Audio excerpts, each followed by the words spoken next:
everybody, how are you all doing today? I hope your day is going good so far on this on this Tuesday. How are you Aggies doing? How you doing? Let me see. Also, I forgot to pre-open the game, so that's gonna be fun. Eepy, oh no. Well, hopefully you'll wake up during the game, although visual novels are definitely good to just vibe if need to be. Doing great. How about you? I'm doing good too. I have some spicy ramen that I haven't finished yet. It's not as spicy as I was anticipating, so there's that at least. What did I do? Why am I a naughty dragon? I did nothing. Let me see. Although that might be the issue. Okay, let me put OBS over there. Let me attempt opening the game and hope that it doesn't open in full screen. I have it wide outline because it looks cute. It looks cute. I look like a sticker. Oh gosh, it does open in full screen. Ah, okay.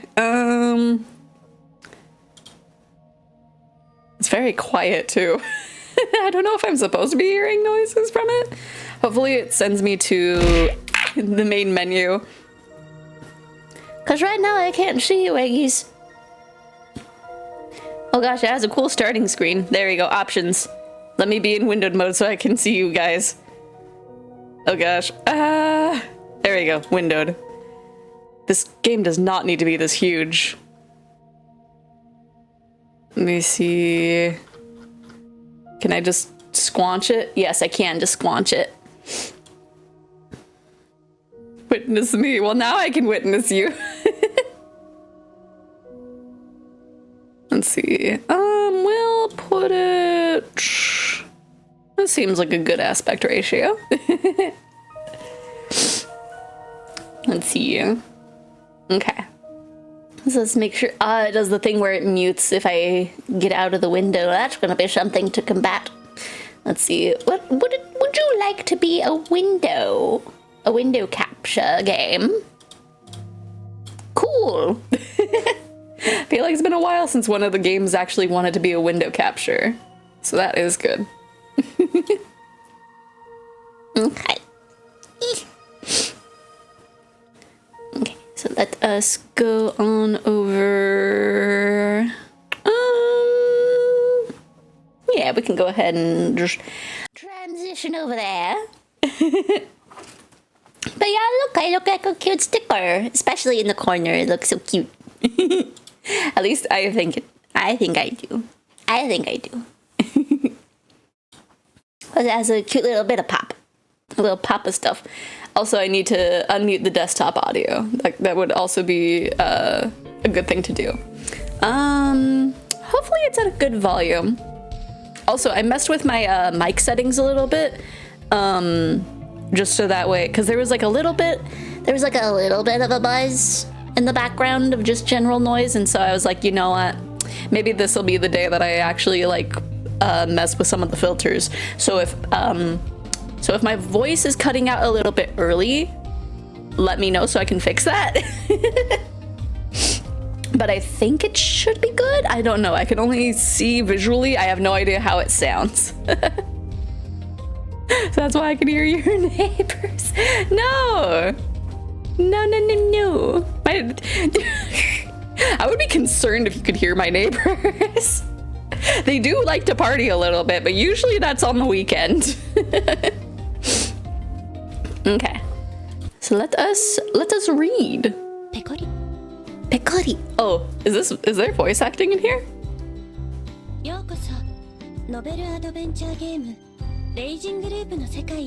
Okay. Let's see. I'm not gonna turn off the voices. I will just turn it down if I can. Oh, I can have them individual. That's quite a bit. Oh gosh, there's so many characters. Okay. Is it on mid settings? I guess they are. Okay. Miss Mansion is watching The Price is Right with a cup of wine. Eh? Who's Miss Mansion? Or Manson? I bid you welcome to the world of this visual novel, Raging Loop. I am nobody special, or honestly. Simply consider me part of the interface. You may refer to me as Rikako. You are most likely playing this game for the first time, and I am here to explain a few things about it. How is the voice volume? Should I turn down the voices just a little bit more? I might have to go up individually, but if it's fine, maybe we can. I don't know the best way of doing this, because otherwise I would just like turn up the BGM, maybe just a little bit. Okay. It's not a slider. Okay, that should be fine, right? I think that should be fine.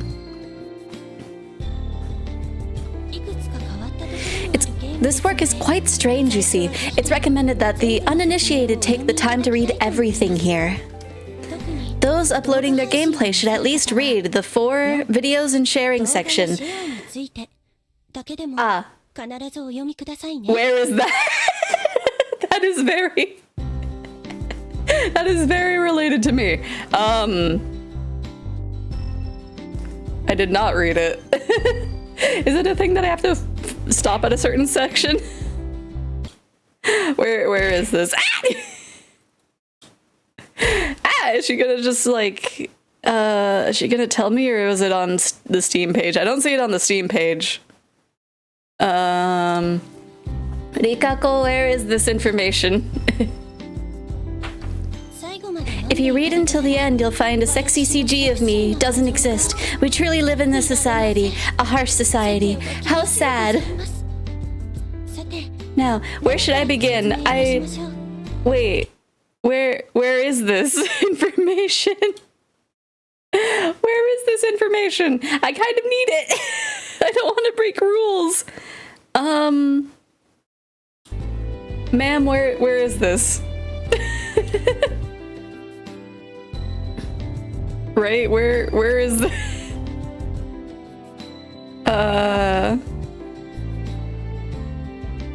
Work is quite strange to see the recommend... What? Where... Is she gonna mention it, or... Because she said that she's gonna explain things, so... Now, where should I begin? Okay. Okay, good. Okay. Please tell me about this. Raging Loop is a visual novel, meaning that the story, events, and conclusion are very important. Because of this, it would be very troubling if someone uploaded everything to the internet. I'd be sad, very sad. Then again, we do understand those who want to enjoy the work with many other people. Because of this, we have set a guideline for how far we would like you to upload. This range covers the whole first main route and a little extra. Oh no! I can only do 1 route and a little extra? Specifically, you can only upload until the choice at 4, Infiltration, Q, entering the village. Okay. Hopefully that's a good amount into it. Hopefully.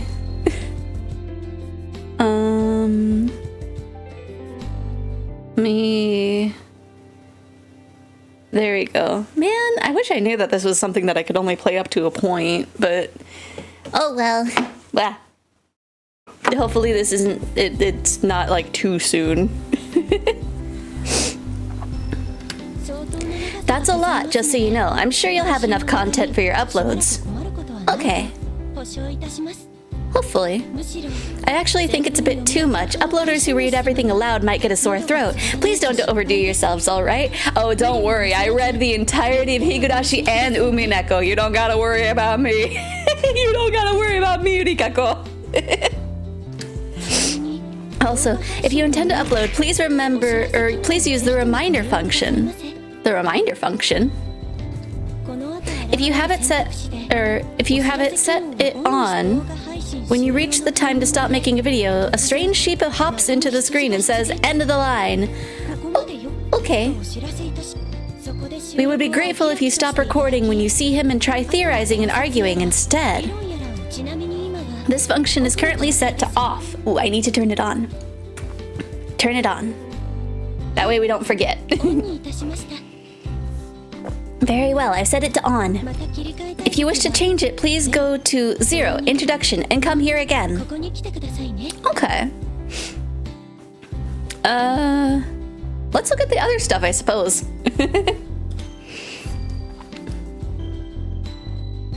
Raging Loop is a visual novel. Much like with regular novels, the story is told through text and the enjoyment comes from reading it. If you are familiar with the party games Werewolf and Mafia, this visual novel bears a close resemblance to those, but keep in mind it is just that, a resemblance. Sincerest apologies to those who are hoping to play an eternal game of Werewolf with 20 super AI Rikakos. I weep and bleed for you, truly. How sad. I have lollipops in my pocket. I forgot about that. Sorry. Of course, this is not merely a novel. As you carry on, you will sometimes come upon choices which affect the story. It's quite amazing. I also have a button that was not secure on the back. Oops. The characters have lively visual depictions as well as voices, making it easy to immerse yourself in this world. To enjoy the voices to the fullest extent or to simply avoid bothering your neighbors with the sound of anguished screams, please consider using headphones. The story is obscenely lengthy as well, so please take care not to be drawn in so thoroughly that you begin losing sleep. Also, you may be aware of this already, but Raging Loop is based entirely around fabricated murders and horrific scenarios. It's tailor-made for all you fans of suspense, thrillers, horror, and mystery. Of course, this is a work of fiction, so it has nothing to do with real people, groups, and incidents. It also includes fictional details about academic matters such as history, religion, mythology, science, and medicine. Relying upon it during exams would give you 0 points. How sad. This little intro section is really cute. Lastly, we do not endorse replicating the crimes and cruelty depicted in this work. There is nothing to worry about as long as you differentiate between reality and fiction. That is, after all, fiction. I'm sure you are intelligent enough not to conflate things that happen in the game world with things that happen in real life, so enjoy the Raging Loop to your heart's content. Give button instead. I mean, it's my non-binary button.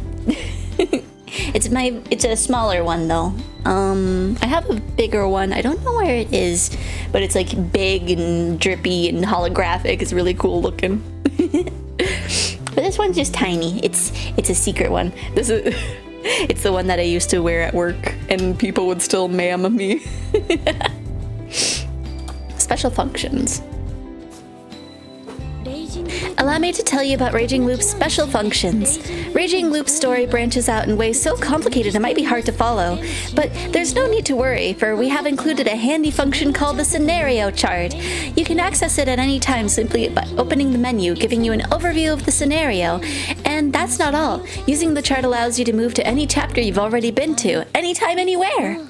Now, there's no need to save at every choice you come across. You can simply go back and choose again, so there's nothing to worry about. The scenario chart function will be explained again when you have to use it, so don't worry if you don't quite understand it. Next up, keys. All branching in the story happens immediately when you make a choice. None of them start taking effect further down the line. However, some of the choices can only be unlocked when you have specific bits of information called keys. Many might say that searching for these keys is one of the major goals in this game.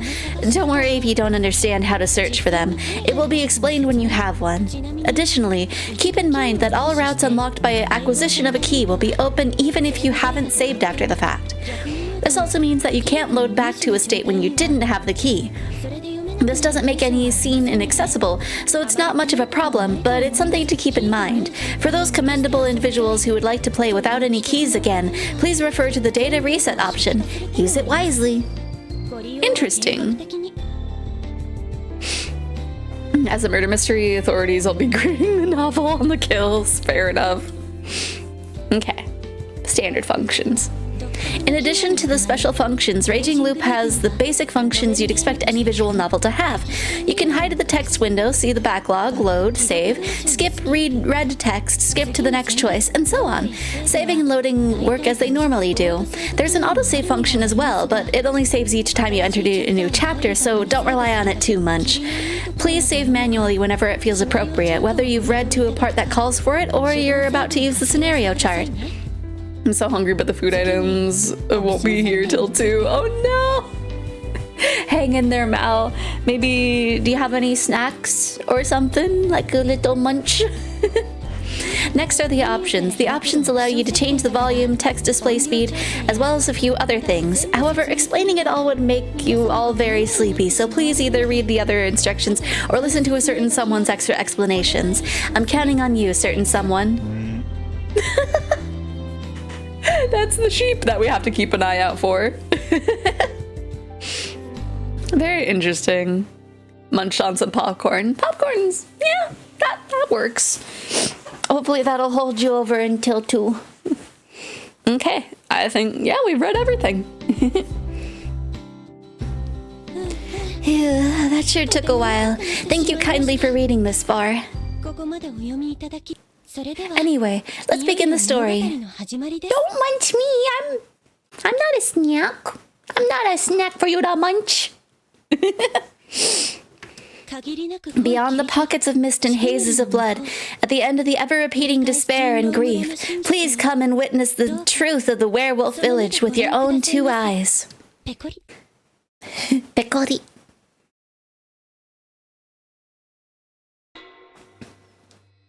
(5/11) Sunday. So this is in the middle of May. That or the early part of November, depending on how they decided to have the dates. It closed in on the side of the road and killed the engine. It was steeper than I'd thought. My bike was on the verge of giving out, so I pushed down and deployed the kickstand. Little does F know they were in fact a snack. No, don't eat me. No. Well, I'm lost. Maybe taking a ride down an unknown road with no sat-nav on me wasn't such a good idea. A sat-nav? I just followed the roads, so I figured I wouldn't get lost, but now I was in some deep stuff. No, cool it. This isn't a big deal. I sighed, took a note of the fact that I'd gotten lost in my pocket journal, and then pulled out a map. Suddenly, a rush of memories flitted into my mind. No. They in fact did not rush into my mind. I don't have the key for that. I somehow kept myself from remembering those things. After all, I'd gone on this trip to forget. Enough of that. I gotta focus on what's happening right now. Life is simple, just like this road. It's dark and there aren't any guides, but that means all you gotta do, or all you gotta think about is whether you go forward or back. Interesting. Going back wasn't an option in this case, so I just moved forward. Still, I wanted to know where I was, at least, so I looked down at my map. It was all Greek to me. Last time I'd seen a sign, it was still light out, meaning that I'd gotten lost after the sun had set. Sure, it was my own fault for just guessing which intersections I'd been passing through, and that had taken me 2 hours to conclude I was lost. My goodness. Crazy to think that just 2 hours of aimless driving got me almost completely surrounded by mountains. I mean, honestly, driving aimlessly for 2 hours? I'm pretty sure you'd get lost very easily. Oh yeah, I just added it today, or well, I added it during the weekend because I found someone talking about it and I was like, ooh, that looks cute, that could be a sticker. But yeah, it's really cute and it's very lightweight too. Like I'm not noticing any lag or anything. It's just like a filter on one of the sources. It is very cute. Such a cool detail, right? Okay.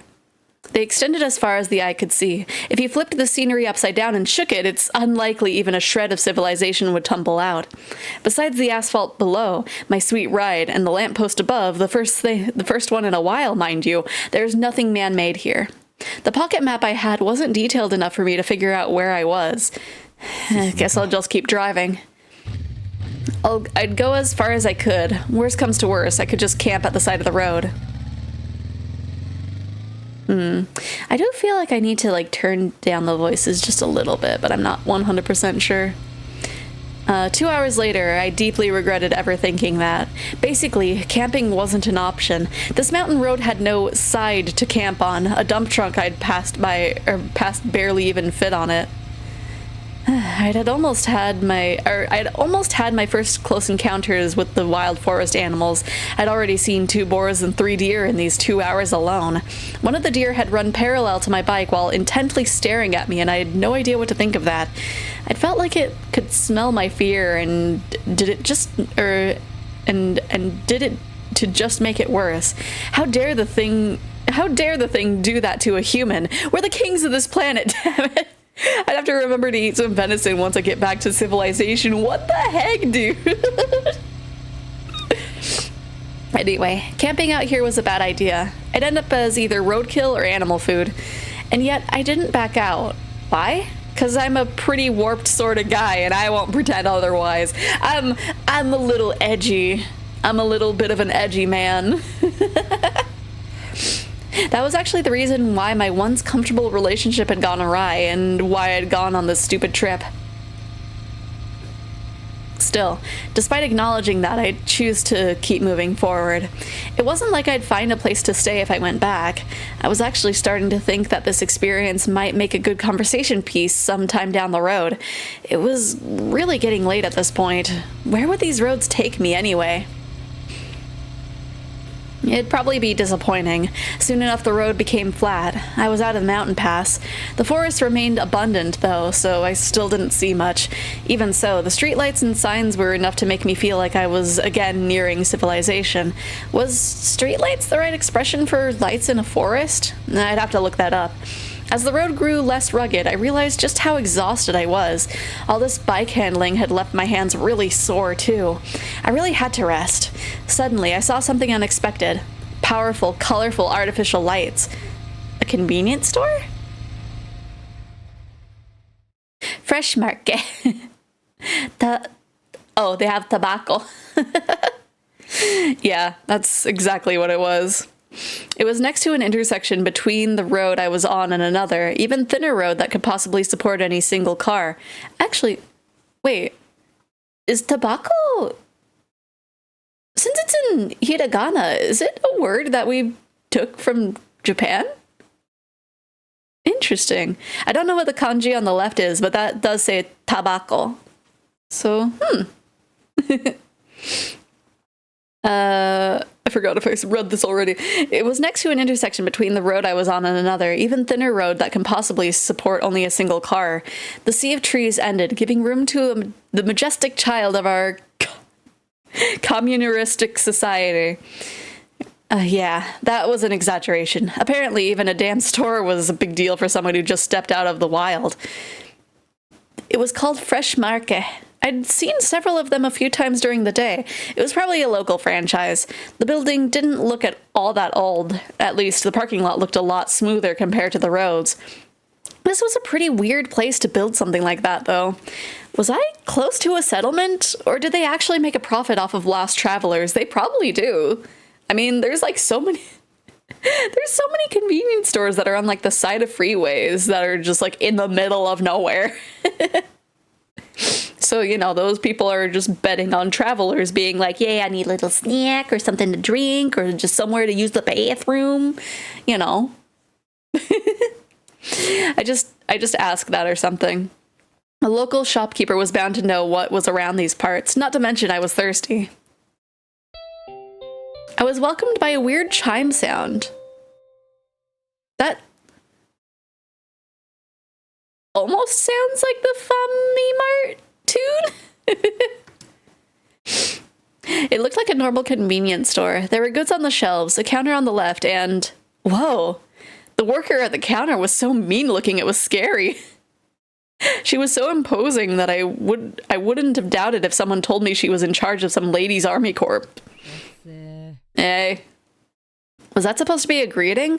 So damn cold it actually gave me chills. Was this store shadier than it appeared? Was I about to be stupidly overcharged? Was this how this place made a profit, by taking advantage of lost people and basically beating them out of their money? Shoot, that was scary. Clearly the Wonderland had only just begun. Wahoo! I sure was excited for the beating. I grew more nervous and less enthusiastic by the second. I braced myself, but she just looked down at a magazine in her hands. Oh, so she was just a slacker. Slightly disappointed, I walked around the store. It was about what you would expect. There was a small shelf with energy drinks, followed by some stationaries, travel goods, sanitary stuff, etc. I very rarely see etc. written out. There were sweets that came with toys, a shelf of cup ramen and dried food, a fridge, a freezer. It all looked normal. It was late, so the daily dish and packed lunch section was completely empty. The only special thing about this place was the section full of unpacked vegetables you'd expect to see at a greengrocer's. Maybe all rural convenience stores were like this? I was slightly surprised by that, but there weren't any local fine goods or anything, so all in all it was an unremarkable store, if you ignored the clerk anyway. I took a drink and brought it to the register. Yep, she really was the highlight of this place. What kind of clerk smokes while dealing with a customer? One of the ones that are in the middle of nowhere, obviously. Oh gosh, give me one moment.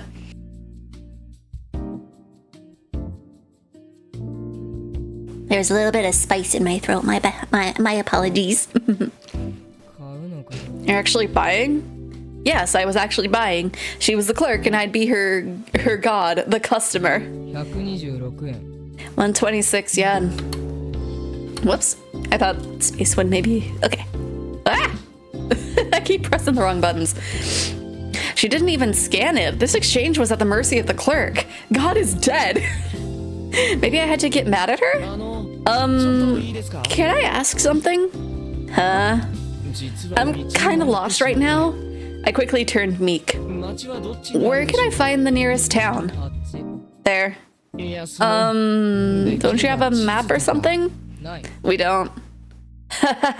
Man, this woman. I'm not sure I believe that. Convenience stores often get asked for directions. You must have a map handy. That a rule? Well, we don't have one. Go back wherever you came from. I've been lost for a few hours now. I don't think I can keep it up for much longer. Sleep on the floor or something. She had to be joking. I appreciate the sentiment, but I'd rather be on my way. Are you sure you can't help? Alright, just wait. The clerk put out her smoke in the ashtray and went to the staff-only area. She came back in no time. Found it. So she did have a map. Of course she did.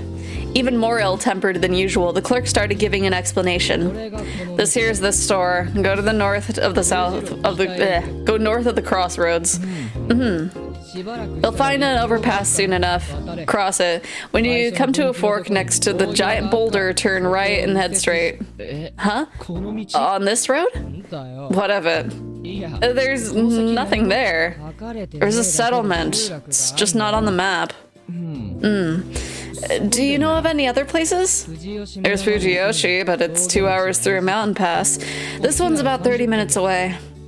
Fujiyoshi seemed to be a village. It didn't look too far away, but the road leading to it was a huge branching mess. It was clearly just a paved mountain pass. I'd have enough of those for one day. I'd probably just get lost again. I'll go to that one then.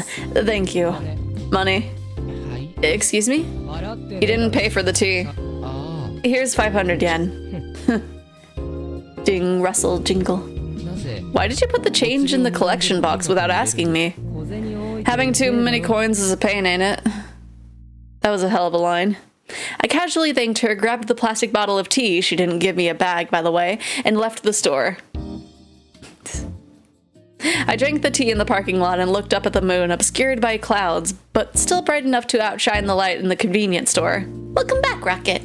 The clerk put me in a bad mood, though, so I didn't enjoy the sight. I threw the bottle into a nearby trash can and aggressively drove away.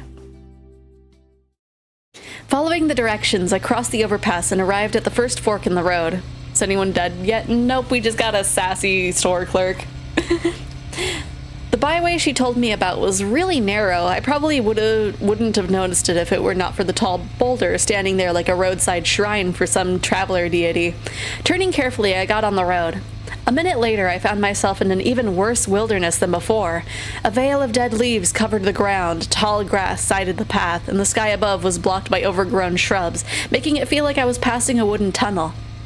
The road itself was a huge red flag. It was a wonder why I didn't just turn around.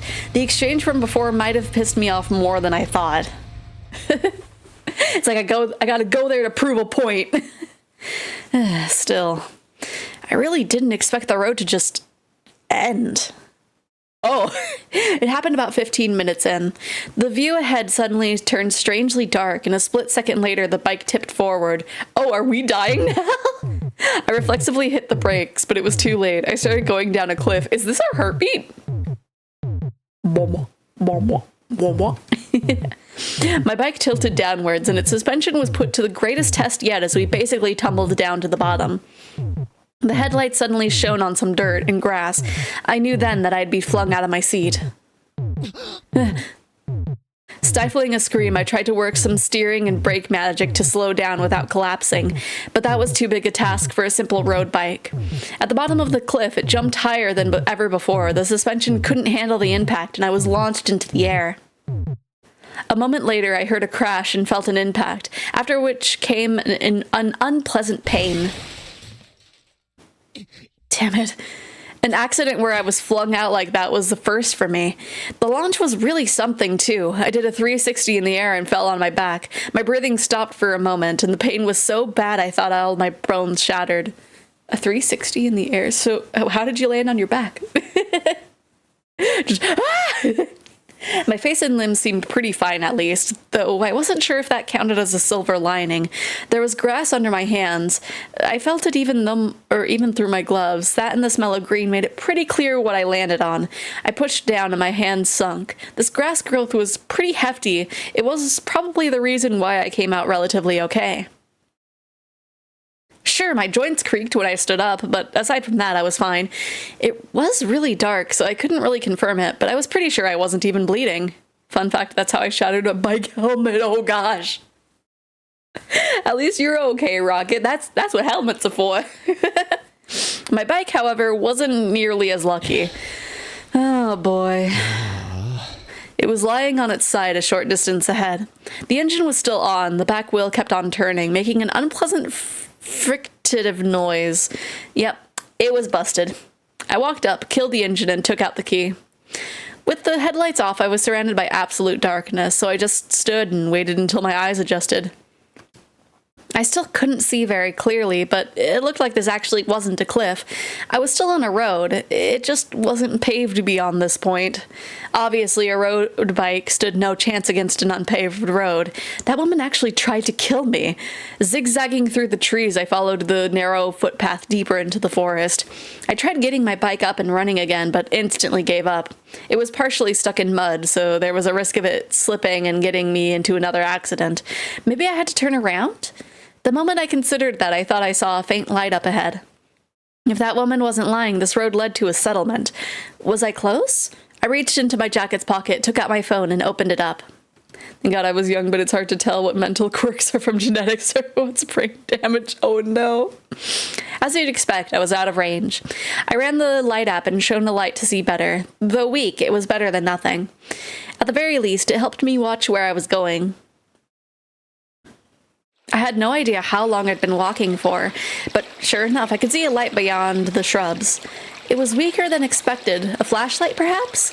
I could hear water, too. I might have been near a river. Hello? Excuse me? I raised my voice. Hello? Anyone there? Still declaring my presence, I walked forward. It was late at night. Were I to bump into someone here, the scare would probably take away a few years of our lives. That was why I figured it was best for us both to let the other know we were here before that happened. However, there was no response. Could they not hear me over the rapids? Hello? I shone my light ahead and realized that I made it to an opening. Sure enough, there was a river, or a stream rather. I could see slightly more than I had while surrounded by trees. Straining my eyes, I saw a rocky river beach in the shallows. The light I'd seen was on the other side. From what I could tell, it was either a lantern or a flashlight, and it was close to the ground. I didn't see any people, though. No one responded to my shouting either. I wasn't excited about it, but I decided to step into the water. The cold water quickly soaked my shoes and socks. I could have taken them off, but I figured that crossing a river barefooted at midnight was a bad idea. But man, was it cold. I put my phone back into my jacket. I needed both my hands free in case I fell. Not stopping or backing down, I walked towards the light. It suddenly became deeper. The water reached my knees now. That was too close for comfort. Feeling the bottom with my toes and balancing myself, I somehow avoided losing my footing. The flow was fiercer than I expected. If I slipped and fell, I'd probably be washed away. It suddenly hit me that I was doing something really weird, but it was too late to back down. Putting my hands on the boulders and carefully checking what I was stepping on, I gradually made it to the other side. Then, with an unpleasant wet sound with every step, I walked up to the light. I could already see it clearly. Yep, it was a flashlight, lying on the ground for some reason. There wasn't much space here. It was a narrow riverbank with a cliff right beside it. As you'd expect, I didn't see or sense anyone nearby. What the heck? Though old, the flashlight was working fine. The strength of the light told me the battery was pretty full. That meant that someone was actually using this tonight, or rather, until just a few moments ago.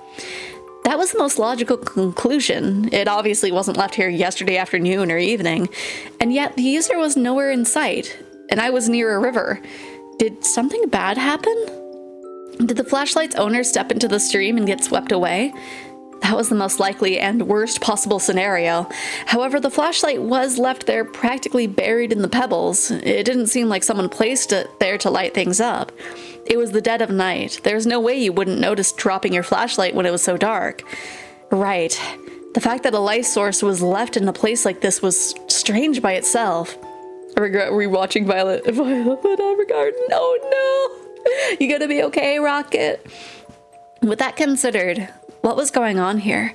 What if someone heard my stupid shouting and decided to lure me into the light so they could ambush me? Where would they attack from? Above? Hello? I heard a voice the moment I looked up. The rock cliff was actually made up of several boulders. There was a face peeking up from behind one of them. Hello? Wow, a person! You surprised me. That was my line. Sorry, could you pick that up for me? The voice was feminine. I finally realized what was going on. So you dropped this. I picked up the flashlight and pointed it at the source of the voice.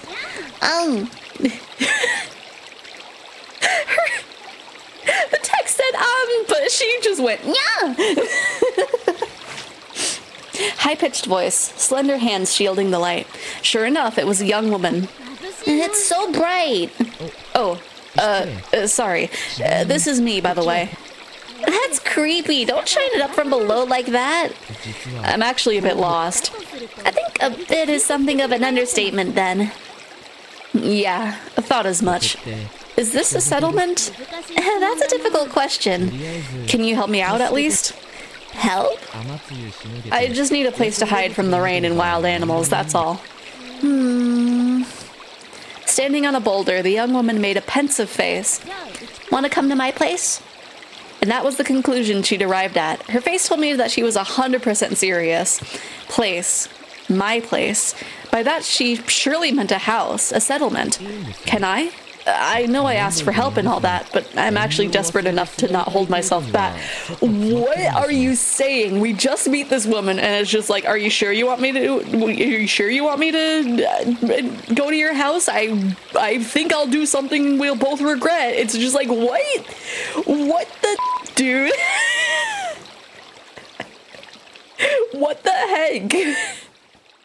I think I'm hopefully I'm like reading into it weirdly of just like, I won't hold back on your offer, but like there's a few different ways you could have worded that and not made it sound weird, dude.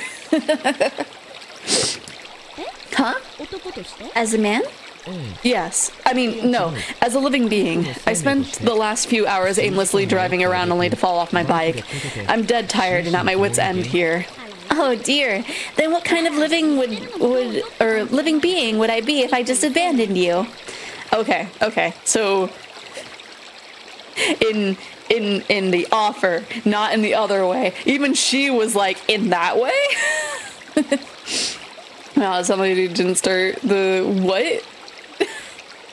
I'm pretty sure this isn't a 50 Shades of Grey. It's tagged with, let me look exactly what it's tagged with. It's tagged with adventure, indie, visual novel, mystery, gore. I think there's other ones. Atmospheric, psychological horror, mystery, anime, violent. So, you know, someone's gonna die eventually. Hopefully nobody gets... And so I was saved. Oh, the beauty of living beings looking out for each other. Does it have the adults only tag under the game? I don't think so. I would hope not. There is like one tag that says sexual content, but I don't think it's like too intense. Let's see. The developers describe the content like this. The game deals with fictional murders, curses, strange customs, and mysterious events in the story. Cruel violence scenes, abuse, and murders. I don't know what sexual episodes mean and settings. Vulgar humor, etc. are included, however, mildly expressed as text or indirect graphics. Okay, so with those, it's like, it's just gonna be text only. We're not gonna see like a boob. We're not gonna see a boob. And so I was saved. Oh, the beauty of living beings looking out for each other. Anyway, your hand, please. You can't climb up on your own, yeah? True. Honestly, I didn't even realize I'd have to. Meeting another person filled me with relief, which was followed by a sudden wave of fatigue. It wasn't crippling, though. She extended her left hand, so I grabbed it with my own left. Her slender fingers were stronger than expected. Well, if someone does get romanced, it's freely decided on by every party.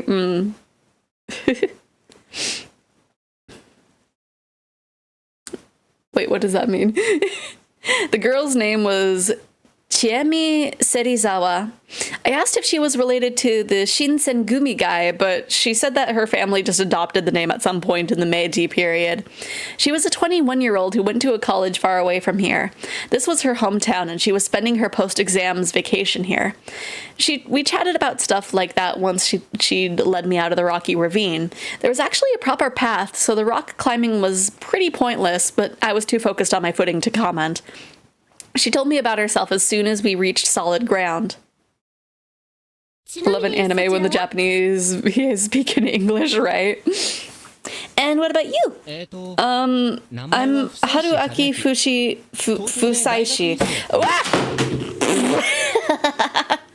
Don't worry, that was my phone. It should be good. And if I had a nickel for every time I accidentally knocked something off with my arm during stream, I'd have 2 nickels. Which isn't a lot. But it's weird that it's happened twice. Especially during a visual novel. Okay, everything's good. It was just my phone that I had precariously balanced, but it's good. My elbow kind of hurts though. A graduate student from Tokyo College. Oh, so you're a bit older. I'm 24, so 3 years. I'd say we're in the same age range.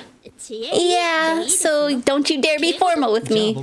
Alright, then you can be casual with me too. Can I really? I like it when girls are friendly with me. Well, I know what you mean. I don't like stiff socializing either. Sure, I'll treat you like a friend. Wouldn't have it any other way. That aside, are we there yet? Not quite. We're like 5 minutes away. Hang in there, Chief. What a lively girl. You could tell that she was used to people. Also, watch your step and focus on just the light. Any reason? There are loads of pebbles here. It's dangerous. The moment she said that, I stumbled on a rock too big to be called a pebble. And it's pretty dark tonight. I couldn't even see the moon anymore. Nodding in agreement, I focused on following the light in her hand. I gotta change. Wait here a sec. And so I did just that. Given this was a mountain settlement, I expected some old wooden house, but she actually lived in an apartment block. It was too dark to get a good look at it all. All I could see were the cheap-looking walls, like you'd expect from some old boarding house for students. Also, she lived on the second floor, in room 202. I'd heard some raindrops as we were climbing the rusty stairs, but now it was really pouring. Between that, the darkness, and the large tree right next to the building, it was nearly impossible to see what was going on outside. It felt like I was all alone in a world of nothing but the walls, the door, and the fluorescent lamp above my head. It made me feel somewhat helpless. I distracted myself from that by imagining her changing. Dude! Eventually, the door opened up. Sorry about the wait. Come in. All smiles, she showed herself, now wearing sports clothes. This was kind of exciting. Look at this place. It's completely empty, huh? Yep. But get a load of what's in the fridge. Magnificent.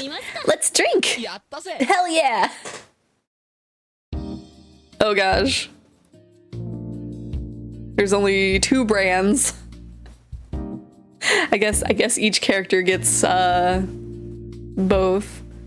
See, it's Toga beer and lemon chut. Or tute, maybe. Yeah, her place really was empty. Oh, there's more on the floor. Mostly the lemon tute thing, whatever it is. Let's see, it was just a small room with a low table in the middle, a fridge near the door, and a large duffel bag deeper in. There were 2 old-looking bookshelves too, but they were completely empty. I wasn't bothered one bit, though. Any girl's room was a wonderland to me. Anyway, you went through some big trouble, so I'll drink to you. And I'll drink to you for helping me out. You're a real saint. We opened up our cans, knocked them together, and downed them. Hey, it was actually good. The pleasant bitterness and the refreshing carbonation made for a good combo. So good, I live for this. Why is Matada-kan fan art so good? I want to see make Xephoria at that level. I would love to see stuff like honestly.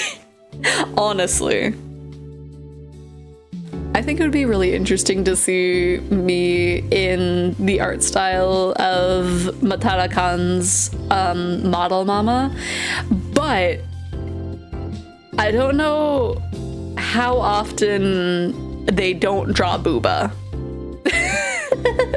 Because most of their VTuber children have like big booba.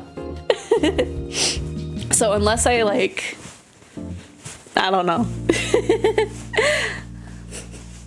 have like an evil femme alt form, like I don't know. But like, I don't know, just something about those eyes and the mouths are like really appealing to me. Can't you request to be more androgynous? Maybe. It's just like, I don't know. It's like, I don't know how to word it, because like, you know, there's like artists that kind of like specialize in a certain thing, and like, you know, a lot of their VTuber children have like big booba. And so it's just like, I have no booba, so I don't know if they would. But also like, I haven't looked into their prices, so I don't even know. Like for the most part, like anybody that I would consider would be like, yeah, if I like make a lot of money, if I just like do a subathon or something, maybe. But otherwise, yeah. I don't know how much they charge. They might have, I don't know. If someone feels like it, check for that artist. I don't know what the artist's name is, but I know Matada-kan has them credited in her bio. So, wow, so good. I live for this. Come on, you're too young to say that. Yeah, you're right. I'm not despairing for my future or love life yet. You hear that? That's the sound of job hunting. It's coming here fast. No, don't say that. You'll ruin my beer. She laughed and took a huge sip. It was pretty clear she could hold her drink. That aside, something really bothered me. This might be a bit late for this, but can I ask you something? Go ahead. Her cheeks were already red. Maybe she didn't handle her liquor as well as I thought. Please, sir, don't do anything weird. I know that you've been joking about this, but don't do anything weird. There was a indie that I really like how their mouth was done. Yeah, I don't know. It's like, I don't know. I just, their mouth is so appealing to me for that artist, for that model artist. But like, I don't know. I wonder the art style looked similar. She had a well-featured face and I didn't think it was wrong to consider her beautiful. Sure, her clothes weren't the least bit sexy, but I could tell that she had some makeup on. To you, I'm just some stranger who says he's lost, right? Yep. And you yourself are a young woman who invited that stranger into an enclosed space and started getting drunk. Oh. Don't you think this is dangerous? She kept gulping the drink even as she formulated a response. The very fact that I could just watch her do that made this a pretty risky situation, and yet I wouldn't say so. But time for a Chiemi Serizawa quiz. Yay! Here's the question.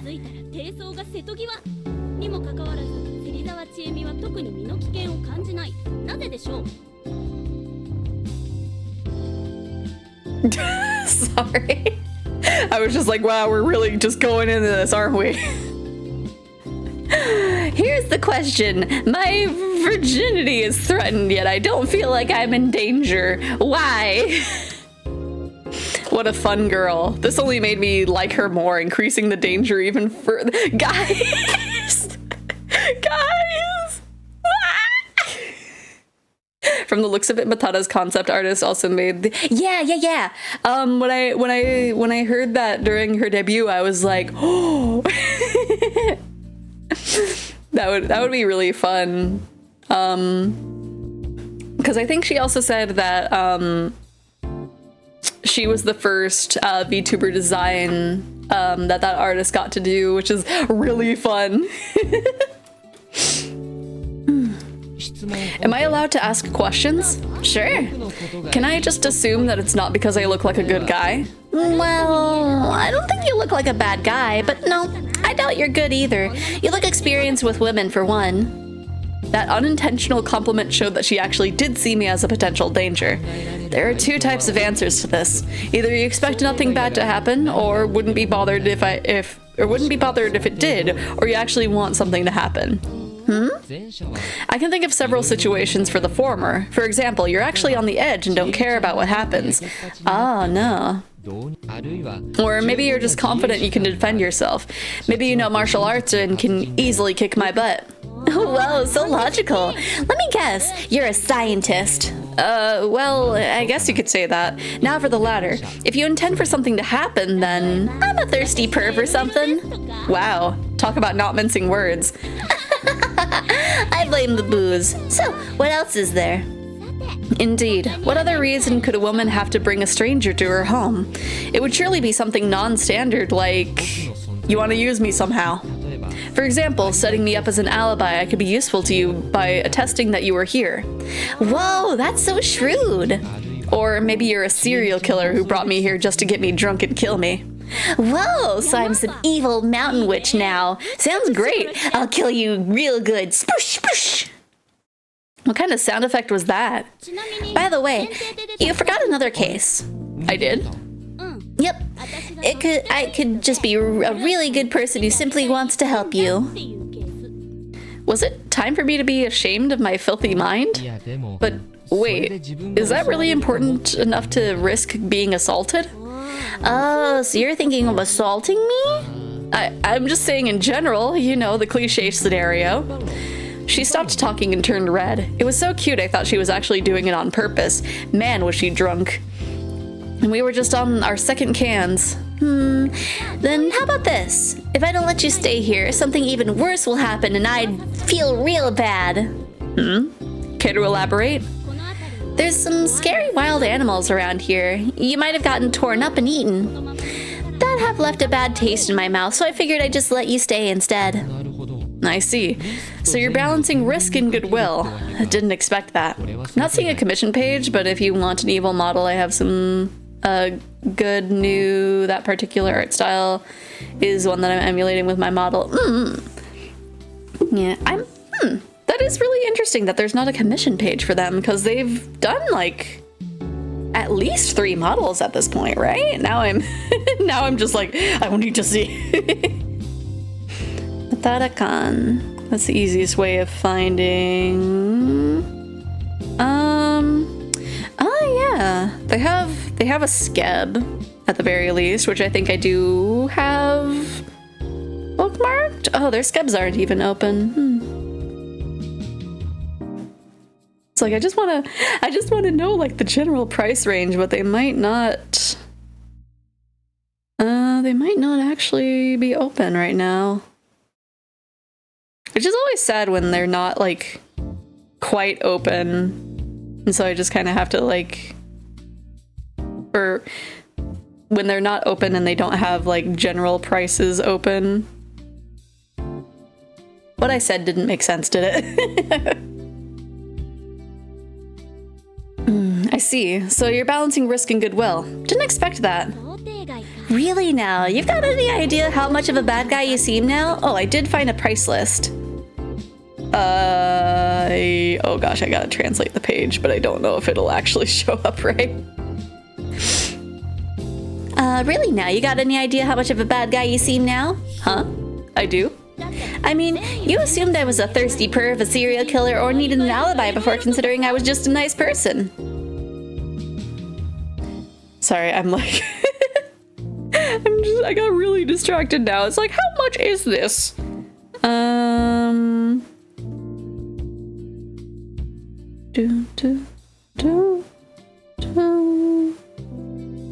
Okay, so a live 2D without taking exchange rates into mind is between 1,500 and 2,000, and that's before exchange rate, so it's a little bit less. I don't know what the current exchange rate percent is, but it's definitely out of my price range at the moment. I mean, okay. You're the one who brought up the perv thing. Details. So, what's the right answer? Huh? We're not just messing around? Get it right and I'm giving you a nice present. Get it wrong and you're dead. Splush, blush. Seriously? Well, apparently it might be this 5th option, but I can't pick it. Needed an alibi. I brought up Mama, and now Zeffy's distracted. Because I was like, you know, I was saying maybe I would like to see my art style, or I would like to see my design in their art style, but I also would not be able to afford it. Ding, ding, ding, you're right. I knew it.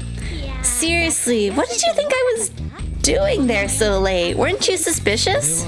Good point. Assuming I was up to something really bad, your testimony would help hide it. How convenient. Whoa. Or maybe the settlement you stumbled into is actually the haunt of a mysterious psycho. Happens all the time in B-grade horror flicks.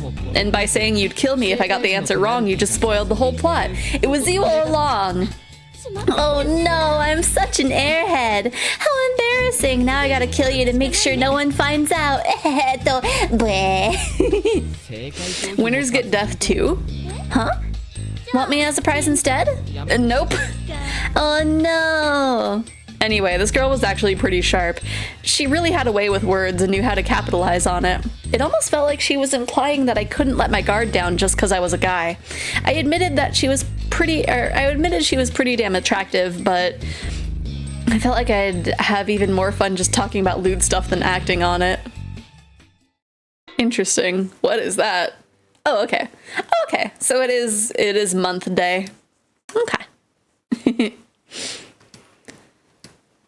The last thing I remembered was our little when was the last time you sleeping talk. I had to tell her about the time I got so drunk I wet my pants in the middle of the boarding house.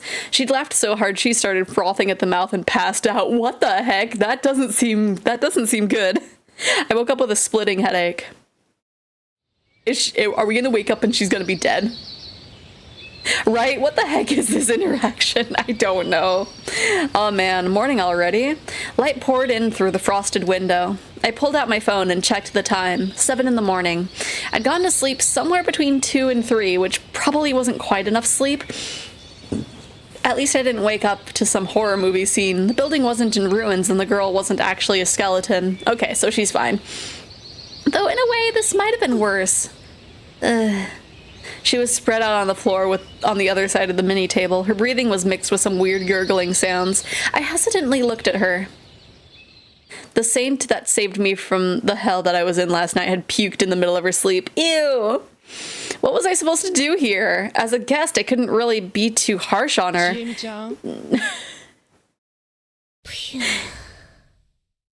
She wasn't waking up.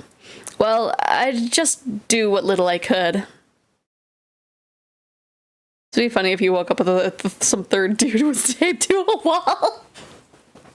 Just wake up and it's just like, guys, can you let me down now? He's just like in a duct tape cocoon. There, that should be good enough. I'd used tons of toilet paper to clean up her mess and flush it down the toilet.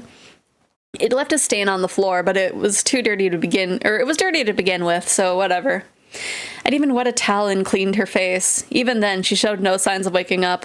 Some of it was on her hair and clothes, but I figured it was better if she took care of that herself. Morning.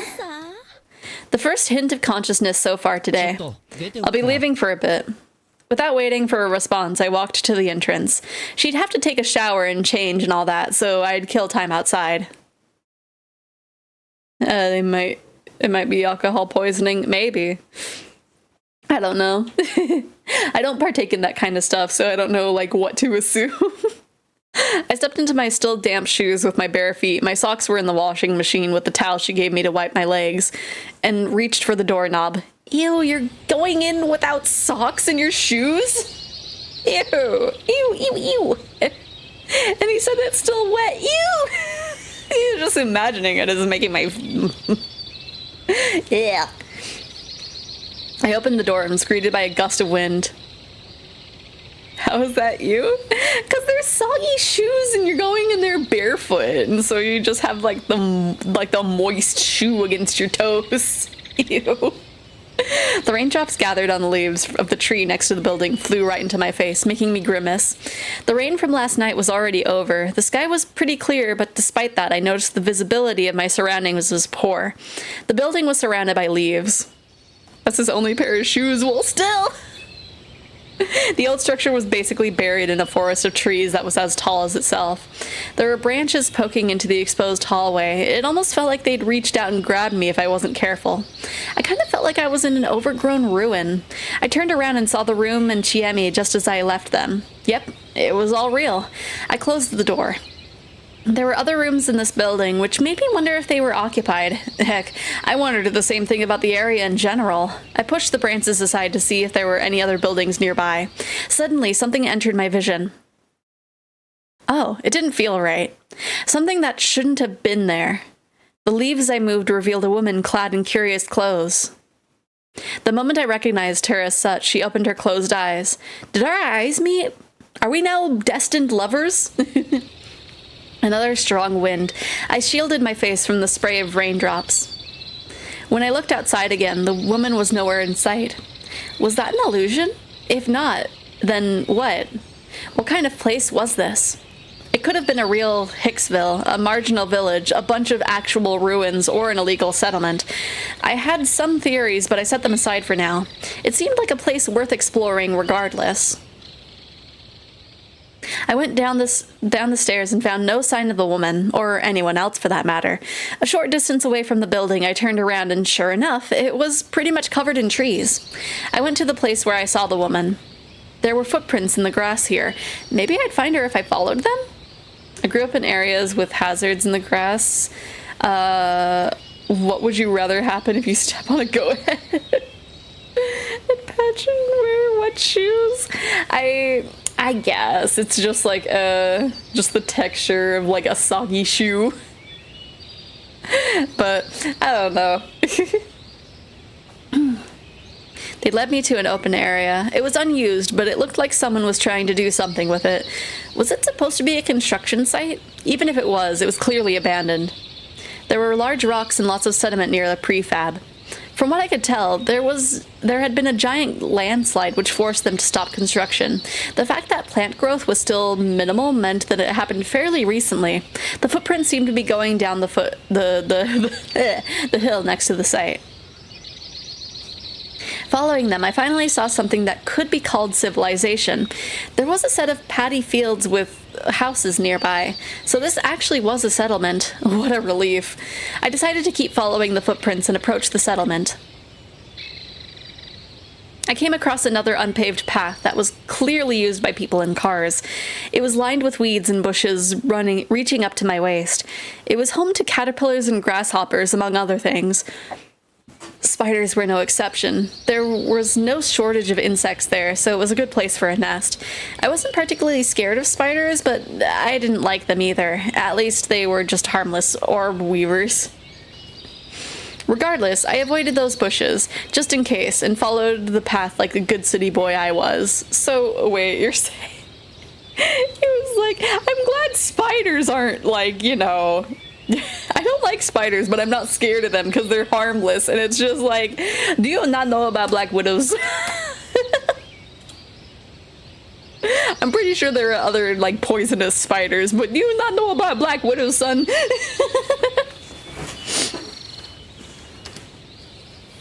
There was a large boulder surrounded by grass. It was strangely tall, making it look like it was put there by people. On its dewy surface, there was a gray tree frog, a gray tree frog, ready to go after the many insects scattered about. I walked a bit further and came across a house in a small field nearby. The field's location made it safe to assume it belonged to the inhabitants. If there were inhabitants anyway, I couldn't see anyone, and just like always, there was grass everywhere. There was another boulder standing next to the house. This one was obviously placed there by human hand. What was the point? Was it a monument or something? The footprints continued into the field. Yeah, spiders are cute, especially spider girls. The wet mud on the field was full of small, young, but healthy-looking rice plants. If you ignored the standing boulders in the area, the place looked like a normal farming village. I was both relieved and worried at the same time. From what I saw, there weren't any other buildings besides the ones in the settlement. Everything beyond was just mountains, meaning that this place was completely isolated. And I was a complete stranger. Black widows are only lethal if you're allergic? Really? Interesting. I thought they were, like, very dangerous no matter what. Interesting. Maybe it's a case of, like, a lot of people are allergic, but they just don't know. I know, I recently learned if there's, like, this one caterpillar that looks fluffy and fuzzy, but, it has little, like, poisonous barbs. And so, like, you'll get, like, welts if you just, like, brush up against it. And, like, if it gets onto your, like, there's this one person that, like, one got onto her ankles and it felt like her, like, ankle bone had shattered. It was so painful. I don't know if you can die from it, though, but it sounded like it was very painful. There was no way things would go well if I ran into a random local. I belatedly crouched to hide myself a bit. It was probably best for me to go back. GME might have been looking for me. Suddenly, I heard a sound. I looked for its source and found a speaker on a wooden utility pole in the middle of a small plaza. A morning broadcast? I never heard this tune before. It was cheerful at first, but had some parts that seemed really dark. I found it unsettling. Perplexed, I stopped walking, and what happened next made me hide myself. Interesting. It hurts like heck, and I don't recommend getting bit and not getting medication treatment, but 8 to 10, I don't think it'll kill. There was a person in the area densely surrounded by houses, but they weren't normal. What was with this appearance? What was that on her face? I like how as she was fading out, you could tell that the little thing on her face was a separate, thing. So you could see her eyes. Though I was a fair distance away, I could see an old woman with some sort of cloth over her face shakily walk out from between the buildings. Oddly enough, there were boulders even there. But even weirder was the fact that she walked up to one of them, lightly joined her hands and bowed her head before it, her face still hidden. Then all was silence. It actually looked like she was revering it. To me, it looked like she was praying to it. This was bad. Really bad. I'd wandered into a settlement with a unique culture, to put it lightly. Forget causing trouble. An outsider like me could get killed here. I just turned around and ran for it.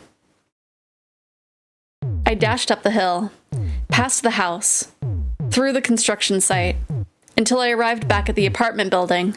Chiemi looked like a relatively reasonable person. Maybe she could tell me what was up? It just hit me that the way that she described this place was somewhat weird. She basically said it wasn't normal. Or maybe you're a serial killer who brought me here just to get me drunk and kill me. Wow, so I'm some evil mountain witch now. Sounds great. I'll kill you for Will. Splush, splush. No way. What if she was actually the bait they used to lure outsiders here? Eventually, the broadcast stopped. Chiemi still hadn't come out from her room. She didn't respond even when I knocked or called out to her. Did you lock the door behind you when you left? I didn't have to worry about this, right? That just made my inexcusable unease grow worse. What if this was a trap? Was I in a dangerous situation? I had to talk to her. If she was a normal person anyway. Maybe my best option was to run away right now? I wouldn't know where to run. I can't remember the path we'd taken here, though I was pretty sure we went uphill, so maybe I had to go down. If I avoided the settlement and went back to the mountain stream, I could escape by following the wild roads. That was my best option, even with the difficulties considered. Thankfully, I'd taken my bag with me. I took out a 5,000 yen note and put it in Chiemi's newspaper box. It was payment for last night's beer. Wow, you're giving her $50 for that? The moment I turned around to take my leave, the door to the room next to the staircase opened slightly with a creak. Right, 5,000 yen, indulge it. I saw an eye glaring at me through the gap. How you doing, Pistol, by the way? Oh gosh. Her high-pitched scream pierced my eardrums. I screamed too, scared witless, and ran for it. Suddenly, I stepped onto the wet hallway floor at a bad angle. I fell. I died. Thud, thud, thud. Hada-chan, what's wrong? Whoa, who's this guy? Oh, thank you for continuing the gifted sub you got from Lionheart. Who are you? And are you alright? Doing okay? Enjoying some more French tacos from yesterday? Oh yeah, I remember you shared that in the food thing. I remember I went out to have some like sort of fancy-ish burgers. And then when I saw you sharing the food thing, it's just like, oh man, I forgot to do that. But I had already like finished the whole burger. I'm sorry. The reasonable sounding voice prompted me to shake off the pain and raised my head. Oh. They were two boys in formal-looking school uniforms. Are you all right? He repeated the question. Yeah, I was just startled. I should make burgers again sometime. Yeah. The one that I had had blue cheese on it. It was hello Majima. It was different than the one that I had the other day. But I liked the experience a little bit better. Fresh tacos was the first time I heard of those two words together. Yeah, it was for me too, but it is shared in the food channel. It does look yummy. Yeah, I was just startled. You friends with Chiene? Chiene? Oh, you mean Chiemin-chan. Are you a friend of hers from college? She didn't tell us anyone was visiting. Oh, I just got into some trouble and she helped me out. There's nothing shady about me, though I know it's hard to believe. It really is, old man. Man, how do I handle this? Anyway, my name's Haruaki Fushaimi. I'm Yasunaga Oribe. This is Chikamochi Kamoshida. Just mochi is fine. Don't know what makes them French. It's just regular taco stuff, but with layers of French fries. The flavor is what you'd expect, but the fries add a nice texture contrast, especially with the potato skins left on. Interesting. They look very similar to quesadillas the way they look. Yeah, I think I also thought they were quesadillas at first glance. Good to know. If I called him that, maybe he'd stop calling me old man. I was only 24. And this is Haru-chan. What are you doing? We don't know him. Apparently this Haru-chan was the person who'd looked at me through the gap in the door and screamed. He seems safe. Come out. A moment later, she slammed the door shut, and after a few more moments of hesitation, opened it again. Aww. Oh, look at her. Look at her little accessories. It's cute. French Takagawa calls those triangles. Potatoes are mostly starch. Most of the other nutrients are concentrated in the skin. Like the texture, so I don't peel my potatoes unless it's something that doesn't want the skins, like nochi. Interesting. Whoa. She looked like a student too, except her fashion sense was exponentially flashy. Who are you? Name's Haruaki Fusaishi. I crashed my motorbike nearby, and Hinamizawa-san helped me out. Wait, are you saying you spent the night in her room? Yeah, I did. She cut my words short with her ear-piercing screech. So that's why it was so noisy. Well, what were you thinking? You're not supposed to enter an unmarried girl's room. It's indecent. Yeah, I was hesitant too, but Chiami-chan was kind enough to let me in. Why are you acting like you've known her your whole life? Wait, she's not getting out. Don't tell me you... There's a 5,000 yen note in the door. Don't tell me you. No. She just gave me lots of booze. I'm paying back for that. Chiene's body is worth way more than that. How dissolute. How are these kids saying? Hey, can you help me out? You drank with a girl you just met and she's not coming out. Shoot, I had no allies here. What's going on? And so the subject of the conversation joined in. Oh, Chiami-chan, can you tell them what happened last night? Something was off about her aura. What happened to the lively girl she'd been yesterday? Chiene, did you? Man, this is embarrassing. Whoa. Wait, hold on, stop. I can't be a bride anymore. Oh no! She's ruining this for me. Man, what a mess. Though Chiami's face is all pale, she was actually grinning. She obviously had a bad hangover, but that didn't stop her from messing around. After calming everyone down, Chiami explained what actually happened. How we met in the middle of the night, how she let me stay out of goodwill, how we drank ourselves silly, and how nothing happened between us. Man, it's been so long since I drunk that much. I guess I wasn't prepared for it and puked it out. Sorry you had to see that, Haruaki-san. Hey, I don't mind it. That Haru-chan girl still looked at me funny. Absurd. Anyway, sorry. I was so tired yesterday that I couldn't refuse her kindness. Well, this is Chiene we're talking about. She does whatever she wants. He's got good reasons to be here too, so maybe the elders will understand? Where did you find him anyway? Well... Next to the river further down. My words made everyone change their expressions. That's... a big deal! 2 people over just 2 days? Did I say something bad? It was gonna get out sooner or later. We made quite a scene, so I wouldn't be surprised if everyone in Yasumizu already knows. Hey, what did you mean by 2 people over just 2 days? Don't touch me, you're filthy! I wasn't trying to touch her and I wasn't filthy. Sure, I hadn't had a bath in over a day, but still! Hey, you, why is it a big deal?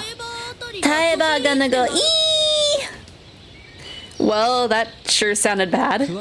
Can you tell me more? It's a bit complicated. For now, just keep in mind that this is the countryside. Things are different here than in the city. This guy here is Oribe-kun. Ignore Chiemi, and he was the easiest person to talk to. What should I do? Just leave it to me, alright? It's time for students to eat, isn't it?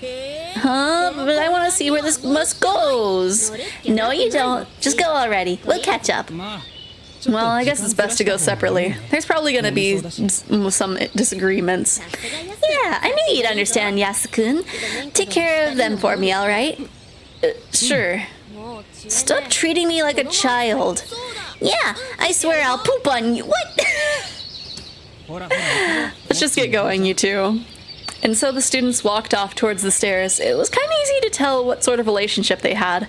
Anyway, so they live in this building too? Yep, it's a student dorm, you know? A student dorm? In this Hicksville? Still, my senses had betrayed me. There actually were other people here. By the way, you didn't run into anyone else and get in trouble, right? Yeah, I was careful on that front. Good. Let's get ready to go to the dining hall. Oh, for breakfast? Nope. Eat your breakfast now and we'll go to the dining hall to introduce you. Huh? To who? To whoever has a problem with an outsider coming from Sadanaga. Oh, so like that Taeba person, huh? I'm in your hands then. It's fine. If you're that grateful, keep what happened this morning a secret. Sure thing. What's Sadanaga anyway? That river? Yep. The river is called Sadanaga Rapids, but the area around it is called Sadanaga. The place has some cultural significance. It does? Yep. They say it's a corrupt place where the dead return from the other side. Oh. So that's why they'd reacted like that. Any other rules or customs I should be aware of? Oh, there's lots, so let's leave everything to me, alright? Gladly. On all fronts. If I may ask, am I in danger? Nope, but you should try to escape before something unpleasant happens to you. And you're gonna lay the groundwork for that, huh? Yep. Put a clearly marked sign 0.75 miles before the end of the road. Right. Because he just flipped. Oh yeah, I finished Fatal Frame 2. The foreshadowing of the ending was so heavy that I hesitate to call it foreshadowing, but thought it was really well executed. Nice. Yeah, I think that is what's gonna be revealed. Is that like we're already dead. But I don't know if that's like the big twist. It might just be something that we'll realize here in a little bit. I don't know. I'm thinking of like suddenly all the memories came into my mind in the beginning for that first choice. So I don't know if that's like the last key that we'll get of just like, oh, I should go back. It's just like, oh yeah, I died. The settlement I strayed to was a weird place, but at least the guide was reliable. And she wanted me to leave ASAP, huh? That was depressing. Foreshadowing is hard to execute without just giving ways the plot, right? Like it's kind of an art to do it well. Chiemi gave me some cup ramen for breakfast. She boiled the water in a small electric kettle.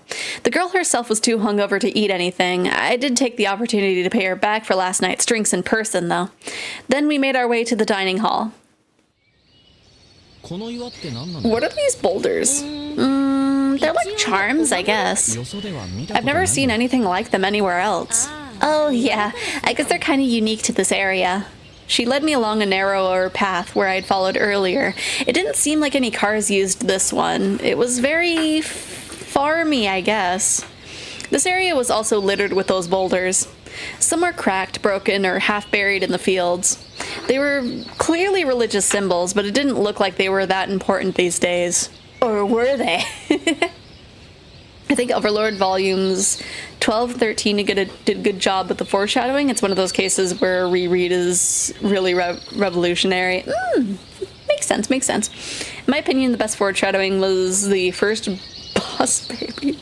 The toys on the kids' floor showed the path the story was gonna take. Okay. There were clear... okay.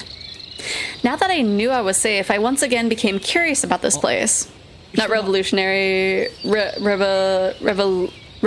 revelatory, as in prone to evoking revelations. Ah, okay. Oh, there's a person. He was working on the field. That's Takumi Nii-chan. Morning! Chiemi waved her hand. The man responded, but then froze mid-wave. Let's go. Are you sure we should? The guy looked pretty surprised to see me. Don't worry, he'll be at the dining hall soon. We'll explain things then. Well, if she said so. Revelatory. Okay. As an outsider, I had no choice but to rely on her. This was the part of the village I saw this morning, where the buildings were more densely packed. I didn't notice it back then, but it was actually kind of weird. Basically, it felt desolate. The wooden bungalows in particular were more or less overgrown, buried in tall grass and other greenery. If this was all I saw in the village and someone told me it was abandoned, I'd have easily believed them. However, two of the buildings stood out. Dictionary reading stream when? My goodness. That would be a long one. Pay attention to the opening of Boss Baby and all the major event places. I'll take your word for it. I've never watched Boss Baby. There was a halt right behind the hill. It wasn't that big, but it looked grand and well maintained. The other building was obviously the dining hall. It looked a bit dirty, but I could tell that there were people inside. From what I could tell, it was the most lively place in this poor excuse for a community. Suddenly, the three students walked out, chatting about something. Chiene, and Fusaishi-san. Morning again. Aren't you late? We took forever because Mochi doesn't stop saying nonsense. Yes, I am evil. Give me miso soup. Whoops, that's the wrong button. Miso soup. Once you've read the dictionary, every other book was just a remix. That's true. Oh, you'll make it if you hurry. Behave in class, you guys. Half dashing, the three ran up the path we came from. They're all in high school, huh?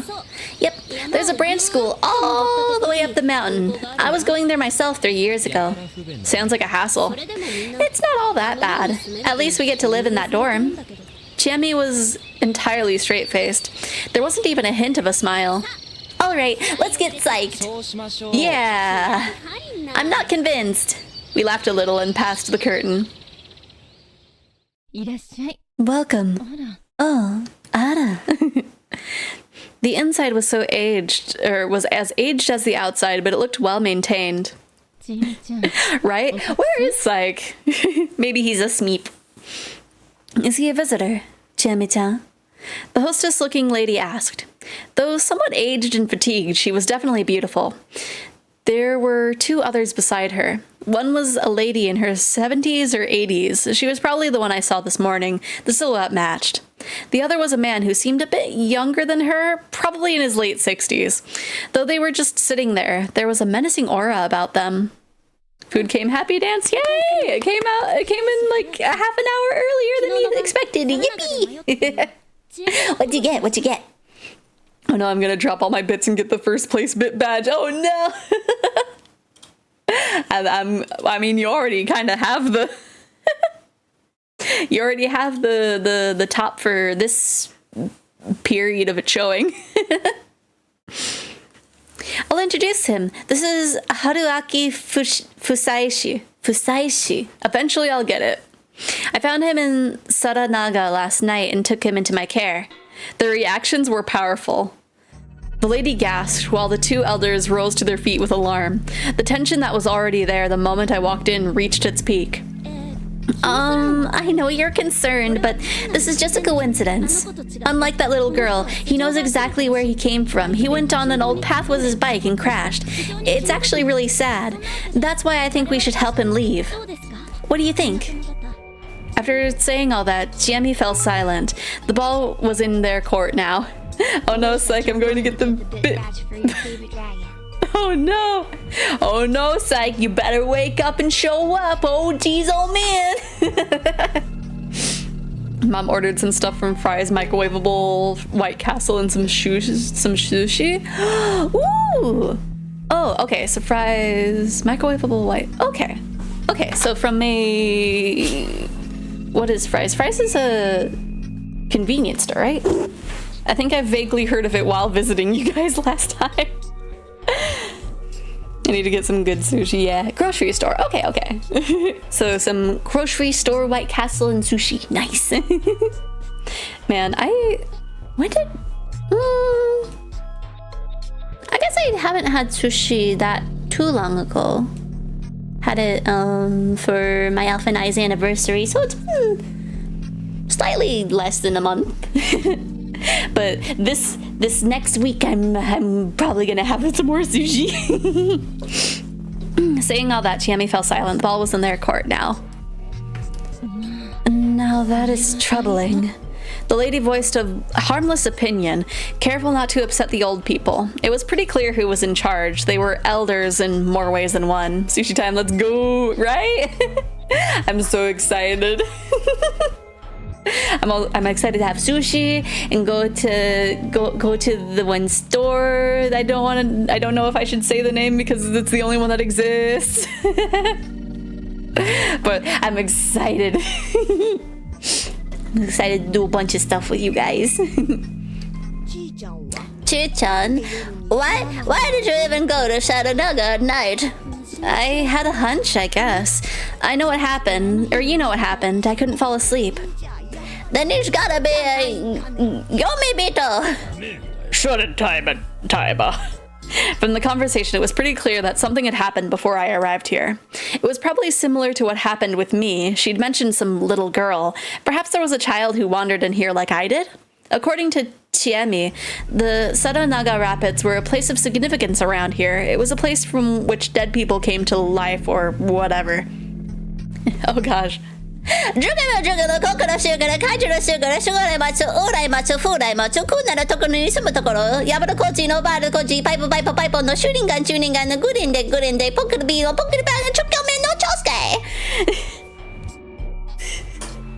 I feel like I didn't do that good.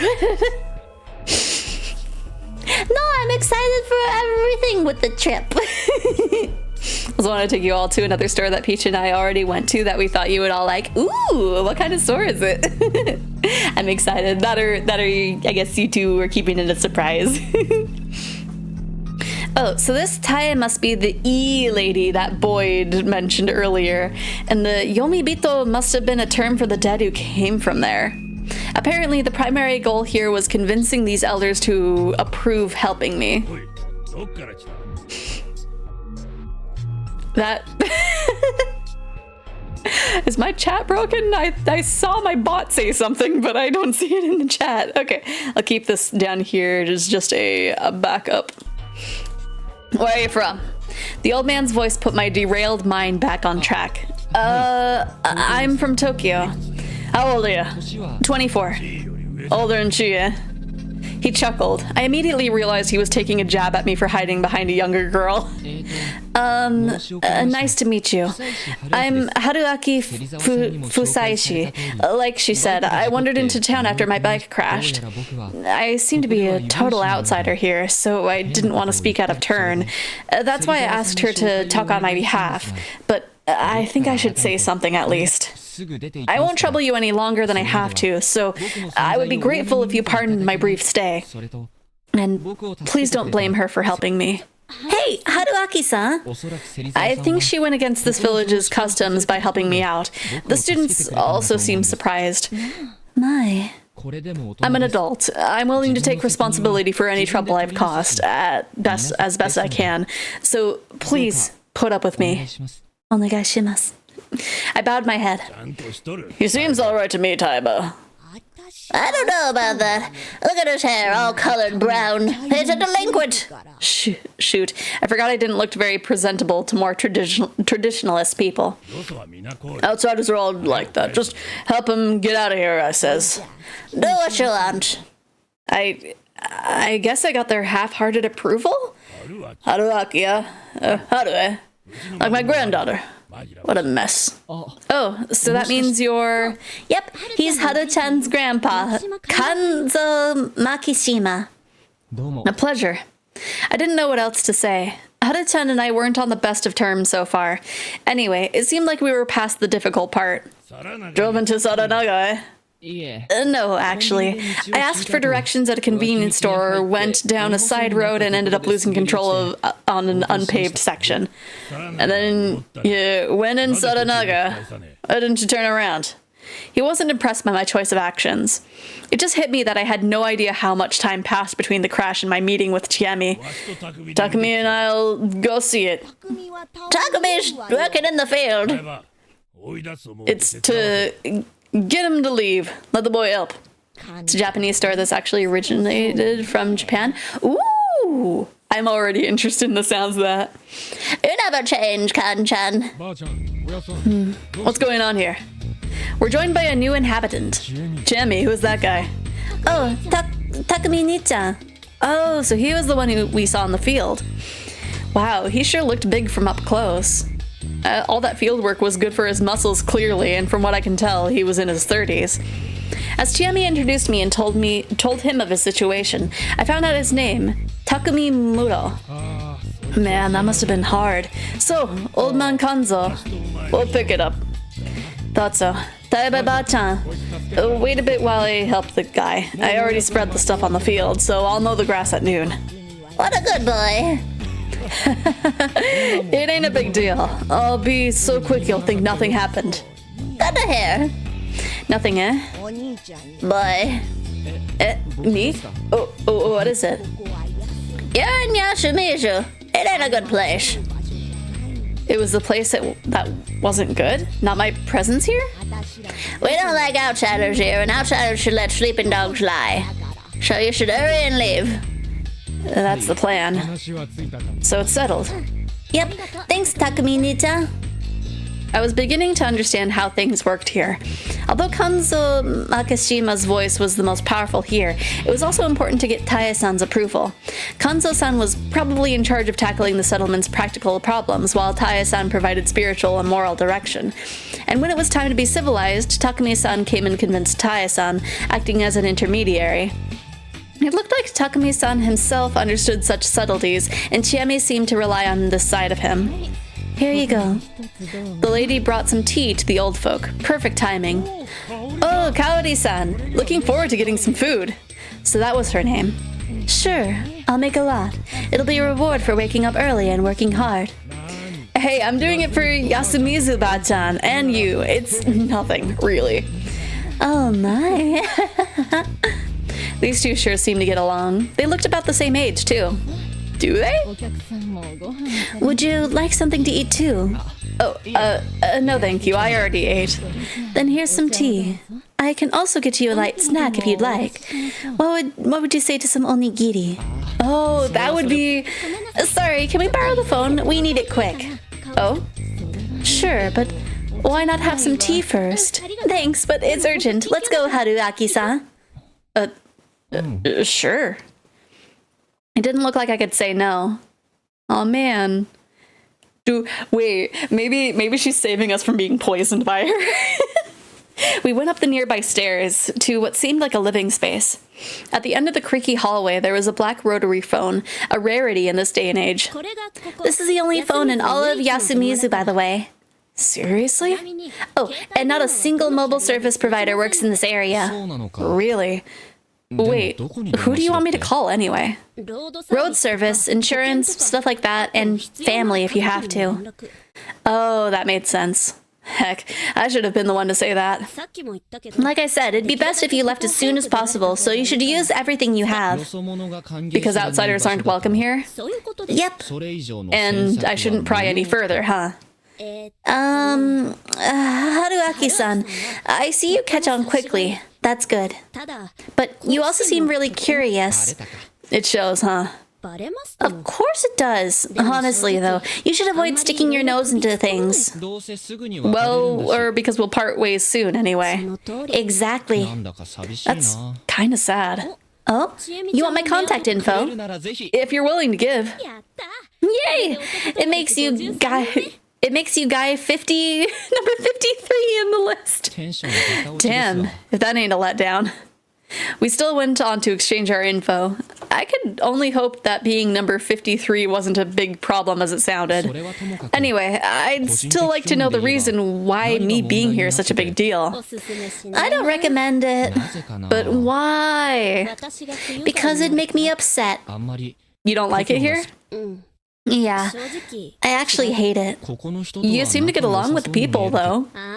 That's just how it looks. I was a huge problem child, so I feel kind of awkward around the older folk here. And then there's tons of things you can't see right away. Oh, but I can't say I actually hate the people. With that, I decided to stop prying about this place any further. I'd back away before she came to hate me. Oh, can I ask one thing, though? Oh, Gutsy! Go ahead. Do you like that Takumi Muro guy? What? Me? Like him? Yeah. No way! Takumi Nii-chan's cool and all, but he's too rugged and over a decade older than me. He's out of my strike zone. And he's always only had eyes for Kaori-san. It sure felt like it. They married or something? Nope. Kaori-san's a widow. Well, that seems complicated. That aside, Chiemi had been acting a bit strange. Why had she dragged me away from the tea? It seemed so awkward, too. Assuming she hadn't been jealous of Kaori-san and simply didn't want her to charm me, it would mean that she didn't just want me to drink the tea. Why? Or just hadn't wanted me to. Also, why'd she feed me a cup of ramen if I could have just gotten food at the dining hall? Looking too deep into things was part of my nature, though. Things were never as bad as I assumed. I went out to call my insurance company, where I found out something. Apparently, this village was hundreds of kilometers away from the nearest service station, meaning I was ineligible for a normal service and had to pay extra. Oof. And that extra was no small amount, too. It actually went over 100,000 yen. Oh, gosh. Also, I could have avoided this if I had taken a more expensive plan. This was all my own fault for not taking the bike salesman advice. Heck. I said I would consider it and hung up. Then I went back to the dining hall. Okay, we're only calling insurance? Huh? Where did everyone go? The customers had changed completely. Tae-san, Kanzo-san, and Takumi-san were gone now. They were replaced by a caricature as close as I'm getting apparently, of a juvenile delinquent. The are you? He shouted at me. Seemed like he was trying too hard. Why is he just ripped? He then slammed his bowl and chopsticks on the table and stood up to intimidate me. I'm Haruaki Fusaishi. The hell? You wanna go? Goodness. Yoshitsugu, you don't talk like that to someone you just met. Shut up, hag. Jiene, the hell's this hole? Haruaki-san, a traveler who crashed his bike. Boy, was that introduction half-st. Let me introduce them to you. This is Kaori Oribe and her second son, Yoshitsugu-kun. Yasunaga-kun's the first. Huh? Yasunaga-kun? The guy you introduced me to this morning? Yep, they may not look it at first, but they're alike, don't you think? The Oribes. What an unpredictable family. Stop talking about bro, you ugly. Call me that all you want, I'm confident in my popularity. And from what I'd seen, that confidence was well justified. Off back to the city, you idiot, stupid, dumb. Oh no, Haruaki-san, I don't think I can argue with that. What? You were... Oh my gosh. Oh, how mean. Join me, Yoshitsugu-kun. Oh my gosh, what the heck are we doing, huh? What the heck? Don't talk about Chiene. You're pretty conflicted, aren't you? Sorry, Chieme-chan. I was just playing. Wow, one nice reversal after another. It takes quite a man to surprise me. I just don't want to lose to you, that's all. You dating or something? Boy, did I wish. Stop it, Yoshitsugu. You're already late. Change and go to school. Shut up, I ain't going. Mumbling something, the kid walked out of the dining hall, leaving his half-full bowl behind. I'm sorry about that. How embarrassing. He's a real good boy deep down, though. Yeah, I could actually see that. Somewhat. By the way, where are Makishima-san and Muro-san? They went to pick up your bike. Oh no, I gotta hurry after them. Hey, they know where it is. They'll be fine, don't you think? Well, you just have to set it on neutral and push, but I'm not sure they'll know how to do it. And I, of all people, should help. They might go about it the wrong way. If that's all, then you shouldn't bother. Why? Because you're an outsider. I wouldn't suggest spending too much time alone with them. They didn't seem that bad to me. That's because they're adults. Don't assume everyone here is as welcoming as me. I'm an exception. You might get along fine, but you might also set them off. This place is already far from normal. Don't risk making it worse. She's right, I say. They insisted you leave it to them, so that's what you should do. You think so too? Yes, the men here are pretty serious about Yasumizu having its own way of doing things. I could somewhat understand that. A visitor should behave like one. Doing anything more would be uncalled for. It was an old-fashioned way of thinking, but this was an old-fashioned kind of place, for sure. Where do we wait, then? At my place. Expected as much, but it still made me curious. Normally you'd expect we'd sit around and drink some tea right here, so why didn't we? As we waited, Chiemi, casual but comfortably, told me several things. First, I found out that the people here in Yasumizu were a bit on edge right now. The reason for that was the fact that, excluding me, they had 3 whole outsiders here. I'd assumed this myself from what I knew so far, but apparently yesterday morning a little girl was found straying around Sadanaga Rapids. They couldn't even find out her name, let alone who her parents were, so they didn't know how to handle her. For now, one of the inhabitants was looking after her. Like I'd been told, the more superstitious inhabitants, Taya-san mostly, saw her as a bad omen. I suggested leaving her to the police, but Chiemi didn't seem to think that it was a good idea. It barely made sense to me, but if I were to believe her, things around here were such that not even the cops could do anything. And apparently the remaining 2 outsiders were a pair of journalists gathering info for a magazine article.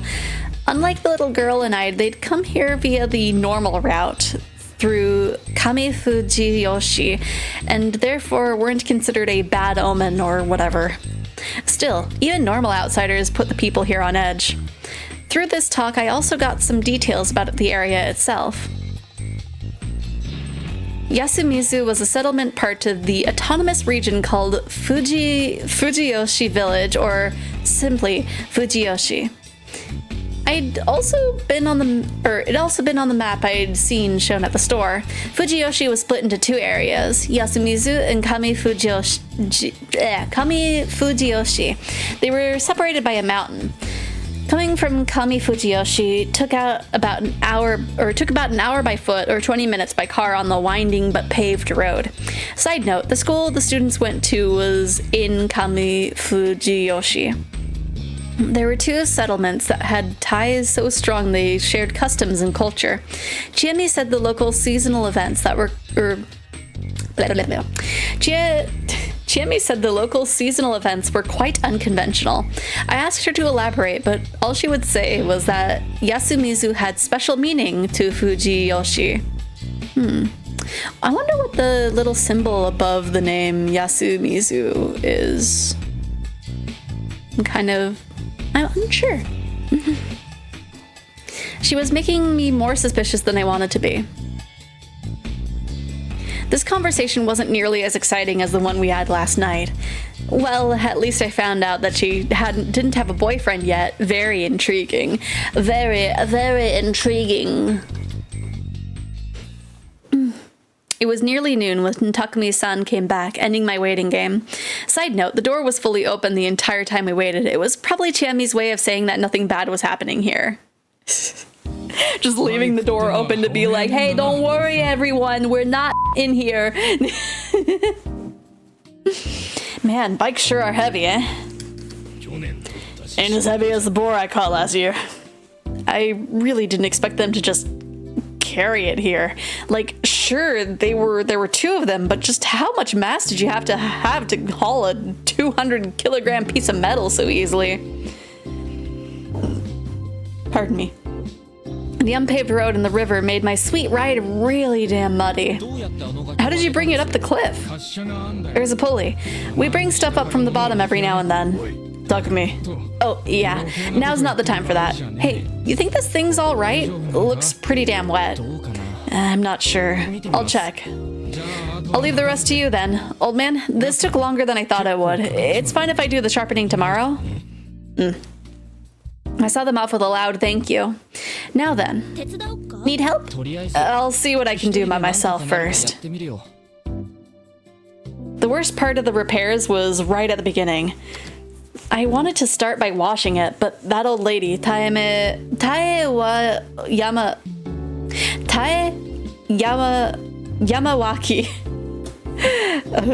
I'm doing so bad at reading these names. Was her full name. Got really mad at me.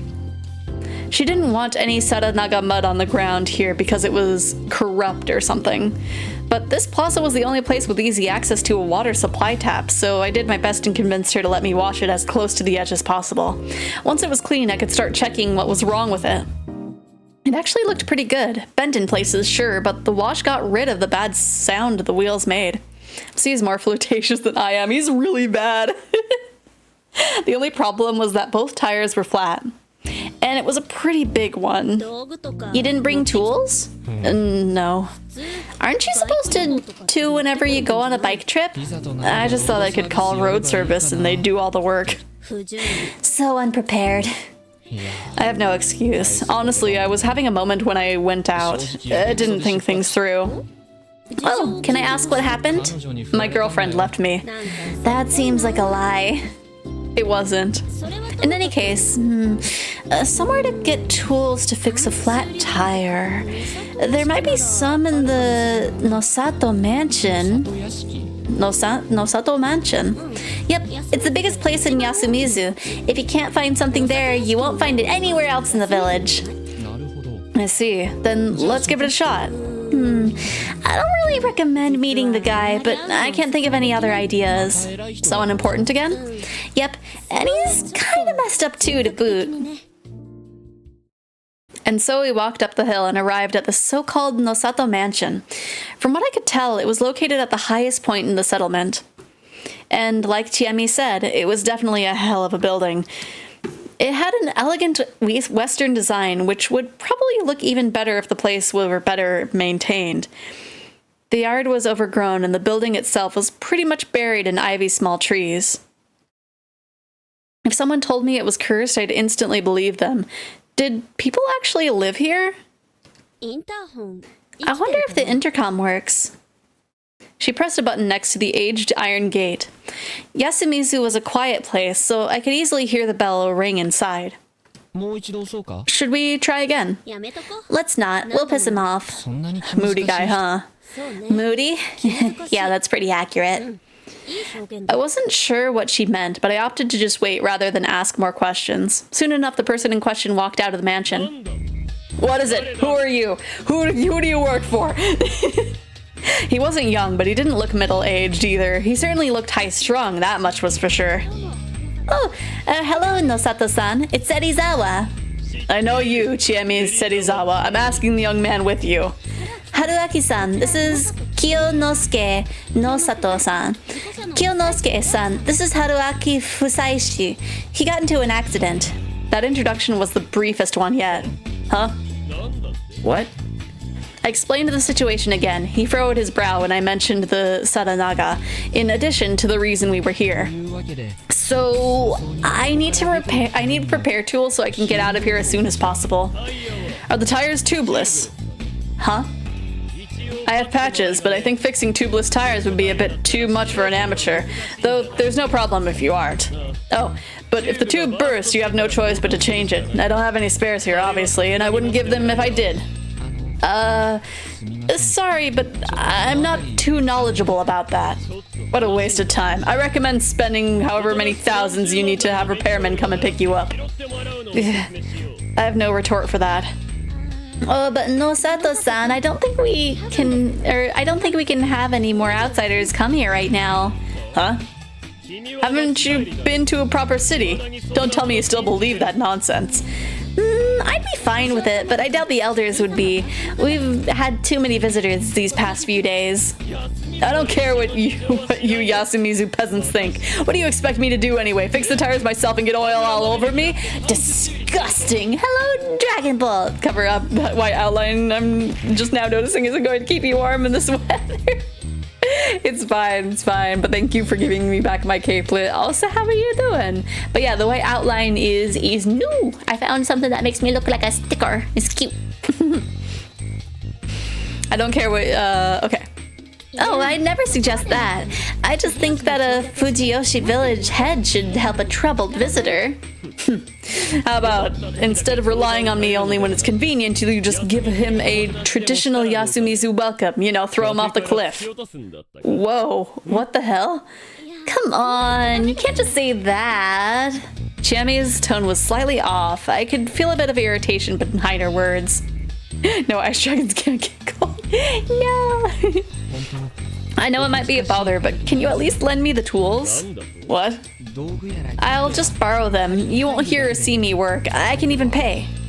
Well, I don't mind that much, but I'll want compensation for anything you break. Student or not, I'll have you act proper. Not doing too well dealing with some loss. Oh no. I hope...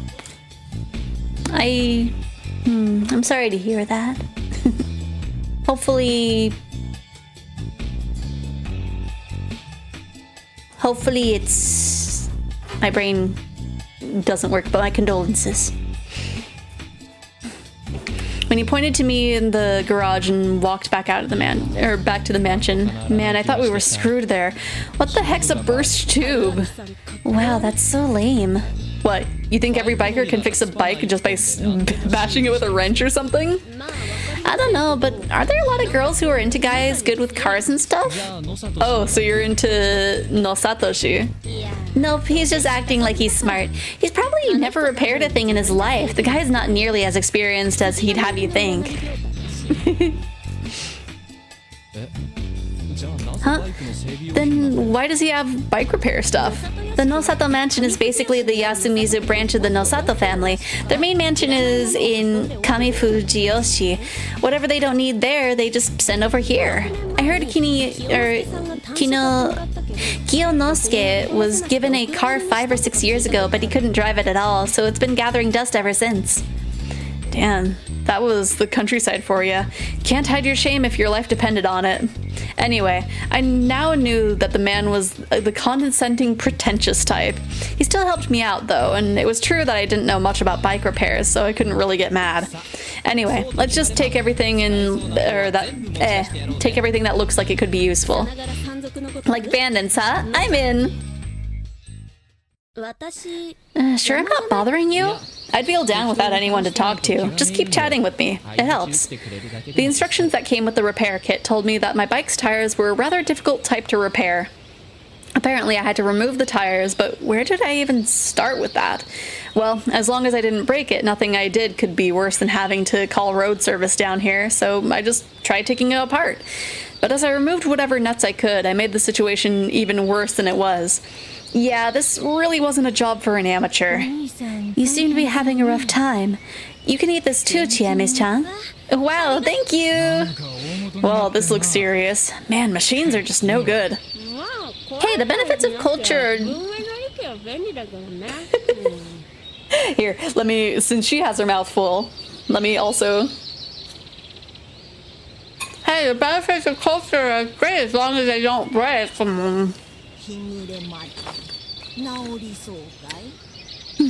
Think you can fix it before sundown? That might be hard. Don't worry though. Worst comes to worst, I'll do something. Nom nom nom. I really appreciated how she handled the visitors in my stead. Hey, Tiene. Is it hard to get a bike license? I don't know. I know scooter licenses are easy! I have one myself. Mid-sized bike licenses are pretty hard to get. You even need to take a course, just like with cars. You like bikes? What the heck? What's the matter to you? How much was that anyway? 800,000 yen. Brand new. Holy! What the heck? That's way too high. Are you an idiot or something? How'd you get that much? Part-time jobs and all that? And you got into an accident. Poor Haruaki-san. Nom nom nom. Chiami-sensei. I may ask, what happened to my share of the food? Oh no, I ate it all. Poor Haruaki-san. I didn't want sympathy from the one responsible. As I told her off for not leaving me any food, I somehow removed the tires. I could only hope I'd be able to fix this up. What you munchin'? It's my spicy ramen from earlier. I should probably actually finish it. It's just been sitting here. I keep like waiting for a moment to finish it and I just like don't. I've had this thing for less than a month, but the trouble it was putting me through made it feel somewhat dear to me. I wanted to fire it up again and make it go as fast as it could. Suddenly I heard an engine. It felt like it was mocking me. Hold on, an engine? Here? I stopped working and turned around to see an unfamiliar van drive into the plaza. Barring the classic-looking piece of junk in Nosato's garage, this was the first time I'd seen a car here. As far as I knew, no one living here actually owned a running car, so... Those are the journalists I told you about. I knew it. Once the van stopped, a lady stepped out of it. Hello! Okay, I wanted to... Okay, let me finish my noodles.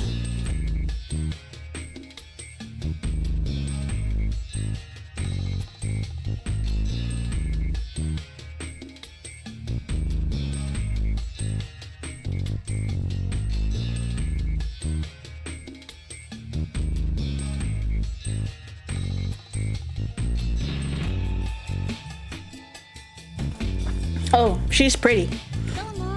Hello. I'll be bothering you again today. You're a new face. Hello, my name's Haruaki Bike Crash. Don't be so hard on yourself.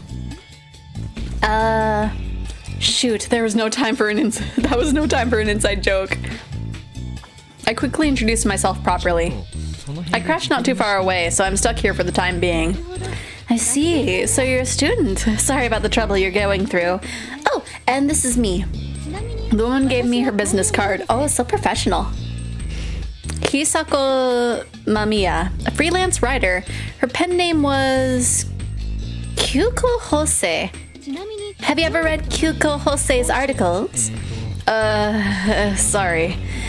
Figured. I'm not a big name yet, and the magazines I do get printed in are marketed for housewives and the elderly. That's some pretty intense competition. What do you write, anyway? Food reviews.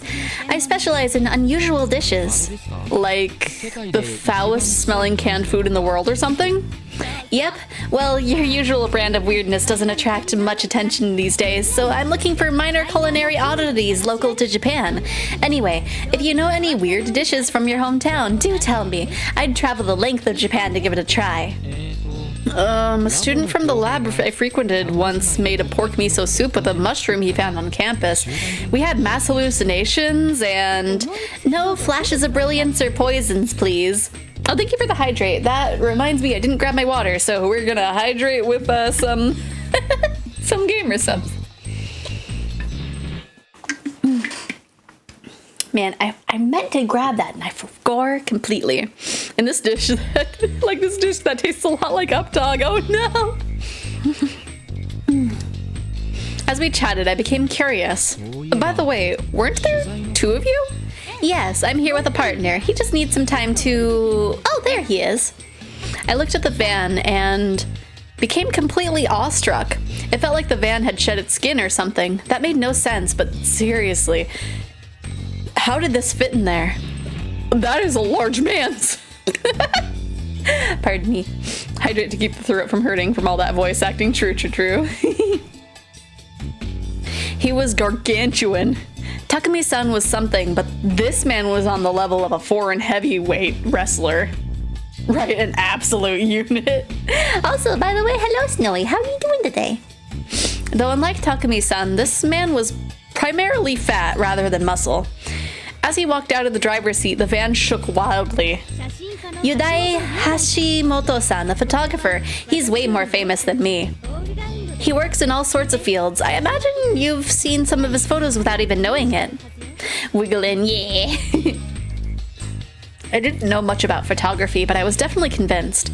There was a certain kind of authority or gravity around him. He wasn't saying a word, and I couldn't tell what he was thinking. Nice to meet you. I'm Haruaki Fusaishi. Man has to bring his own lightning because he blocks the sun in his shots. My goodness. Was he even alive?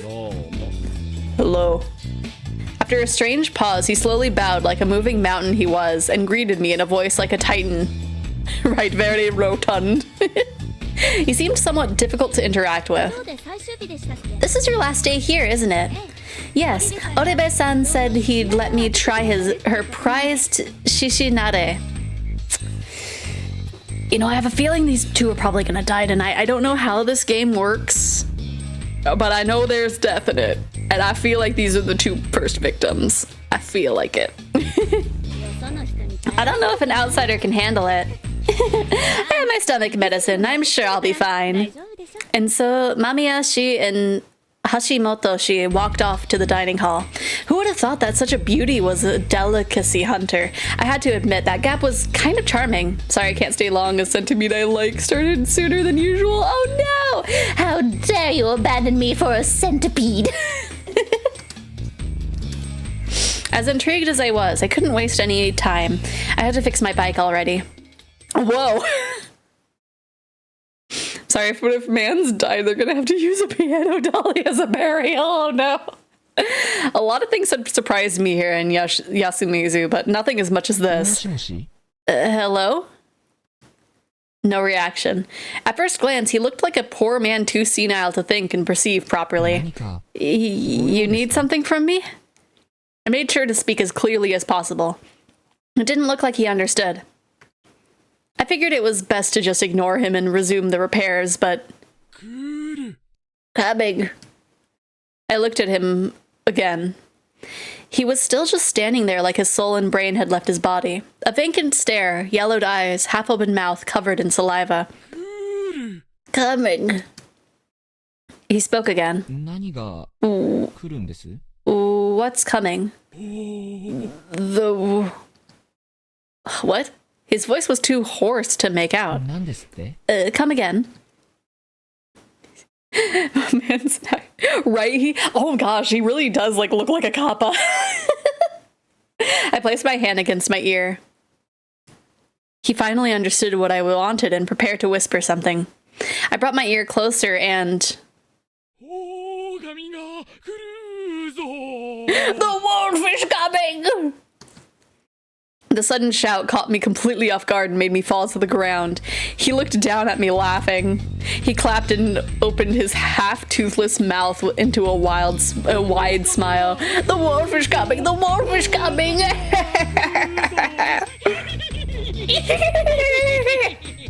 My goodness. He bent his body in a weird way, laughed like he was convulsing, turned around, and just left. And then he stole my cucumber. Oh no. Haruaki-san, oh, I'm too late. Chiemi had joined the journalists and only just came back. Late for what? Gramps over there loves messing around with strangers like that. Wait, that's your grandpa? No. I don't even know his name. He's been in Yasumizu forever and he's always like that. It felt less like he was just messing around and more like he's a bit touched. Yep, everyone calls him the old man who cried wolf. Named after the boy who cried wolf, I assume. It doesn't work as well, though. Pardon me, I had spice in my throat. Wolves, eh? As far as I knew, there was no wild wolves in Japan. There used to be, but after the last sighting in either the Meiji or Showa period, they've been considered extinct here. There are no wolves in Japan? Huh.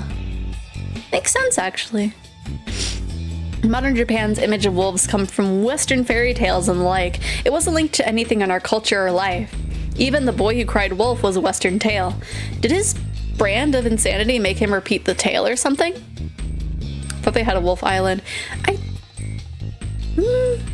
Maybe. I know they have like the area with lots of deer. I think they have a cat island.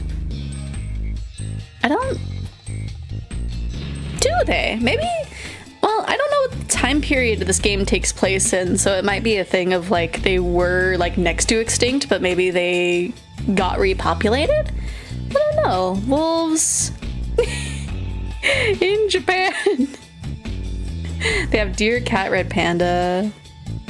Oh, the Japanese wolf, also known as the Yonshu wolf, is an extinct subspecies of the gray wolf that was once endemic to the islands of Honshu, Shikoku, and Kyushu in the Japanese archipelago. Interesting. I don't know why I was just like, I need to look at this right now.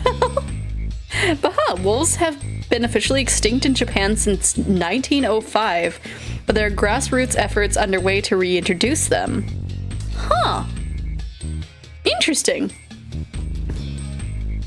Yeah, I don't know if the deer is like a specific island, but I know that there's an area where like you go to feed deer and they'll like bow at you, and it's like a very big like tourist attraction thing, that you like feed them little deer crackers and they bow, but also like they kind of bully each other sometimes too. It's one of those facts that's like, wait, what? Right? It's like, I gotta check this out. Want to feed deer and just like pet them, right? You would be able to. Maybe if my elf and I ever travel to Japan, we might like take you and Peach, maybe. I don't know like when or if that'll happen, but a deer sanctuary, you're not allowed to pet them, but allowed to feed them. Wait, for the ones that bow, you can't pet them? Huh. A bit weirded out by the circumstances, I went back to repairing my bike. Or is it a different thing? Where's the... Let me see. Because I know it's like very famous. Like in almost every TikTok that I see of like, oh yeah, travel to Japan, like there's always at least one thing that's like, oh yeah, the deer in this area.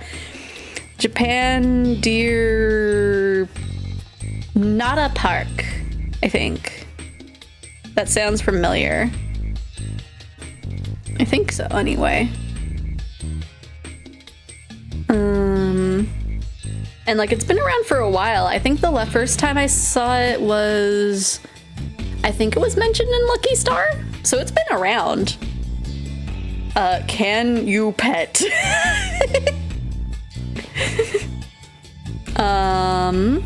They are used to humans, so they are approachable and can be petted, but they can still attack.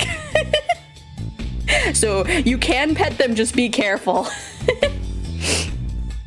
Disintegrates, but feeding deer is better. Also want to go to the cat island surrounded by kitties, right? That would be so fun. At one point in the future. A bit weirded out by the circumstances, I went back to repairing my bike.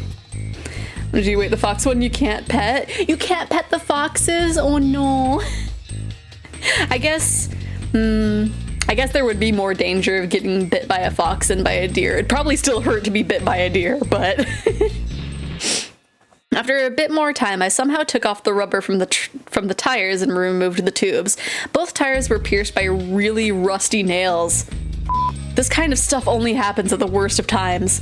Then I applied the patches and filled them with air using a manual pump. I wet the tubes. There were no bubbles, meaning no air was leaving them. Things were looking good.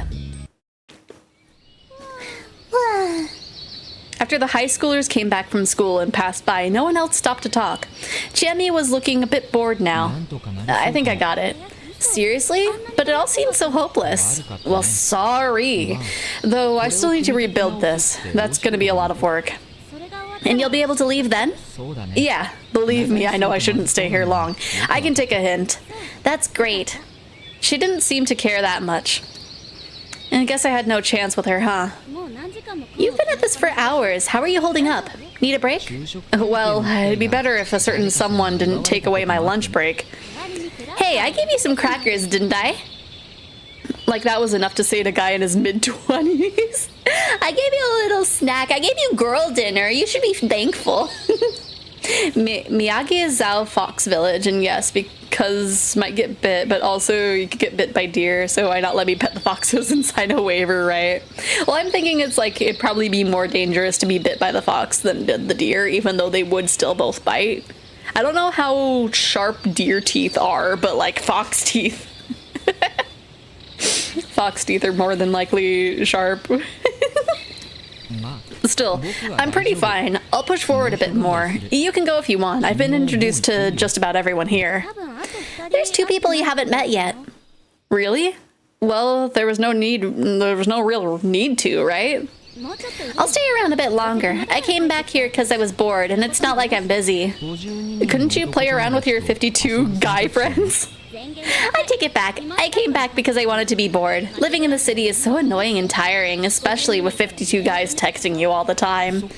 Oh. I'm sorry, I lied about the 52 guys. Why? Because I wanted to keep you in check, I guess. Why would she pull a tactic like that only to reveal her hand? Hey, did you really get dumped by your girlfriend? Now she asked me that. I did. Honest.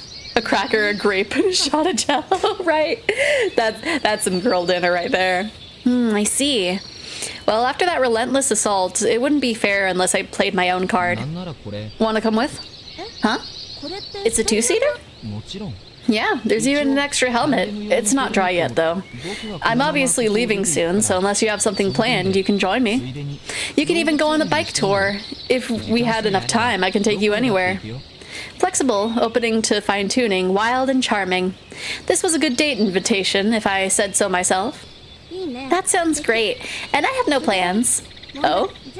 I'll go get my stuff then. Chiemi smiled and turned around to head to her place. She then looked back at me and... You should hurry before I change my mind. Yeah, sure. Well, that made me motivated. This was one tiring trip, but at least I met someone good along the way. I just forget everything I didn't want to remember while on the road with her. I could only hope that clever girl and I would eventually grow closer. With that ulterior motive in mind, I resumed rebuilding the bike. After several failed attempts, I was finally making some good progress putting the bike back together. Afternoon had passed, and it was almost evening. At the rate I was going, I'd definitely be working while it was dark. Would that even be possible? It might be way past midnight by the time I was done. Chemi might dump me for that. Man, life sure was hard. What do you mean dump you? You're not even dating! The plaza I'd worked in was now totally empty. There was no one around me. All I could hear was the wind, the frogs, and the tools in my hand. It was desolate, to say the least. I suddenly felt really weak. It made me keenly aware of being in a place I didn't belong, and I was preparing to escape. It was an oppressive atmosphere, like the bars of a cage were slowly swinging shut. What's this, Haruaki? I think you're going to get attacked or something. I tried to laugh it off, but it didn't work. As I became more conscious of my surroundings, I began to hear things I hadn't noticed before. I heard a voice. Someone was singing. It was an inarticulate little girl's voice. I stopped my work. Before I knew it, I'd put my tools down and gone looking for the source. Oh no, they're a baby harpy! Run! Was I that starved for human presence? Or did the malaise make me feel like I was in danger? I walked down the hill to where the song came from. Passing the tall grass, I arrived.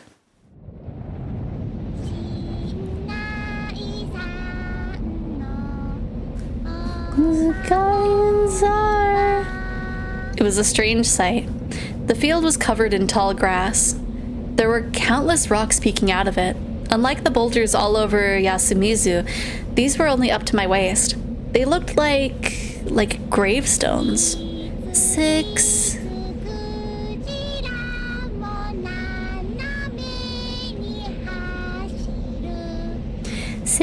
the badger hums along, great within the ray of bricks. The field extended into the dusky western sky before ending it at a cliff. This was the lowest spot in Yasumizu, the border of Saranaga. There was a large pine tree right at the edge.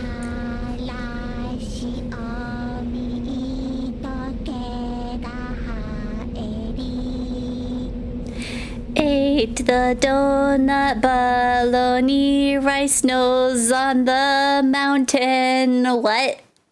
The donut bologna rice. The evening sun, the stones, and the pine's shadow gave the field a strange aura.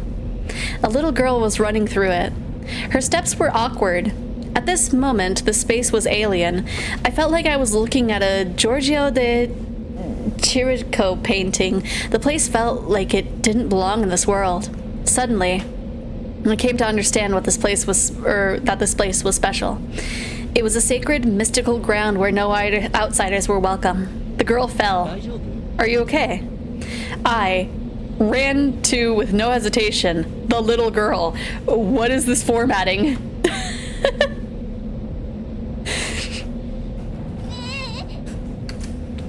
Help up.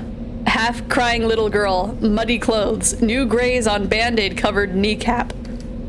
I console, little girl, push away, run. Someone appears, girl, saw one, me.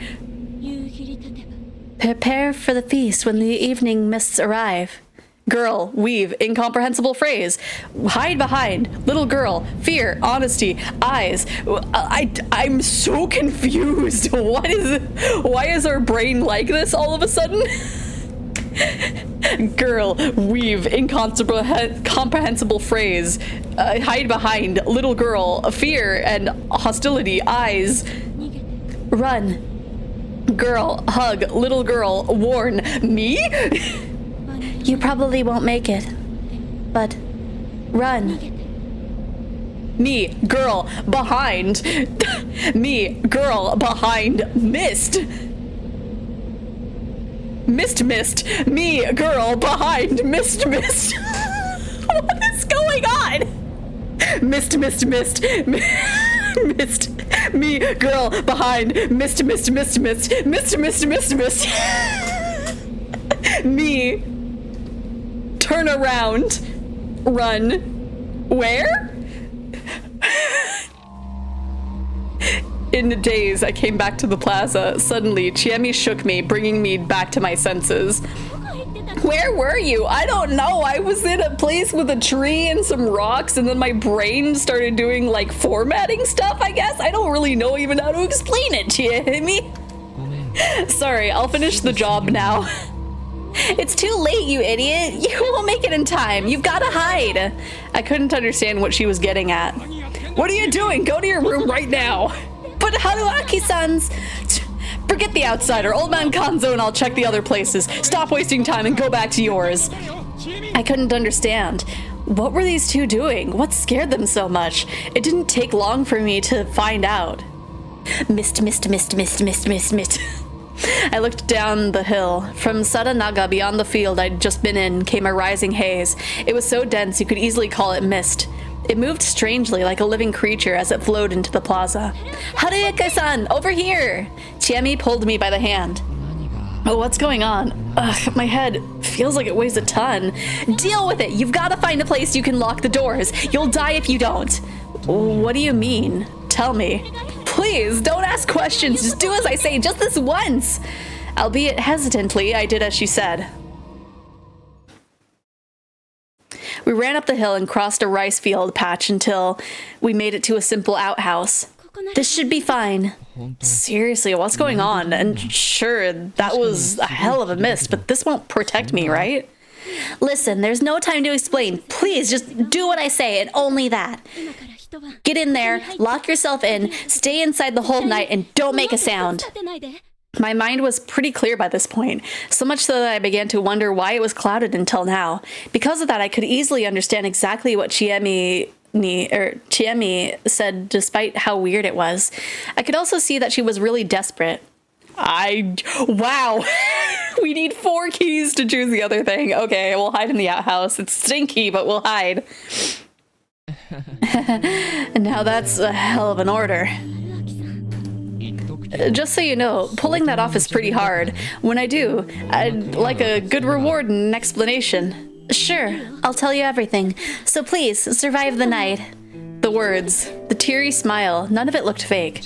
See you then. You gotta hurry, right? Yep. Haruaki-san? What? I'll tell you tomorrow. I think she's gonna be dead tomorrow. Leaving me one hell of a homework assignment, Chiemi ran off. The plaza was covered in mist by now. I could see it rising to take over the fields, too. Anyway, a promise was a promise. 10 minutes later, I began to wonder what I was doing. Was I really supposed to spend the night here? This outhouse wasn't like a prefab you'd find in construction sites. It was just a shack built by hand. It merely happened to have a toilet unit installed. It was Japanese style, so I couldn't even sit down. All I could do was stand. Another problem. It was the type of toilet that periodically had to be pumped empty, so the smell was really bad. Sure, there was a cover on the toilet unit, but without any kind of air freshener anywhere, the smell of ammonia could only do so much. The only good thing about being here was that if I had to go to the toilet, well, mission complete. But what of it? Again, was I really supposed to spend the night here? The question quickly made me realize how stupid this was, and I began making assumptions to make this easier for myself. Was I being pranked, or was everyone here just crazy? Hell, the mist had already filled the surroundings, and there was no way that this shabby outhouse protected me from it. The air here already felt misty and damp. The temperature here was low, so I could still bear it somewhat, but staying here all night would make me all wet. Again, I wasn't safe from the mist here. That considered, I'd probably be better off sleeping in the grass outside than staying here. The reasonable part of my mind urged me to stop playing along with these hicks. However, get in there, lock yourself in, stay inside the whole night, and don't make a sound. Sure, I'll tell you everything. So please, survive the night. My sense of duty made it hard for me to break the promise I'd made to her. Actually, that wasn't quite true. I was more intrigued by the prospect of learning more about this place. Anyway, I took the time to compile what I'd found out today. This was the Yasumizu settlement, a special part of Fushioshi. It was situated right next to the Sadanaga Rapids. The people living here were Hinamizawa, Yasunaga Oribe, his family, Kaori Oribe, and Yoshitsugu Oribe, Chikamochi Kamoshida, Haru Makishima, her granddad Kanzo Makishima, Tai Yamawaki, Takumi Moro, Kiyonosuke Nosato. Seemed like he was from Fujiyoshi, the place on the other side of the mountain, but for some reason he lived here now. And finally, the old man who cried wolf.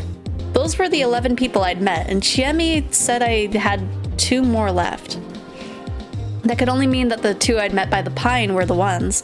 A little girl. She was probably the girl that strayed into Sadanaga yesterday morning. And then there was the fantastical-looking white-haired woman clad in strange clothing. She was probably the one I'd seen in the morning. The fact I'd seen her twice made it likely that she was indeed real, but with how mysterious this place was, I couldn't rule out the possibility that she was an illusion. According to Chiemi, the little girl was being looked after by someone in the village, so I could only assume that the white-haired woman was the one. If I counted the little girl, it would mean that Yasumizu had 13 inhabitants. Then there were 2 journalists, Hisako Mamiya and Yudai Hashimoto. Add me to that, and you had a total of 3 outsiders, but I'd put that aside for now. Anyway, time for an assessment. Yesterday morning, a little girl strayed into Sadanaga. To make it worse, no one, not even herself, knew anything about her. She instantly got branded as an ill omen. The next day, Chiemi, who was in Sadanaga for some reason, found me there. They recognized me as a proper lost person, but since I came through Sadanaga, I was also barred as an ill omen. From what Kiyonosuke Satoshi said, it was safe to assume that it used to be customary to throw people like us into Sadanaga. And then there was the mist. The girl said something mysterious, prepare for the feast when the evening mists arrive. I can only assume that it was related to the same superstitions. After all, the mist came from Sadanaga itself. It and the river seemed to be central to the local customs and ideas. With that in mind, how was it dangerous? What was going to happen now? Yomi Bito, as in people from Yomi? The ancient Japanese land of the dead? Dead people came back through Sadanaga and they were corrupted. Well, that gave room for some wild ideas. Was there some sort of pathogen in Sadanaga that rose up with the mists? Did it turn people into zombies? Was I about to be part of a Japanese Resident Evil? Oh wait, that was already Japanese. What if you had a 10% chance to be infected by the mists, but a 100% chance to be infected by another person? That explained why everyone had to isolate themselves like this. If If I became a zombie, I probably wouldn't have the mind to unlock the door. So basically, by locking myself in here, I was quarantining myself. I hadn't put all that much thought into that, but it seemed like a good story. Sure, stuff like that boulders and the wolves didn't fit anywhere into my idea, but it was still interesting. Then again, I knew this was Hicksville and all, but would a superstition that science could explain so easily really survive the modern world? It seemed so weird. Get in there, lock yourself in, stay inside the whole night, and don't make a sound. Don't make a sound? To be frank, the reason why I spent so much time on these delusions was because I was scared of things I didn't know or understand. In the past, people used to attribute stuff like natural phenomena and diseases to gods, devils, yokai, and then do nothing but fear them. They were scared of those manifestations of monsters and whatnot, but on the other hand, it was better than not seeing or not knowing what they really were. The fact that you could die to things you couldn't see or understand made life really unreasonable and unfair. That was why it was very logical to give things names and mental images in order to recognize and memorize them. My fear of things I didn't know was the same, except I wasn't satisfied with just labels or hypotheses. Hypotheses? I guess that's the word. I needed to reach the truth. That aside, what I was feeling right now wasn't a fear of the unknown. It was a realistic and practical fear of something that could endanger my life. Get in there, lock yourself in, stay inside the whole night, and don't make a sound. That meant that outside lurked something dangerous that could hear sounds. Perhaps it was the so-called dead that rose up from the river. Or maybe, assuming I was right with my Sadanaga sickness theory, it was people who came out and beat the heck out of all the diseased who didn't follow the rules. The wolf is coming. Maybe the wolf was the title given to the killer?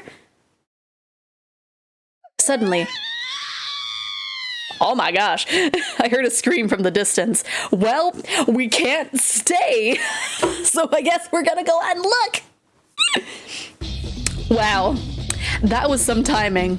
Right as I was about to form a new hypothesis, the proof connecting it all suddenly came to me. It was right outside. It had gotten really dark. There were no lights anywhere. The darkness was fear. Unperceived equals unknown equals dangerous equals scary.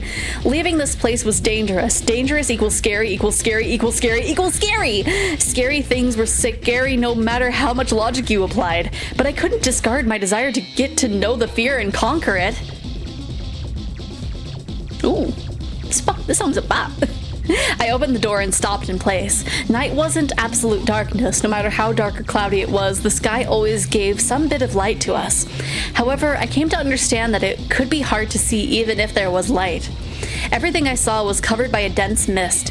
Combined with the pale moonlight, it made the area seem milky. It made it hard to get around. Regardless, I couldn't ignore the scream. There was something beyond this veil. I kept moving forward. Unless my ears were deceiving me, the scream belonged to a woman and had come from the right. I couldn't let myself think that.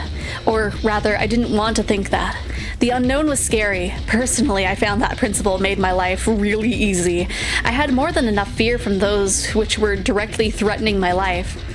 I really didn't want to have the fear of losing someone as well. Change your line of thought, Haruaki. Solving the mystery might save someone. 2 birds with 1 stone. I began walking faster.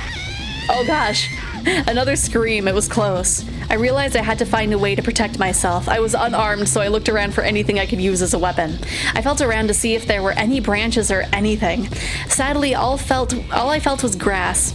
I went deeper and searched the ground itself. Soon I felt something hard. It was a rock. A moment of digging later, I took it in hand. It was a bit smaller than my hand. I almost teared up at how useless it seemed, but it was better than nothing. I looked at the base of my feet and saw the grassy ground. I could easily move forward if I first checked the ground using my feet. And since I must have been close to the danger, I had to focus on what was ahead, too. I'd recognized the danger and, if possible, get rid of it. I concentrated entirely on that and stepped forward. Just shuffling our feet towards danger. I couldn't hear the screams anymore, but I could hear other things. A wet sound, and the sound of something cracking. It filled my mind with countless things I didn't want to imagine. Even so, I kept walking forward, until I saw it. Oh, that do be a wolf! Oh, My hypotheses were nothing but delusions. The truth was truly something you had to see yourself. But why? Why was this so scary in spite of being true? It wasn't supposed to exist. It couldn't exist. After all, it was a wolf with a humanoid body. And there's no such thing as werewolves. Especially three-eyed werewolves. The next morning, in a paddy field in Fujiyoshi, Yasumizu 3rd block, someone discovered a thoroughly mangled corpse. The clothes nearby led the discoverers to conclude that it was the traveler, Haruaki Fusaishi. Ah! I am so sorry. That was so loud. He's still moving. Strangely enough, I could perceive this particular moment. Yomiboto! Purge him! And so I... Goodbye, Haruaki-san. Oh gosh, was finished off by the girl. The feast begins. The last thing I heard, I'll hang the wolf, was that. Raging Loop. Good game, Maggie buddy. Oh my gosh, so good. Unveiled arrival. Okay.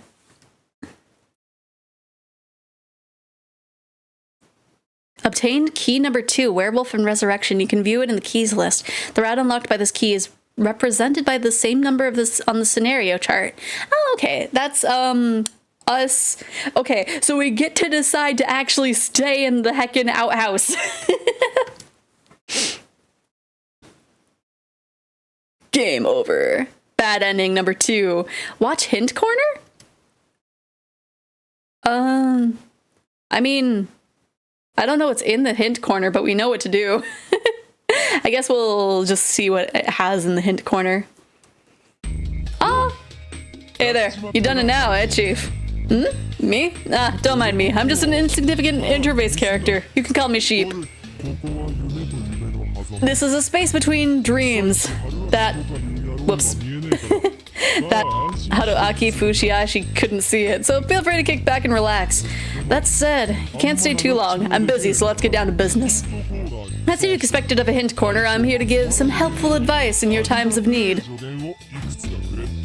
First, let's get all the game explanations out of the way. While I did say you've done it now, just before, you were actually fated to arrive here from the start. I mean, you only had one choice, right? There should have been one below it, but it had a lock mark next to it and you couldn't pick it. Oh, but just so you know, redoing Hinamizawa's silly quiz is pointless. None of those choices will change a thing. I think it was explained to you back in the tutorial, but let's review Raging Loop's structure just in case. As you just experienced for yourself, you will definitely die in Raging Loop. Why is that? Because many choices are locked and you'll need keys to unlock them. These keys are spread throughout the story. You'll need to die to obtain most of them. That's why death is unavoidable. It seems Haruaki Fusaishi can retain his memories for the next time even if he dies. This is a system to replicate that. So here's my first piece of evidence to you. If you get stuck, try dying! There are many keys lying within the story's many bad endings. You can also obtain keys from some surprising outcomes. Of course, it's possible to get all the keys and finish the game without seeing all the bad endings, but I'll leave that up to you, to your playing style. As for the bad ending number 2, also, I feel like I should also, like, since he has a silly filter, I feel like I should have a silly filter, right? It's not gonna work. There it goes. For bad ending number 2, also known as Toilet Man's End, you need key number 2 to avoid it. But that won't be a problem for next time. Did you notice? You already obtained key 02 by dying here. You can check the details of key 02 from the keys listed in the menu, so you can check it out there. But basically, Haruaki Fushiashi now knows with experience he'll die if he goes out at night. So that makes a new choice possible. You'll find more bad endings that you're forced to play through first in the future, so keep that in mind. Other times, you can keep going onwards for a long time without finding a key. Whenever you get a key, it's displayed with a large red letter, so remember that part too. Haruaki Fushiashi will be sent back to a starting point up to this. In other words, to a scene at the start of the game with him on his bike. You can reread everything from the start if you'd like, but you're going to die dozens of times from now on, so it'd be a pain to reread each time. So once you get in grip of the situation, use the scenario chart to jump ahead.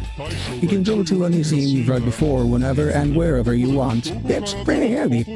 For example, you could open the menu, press the chart button to go to Q, follow Scream in dense mist, even right now. And use the scenario chart to jump around. That's the key to completing Raging Loop.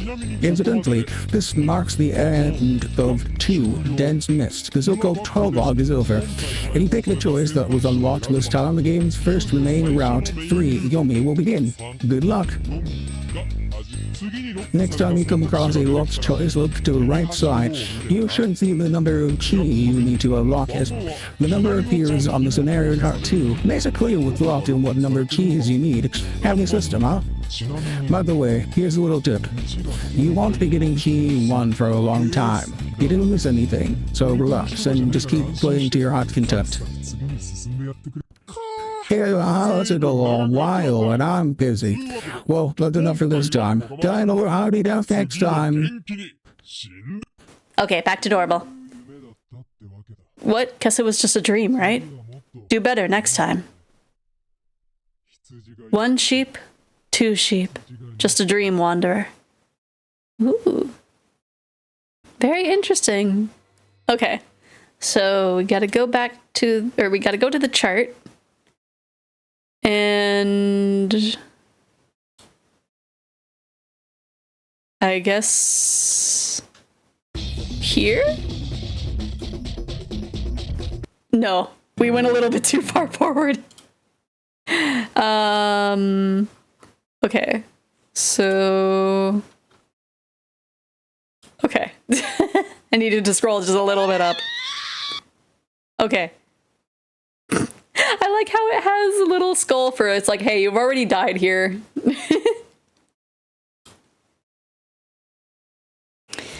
What was that? It sounded like someone's life was in danger. It meant something dangerous was nearby. Oh, wait.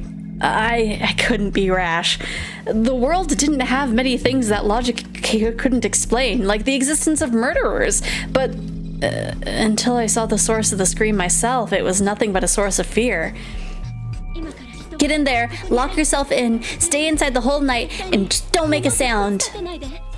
I reached to open the door, but something stayed my hand. It was my promise to Chiemi. But that scream just now was very real. It wasn't normal. I had to assume the situation was dangerous, and maybe I could help if I went out. But that meant endangering myself. I was no saint, and I had no plans to rectify that. If there was something that could get me to walk out, it'd be curiosity. My curiosity had run over many dangers thus far, but right now it was weaker than my fear and risk of death. Why? Because I already knew. Shoot, what the heck were those memories? It wasn't a premonition, a dream, or anything that vague. My brain recognized it as something I'd experienced. But how? After all, I was still alive, and the time from those memories had yet to come. Was I a precog or something? By God, I swore I'd never experienced anything like this before coming here. And why did the memory come back to me at this particular moment? Regardless, that overwhelming fear and the pain and death that followed were exactly what waited for me if I opened the door. I couldn't feel more certain of that. The thoughts rendered me unable to move. Immobile. I stood still, completely certain that I'd lost my chance to leave. I wasn't childish enough to sneer at selfish decisions, but this still didn't feel good. Not to mention I was upset at myself for not being able to act like me and run out simply because I was curious. I didn't even feel saved. Until that moment. Suddenly, the door began to shake. This place had a handle on the outside, and someone was pulling on it hard. There was a lock, sure, but there was only so much that it could take before it broke. I prepared to pull on it from the inside, but... Get in there, lock yourself in, stay inside the whole night, and don't make a sound. What would happen if I did? Whatever was outside would instantly know I was here. Even if I protected the door, the thing had lots of other ways of hurting me. But what if it didn't know about me and was just weirded out by this randomly locked toilet? What if it didn't show a hint of fear of what it was doing? Or what if I didn't? Would it just leave? I chose to just wait and see. Once again, someone pulled the door, shaking the structure as a whole. I gulped down a scream and focused on the lock. If it broke, it'd be over for me. Over, as in I'd be dead. That was what that memory told me. I was powerless back then, and even more so now. Assuming I tried to fight back, what would work? I'd heard that teeth were the hardest part of the human body, so maybe I could bite? Yeah, I'd tear whatever it was apart with my teeth. I'd bite it to death. I gathered my wits in killing intent, grinding my teeth. I glared at the door. I don't want to get bit by the werewolf, so I'm gonna bite it first. How? How long it had been. The sound suddenly stopped. For all I knew, it must have been a ploy to make me drop my guard. I'd slowly count to 500. If nothing happened in that time, I'd assumed it went away. There was no screams or attacks after that. But the silence around me improved my perception. I heard strange noises every now and then. Breathing, growling, claws on the ground. Basically, I felt a beastly presence. Yes, we know about the werewolf. So the thing actually existed here? Was it what the mists brought here from Saranaga? The wolf is coming. Did they all know about this? Shoot, I couldn't learn anything in a place like this, and not knowing things scared me. Trusting my prescience, or deja vu, or whatever it was, I chose to just stay quiet and wait. I'll find out everything tomorrow. I just had to make it through the night and then talk to Chiemi. And if it was something I couldn't solve, I'd just run away. Thankfully, my bike repairs were going well, but I'd be leaving even if it didn't work. I'd walk to Kamifujiyoshi if I had to. Unlike Yasumizu, they might have been reliable means of transport. For now, I just had to stay awake and make it through the night. Well, we made it through the night. I never liked seeing night gradually turn brighter as the morning arrives. It always made me feel make me feel bad. Like I'd just done something harmful, both for my body and as a human being in general.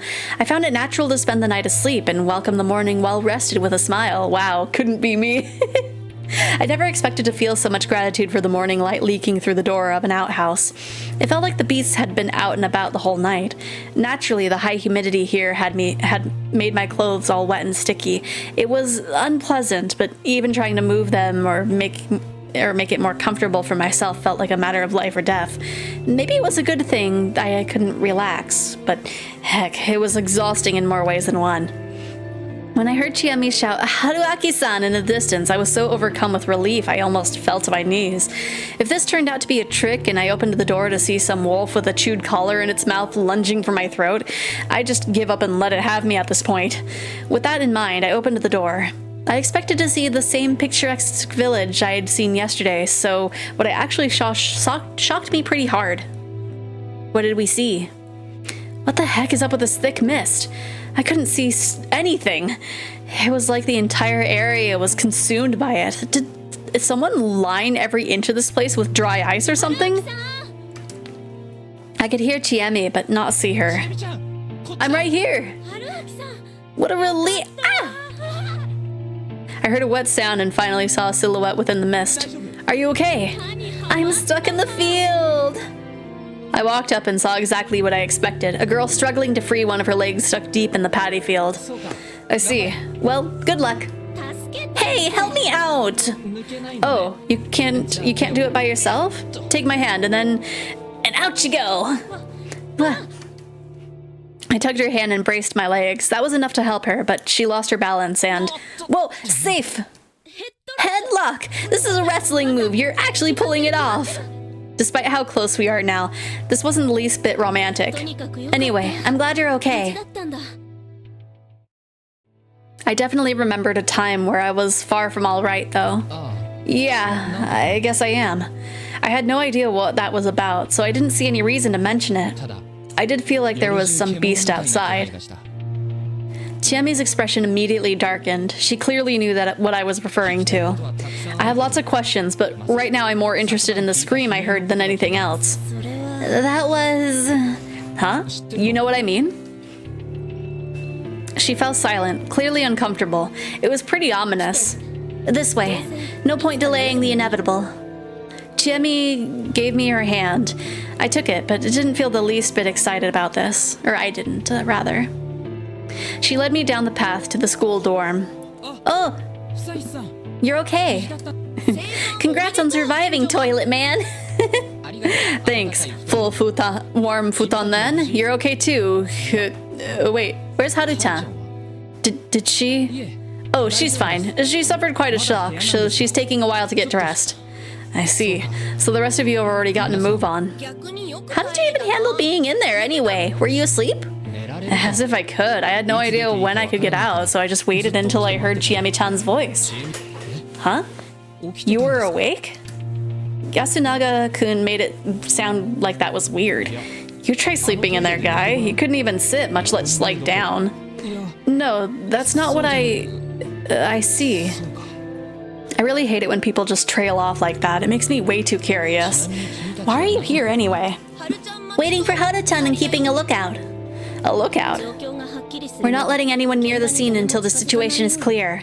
Scene? So someone actually... Wanna see? It's a good way to test your stomach. Mochi, don't mess around like that. Yeah, I do. The invisible and unknown were way scarier than anything else. Not to mention I could already smell something foul. I lightly moved them aside and walked up to the so-called scene. There was a corpse.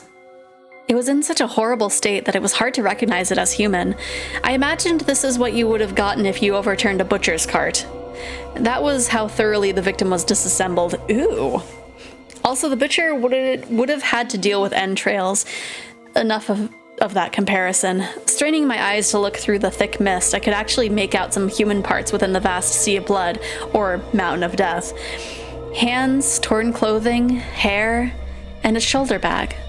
How professional. She kept hold of her interviewing tools even while running for her life. I knew she was going to be one of the first people. Didn't do her odds of survival any favors, though. Despite the body's state, it wasn't hard to tell that the victim was Hisako Mamiya, the small-time food journalist. That thing.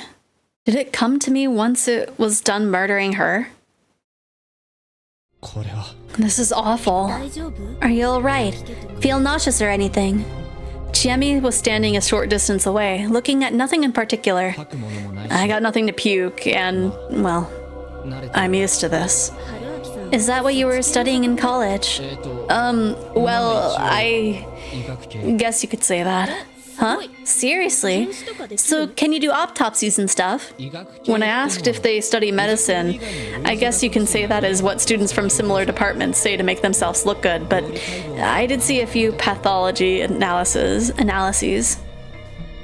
I crouched down and put my hands together. Then, grimacing at the harrowing reek of blood, innards, and especially digested food, I brought my face closer. Perhaps I could learn something from this. I could, even if it wasn't much. This corpse wasn't split into pieces. The limbs were still connected, but they were folded in an unnatural way and looked very flattened. They were either crushed or bent with no regards to bones or muscle position. Then her whole body had been torn apart. The innards were particularly badly damaged. The words wolfed down felt like the best way to put it. I found it hard to describe. This wasn't my job, so there wasn't much I could tell about it without touching it. This is way beyond anything I've ever seen before. I can barely tell what happened here. I had an urge to add that this seemed inhuman, but I kept myself from saying that. Anyway, we should call the police. Leave it to the pros. Yeah, the police don't come here, do they? I said something a good citizen would, but for some reason they didn't seem to agree. Haruaki-san, the police won't come. Why wouldn't they? I mean, someone died. They won't. Then let's evacuate. That's not happening either. Why? We have my bike and their van. Anyway, with Fusashi-san, we now have all the survivors, so let's go to the dining hall. We'll wait for Haru-chan. Yeah, you do that. Let's go, Haruaki-san. Can I get an explanation? Sorry, but I'm not in the mood for explanations. Figure it out yourself. It was the first time Chiemi had acted so harsh with me. I was pretty irritated myself, but it must have been worse for them.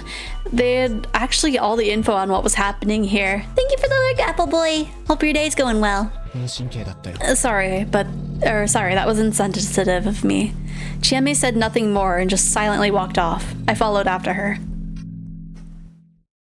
When we reached the plaza, I instantly understood what she'd said about evacuating. The bike and the van were both completely destroyed. The latter was in a particularly bad state. The front window was broken, all 4 tires were flat, etc.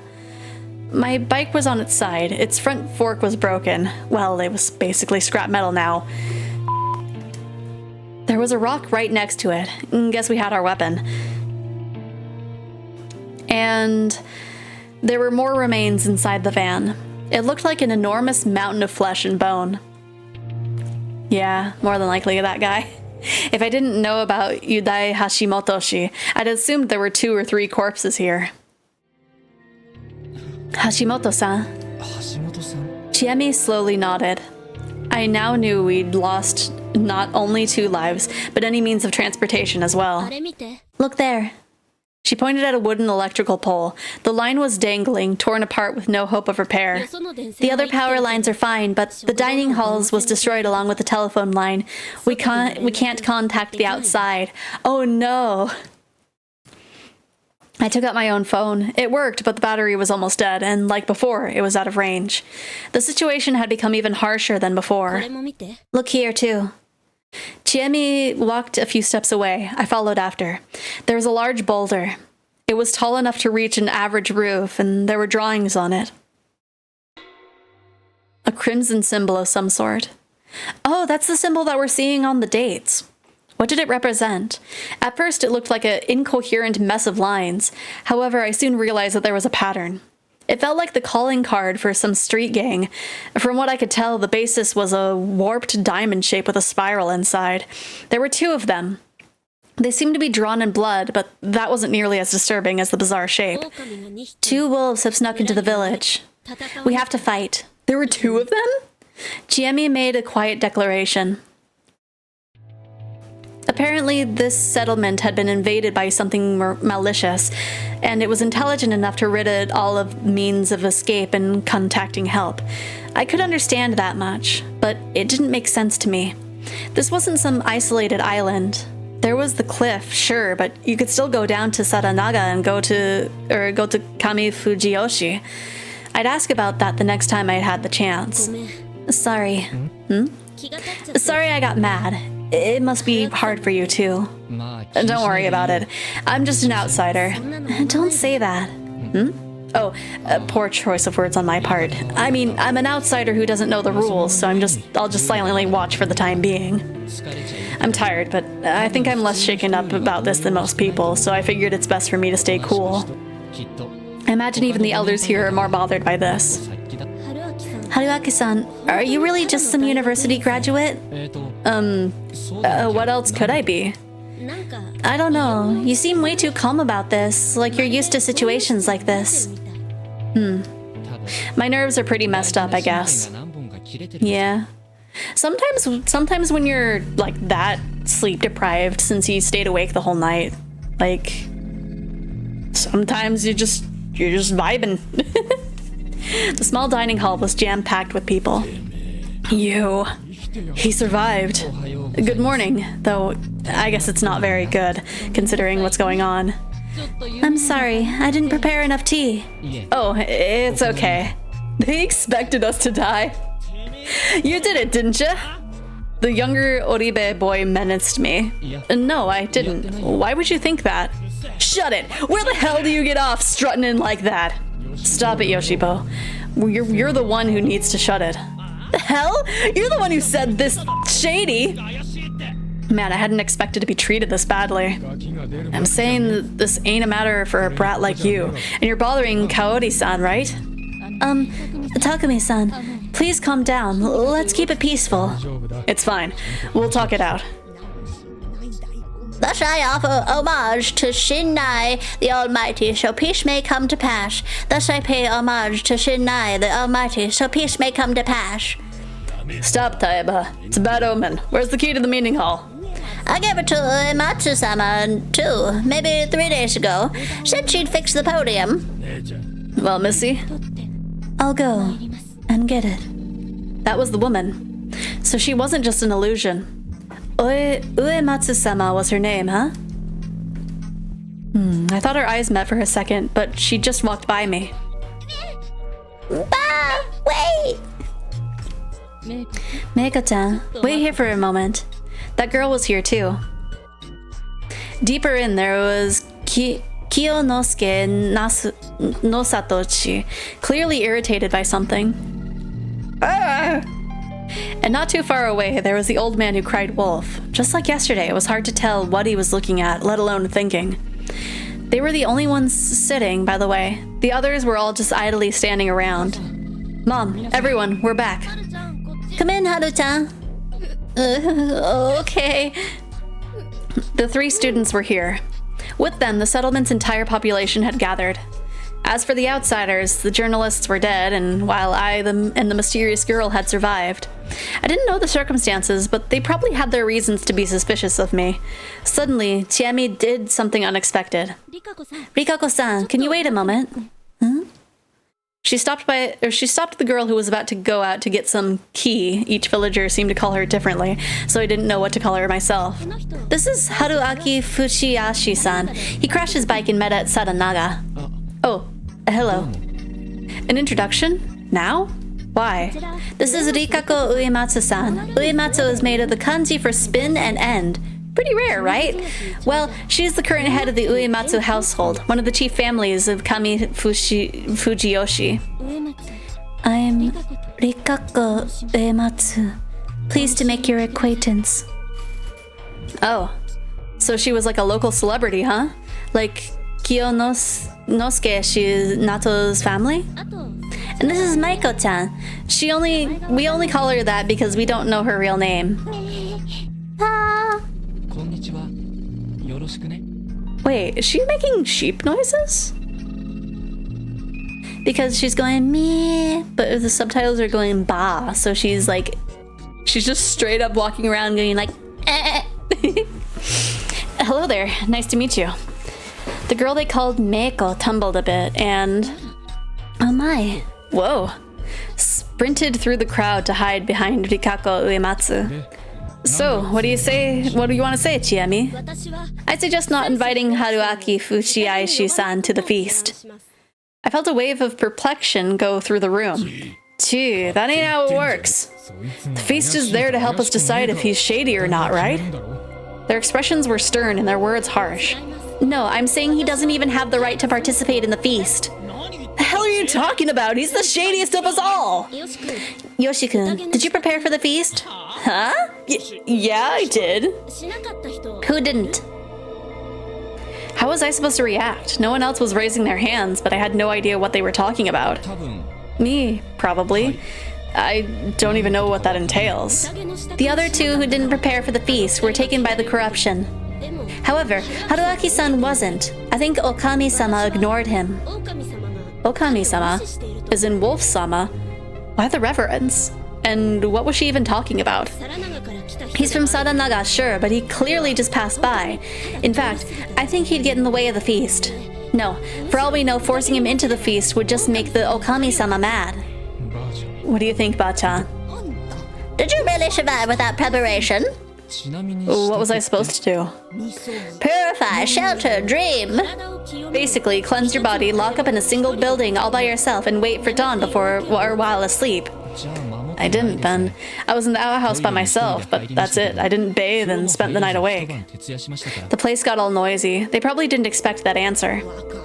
I don't know. This never happened before. Taya-san sounded genuinely puzzled. What do you think, Rikako-san? I had no idea what kind of dynamics were at work here, but Chiemi asked for Rikako Uematsu's opinion. I consent to the idea.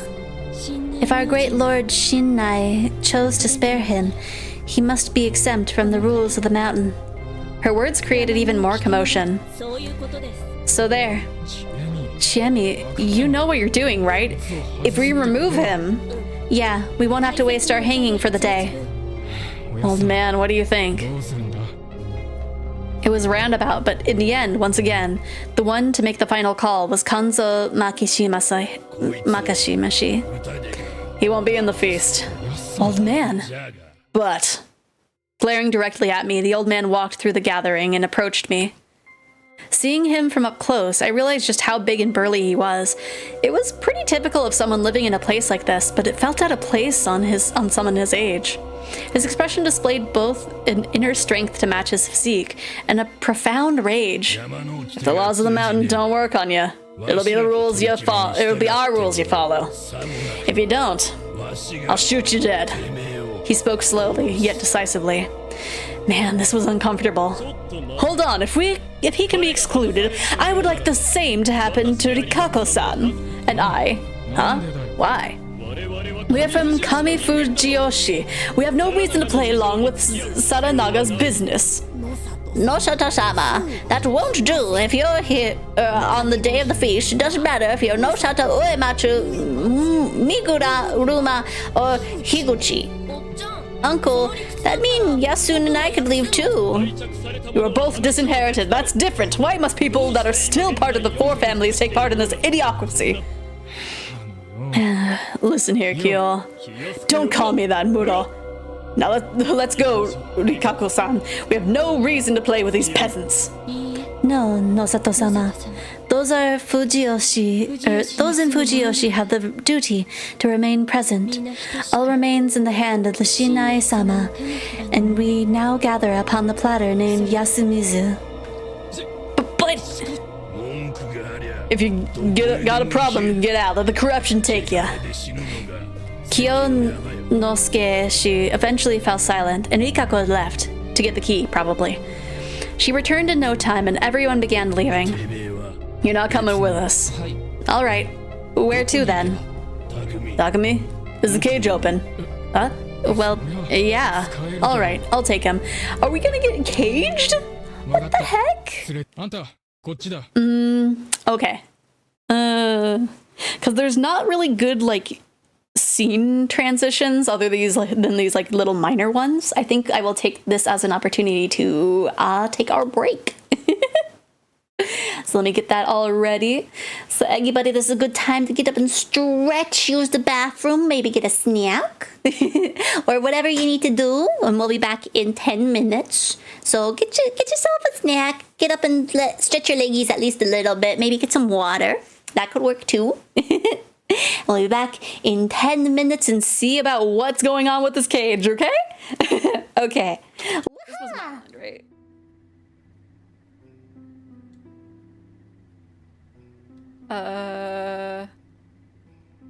Oh no, this wasn't my island. Well, time to crash into the water. Let's just quit and go back. That should be fine, right? Okay, we got it this time. Okay. Have like the low voice of like ooh woo ada ada. It's you, huh? He just poofed me. He just went poof. Blue, green, red, white. Blue, green, red, white. Blue, green, red, white. Blue, green, blue, green. Does it start over?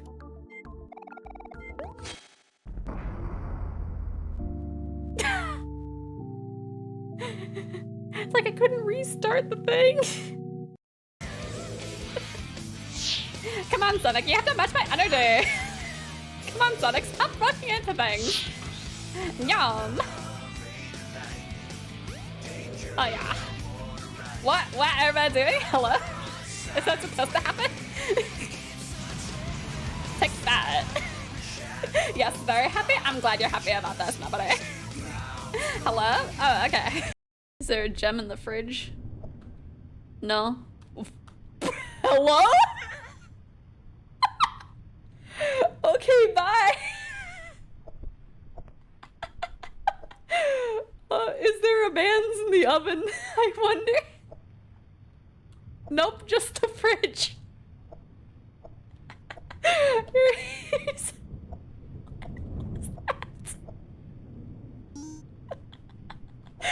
Why was there a man's in the fridge?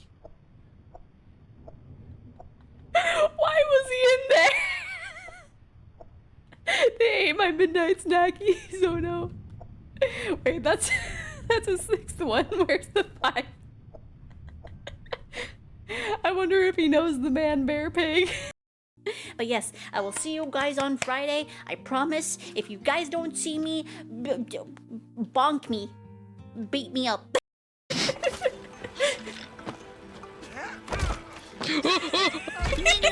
Isn't even ready. Go, go, go, go. Okay. Just wait a second when you're on the green. It's like the nail puzzle all over again.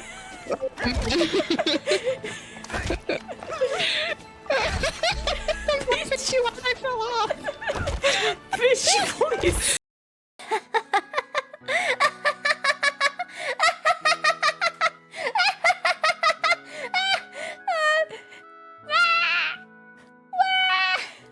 Okay, I am following her. She just streams when I'm not. Okay. Come back from a friendo playing Yakuza if you want to raid them. I'm listening. Music fits the animation a bit better than it feels like it should, right? Oh yeah. It's like pretty darn close. But yes, what it can't all be great. Every now and again it has to be haha dragon go raw.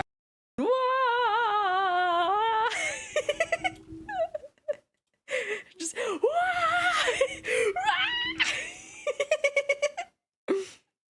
I have learned new information. More thorough autopsy results of Renju's body have revealed something. An object in his intestines. An object? A clump of organic matter. Because it was partially digested, it took significant time to analyze. What was it? Shoko Nadami's eyeball.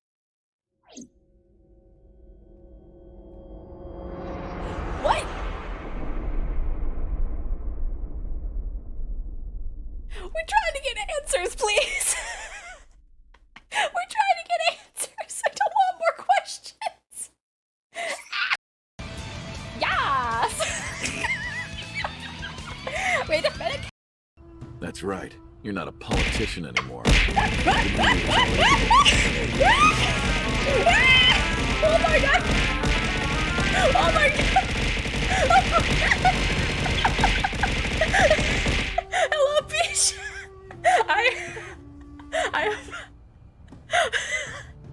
I have ascended. There is no doubt that that would be what the world was like if you never showed up.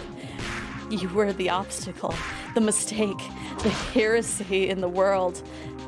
But if I would correct that mistake now, I would erase you and make it so that last week never happened. Tonight was the Watanagashi festival, the holy night where taking just one life was permitted in the name of Oyashido-sama's curse. It looked like the Higurashi stopped crying at some point. When the Higurashi cried, everything would end. And the Higurashi silenced. Lowly one, the hour of atonement is at an end. The Higurashi have stopped their crying. Thus, it is the end. The end. The end. The end. End. You don't have to run away anymore. Die with those dirty brains of yours smashed everywhere. Grah!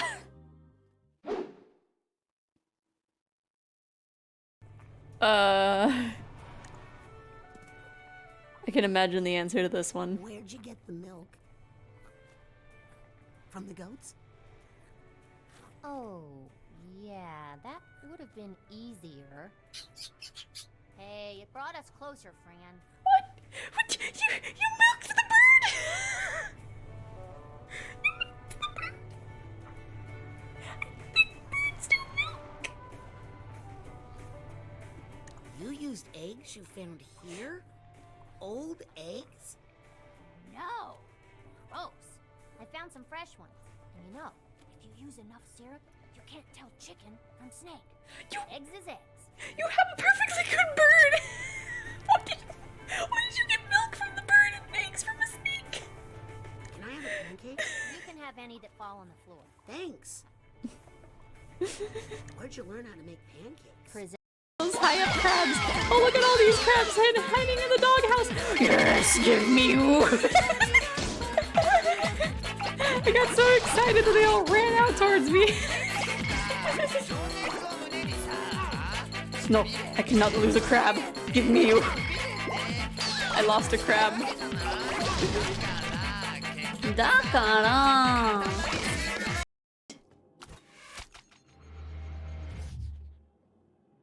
That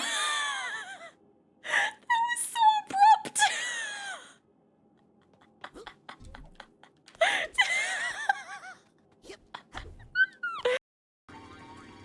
You're struggling with mental health. Just beat your meat. That's what this game is teaching me. You know? Little boy, I am I'm sorry gonna to stop say right that you there. Don't make us go. Ah! Ah! Ah!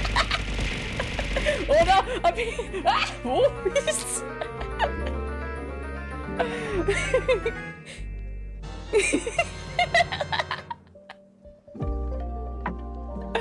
Right, the chaos. The complete and utter chaos. Right. I'm glad I was. Oh. Wait, there wasn't even an what? Oh, Bailey snuck it in. But yeah, that was. I'm glad I'm not the only one who thought that. Warned you about the stairs, bro. I warned you, dog.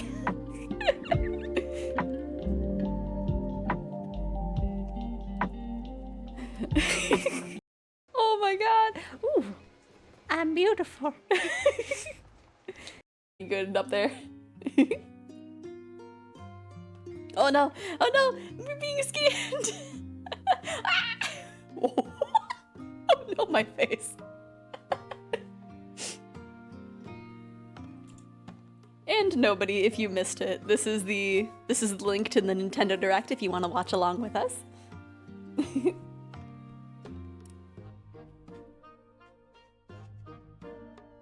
What do you like, Joseph?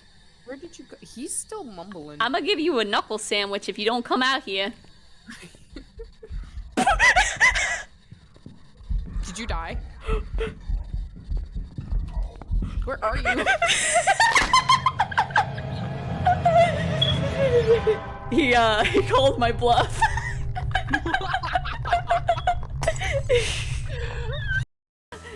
Her archetype was set up in.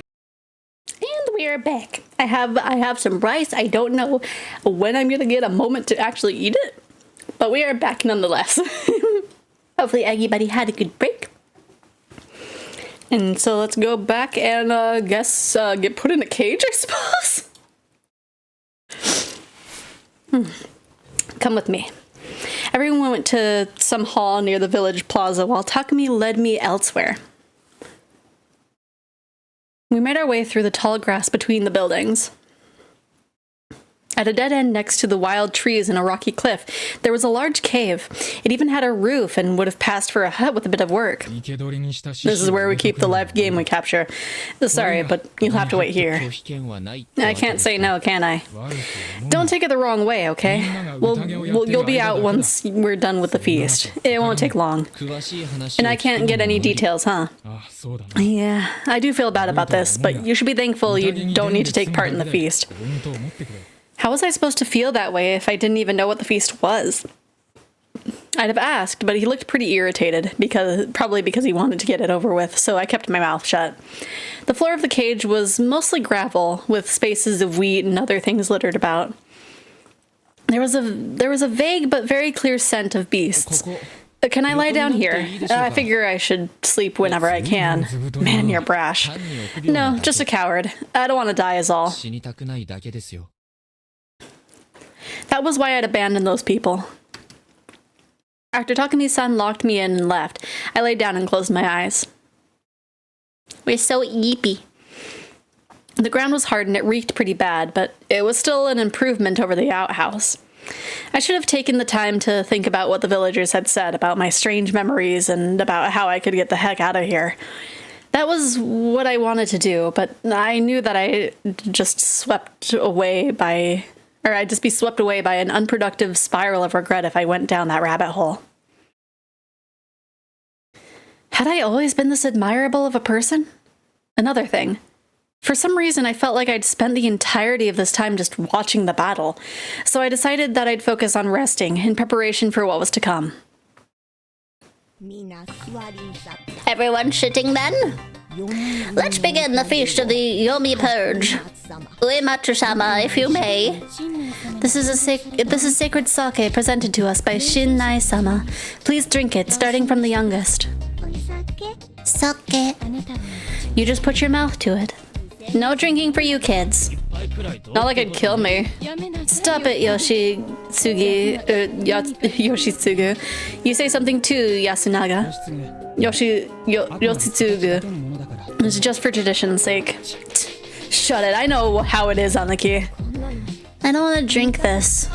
Hara-chan, just kiss it. There, done. I'm done too.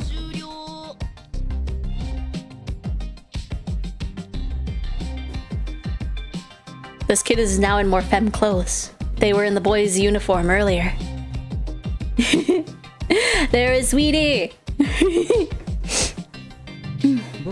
Same here, Tiene.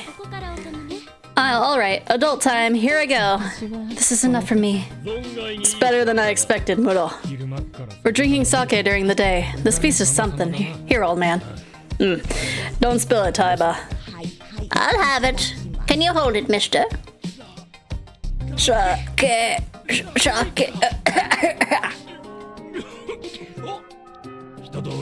That's done. Taiba, explain. You all know the tales, don't you? When the evening mist comes, the Okami-sama, the wolves, come back to life and try to slay the humans. There were two symbols on the Yomotsu Okami. That means that two wolves have risen. That's why we must do as Shinai-sama says and throw feasts so we can find and hang them using the powers of the guardians some of us were given. If we don't, we'll be taken by the corruption. That means dying a horrible death.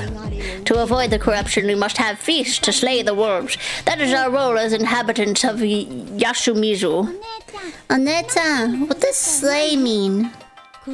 It means kill. Scary. It's fine. I'll protect you. Sorry for the interruption, Yamawaki-san. It's okay. Children always do that. She's not the only one among us who could be a wolf. Good grief, what nonsense.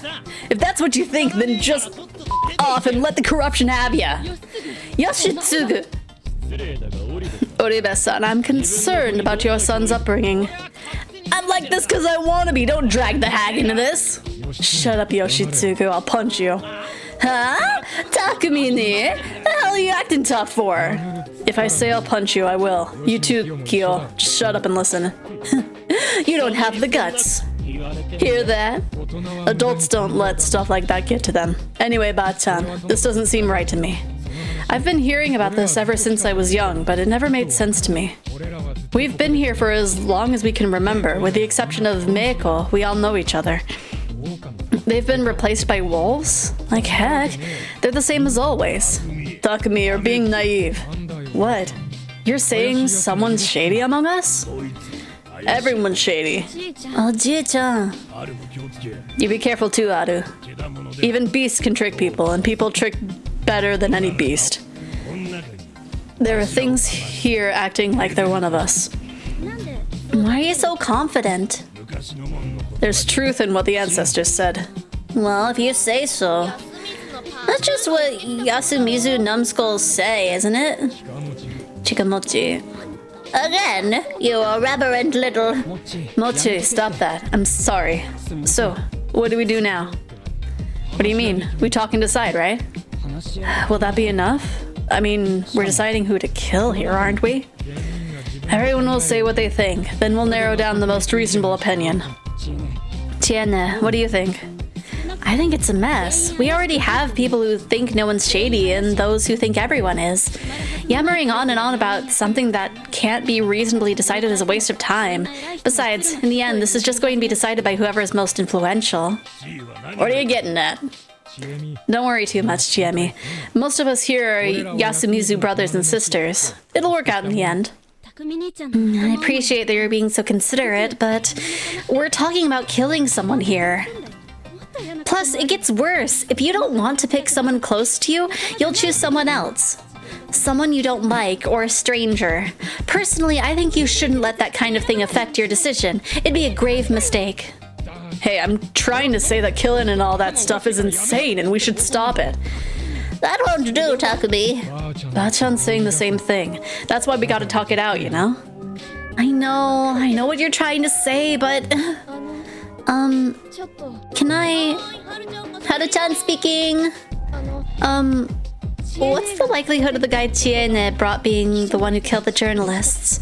See? What did I just say? I don't think he did. It's just my gut, though. What about you guys? Takamine said he's shady.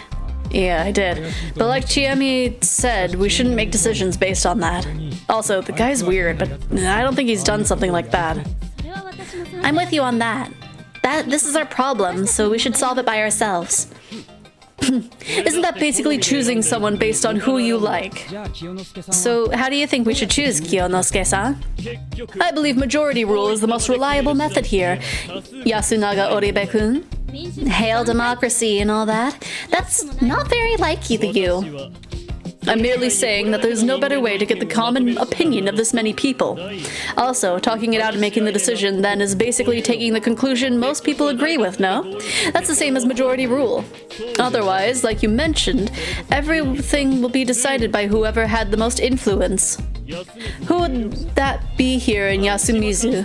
Kanzo Makishimasu? Tai Yamawaki-san? And who would be killed? Me, of course, the non-local. Isn't that foolish considering the people deciding might themselves be wolves? Nosato-san. Just so you are aware, I have no intention of dying. At the very least, I want a method where I have a say in what happens. I'm against that. Majority rule, yeah, you'll get a conclusion, but there's no guarantee it'll be right. I still think talking it out and deciding then is the best. Speaking of which, what would we even talk about? Taiba-chan, you said something about the guardians of the mountain lending their aid, right? yes, the snake, the monkeys, the crow, and the spiders will lend us their aid. Do you know the details? The snake. Ah, old fart, you know about it? The snake can ask the mountain who's a wolf. There are two monkeys. They both know who the other monkey is. The crow can ask the mountain if the hanged one was a wolf. The spider can ask the mountain to protect someone from the wolves, but only for one night. This is literally one night. Secret werewolf. Just with like the secondary roles just like changed for something else, but this is literally that. I guess they did mention it earlier. That's what I had been told too. The wolf has come. I wasn't aware you knew this. I thought you were just senile, but it looks like you're pious too. Anyway, that means some of us here should have those powers. What do you mean? Wait, do God and the Guardians even exist? Isn't it just some serial killer using old folk tales as a cover? Haru-chan, God really does exist. You just believe he does. No, all of us must have seen Shinai-sama at least once in our lives. But that's... Calm down, Haru-chan. Are you alright? Yeah, sorry. Whether it's true or not, we should start by putting together what we know. It's too early to decide anything. Let's make the Guardian bit a little easier to understand. Can't you youngins remember the old tales better? The snake sees, the monkeys hold hands, the crow tastes, the spider protects. The snake can discover the wolves amongst the people. It's also the guardian beast of the Miguruma family. The monkeys know for certain that the other monkeys aren't wolves. It's the guardian beast of the Higuchi family. The crow can tell if the one who died was a wolf or not. It's my family's, Nosato's, guardian beast. That's pretty sad. Silence. And the spider can keep the wolves from entering someone's home. It's the Uematsu's guardian. Indeed. Each family's crest represents their guardians, too. But how do those chosen by those guardians use their powers? The snake writes the name of one still living person on something and puts it under their pillow before bed. The next morning, Shinai-sama tells them whether it's a human or a wolf. There are two monkeys, and Shinai-sama tells them who the other monkey is the moment they're granted protection. The crow is told whether the person who was hanged the day before is a human or not. The spider writes the name of one still living person and places it on their pillow. That person will be protected from the wolves, but only for one night. With these methods, we must use the powers of the guardians to pick someone to hang each day. If we get all the wolves, we win. If the wolves get everyone else, we lose. Do you understand now? Yes, but where did you even learn this? I heard about it from my Obaa-chan. Oh, wait, that means that those who have village head family blood have their guardians, right? I'm not sure about that. I mean, we don't have anyone with Miguruma blood, disowned or not.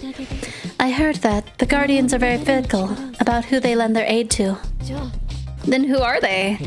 If they reveal it, they might make themselves targets for the wolves. We won't get anything done if we can't talk about it, though. You think so?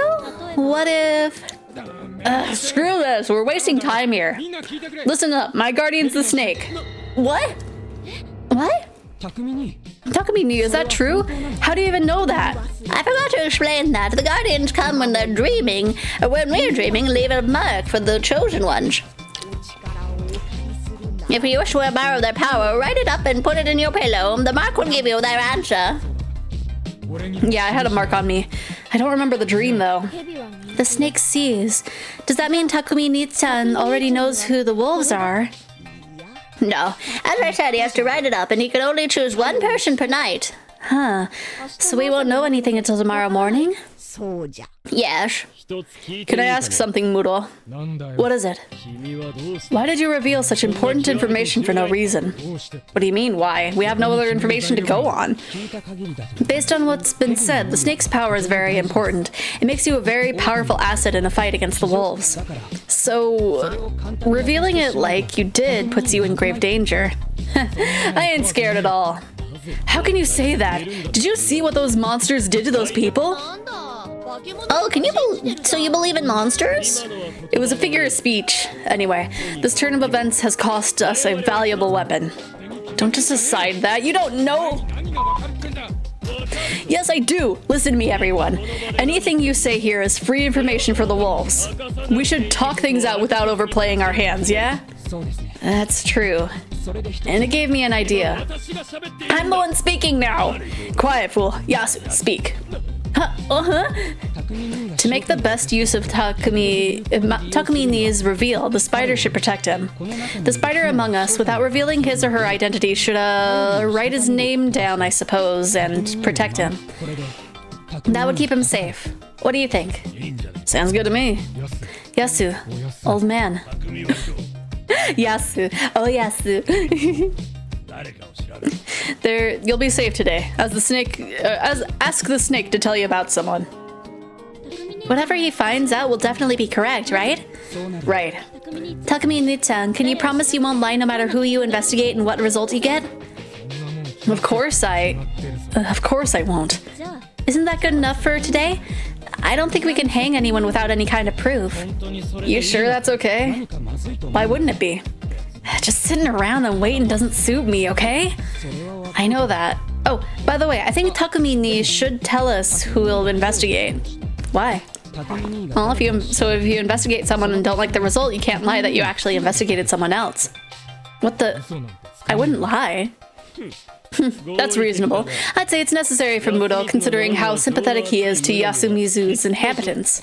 He's not that special in that regard. Everyone wants to protect their own, but the situation doesn't allow that. There's another positive to that. We can all discuss and decide who we should investigate first, right? True. I'd like to talk about that too. Who do you think I should go for, Yasunaga? I'm not too sure. But I think we should start with the one who's most likely to be unjustly chosen to be hanged. That would be me. Honestly, I feel as though I can't even speak if I'm not confirmed to be human. You're speaking quite a lot if you ask me. Then I'll investigate Kyo. Is that okay? Fine by me. Then we're not hanging anyone today. Is that really fine? Yeah, it's gonna be fine. That's it for today. I was woken up by several voices. He's actually sleeping. Was anyways. We're done for today. Sorry for the wait. Good to hear. Ow. Unfortunately, waking up proved that this whole mess wasn't just a nightmare. So is the feast some sort of ritual? The kind you do to ward off evil or whatever? No, it's more of a gathering. I see. So you could try and find the culprit. Haruaki-san, you don't beat around the bush, do you? Yeah, I realized I'm a real victim here, so I need information. It's a tall order to stay alive without any. Takumi-chan, Can I tell him about this? Yeah, better you than me. I gotta clean up and stuff. Takumi-san walked away. Clean up? The bodies, I assume. Yeah, Taibeba-chan probably won't let us off until we've sent the Yomibito to Saranaga. You're supposed to preserve the scene of a crime, right? This is doing the exact opposite. Then again, it doesn't seem like anyone expected the cops to show up in the first place. Here's my first question then. Let's take this somewhere more private. Okay. This is... Chiemi took me to a place where I'd met Rakiko Uematsu and Meiko. It was a grass field with stones littered all over. It bordered Saranaga. You could say this is the heart of our religion, the graveyard of the hanging pine. Now that's a hell of a name. The place was filled with dense mist, but it was probably thinner than that in the rest of the settlement. The sunlight seemed brighter here. I could even see a bit further. The hanging pine had to be the old-looking tree at the edge. Oh... The hanging pine, that's kind of on the nose. So this is where they do the thing that they were talking about. But it's not gonna happen today, so there's that at least. Let me take a moment to have some of my rice before I don't have the chance to eat it.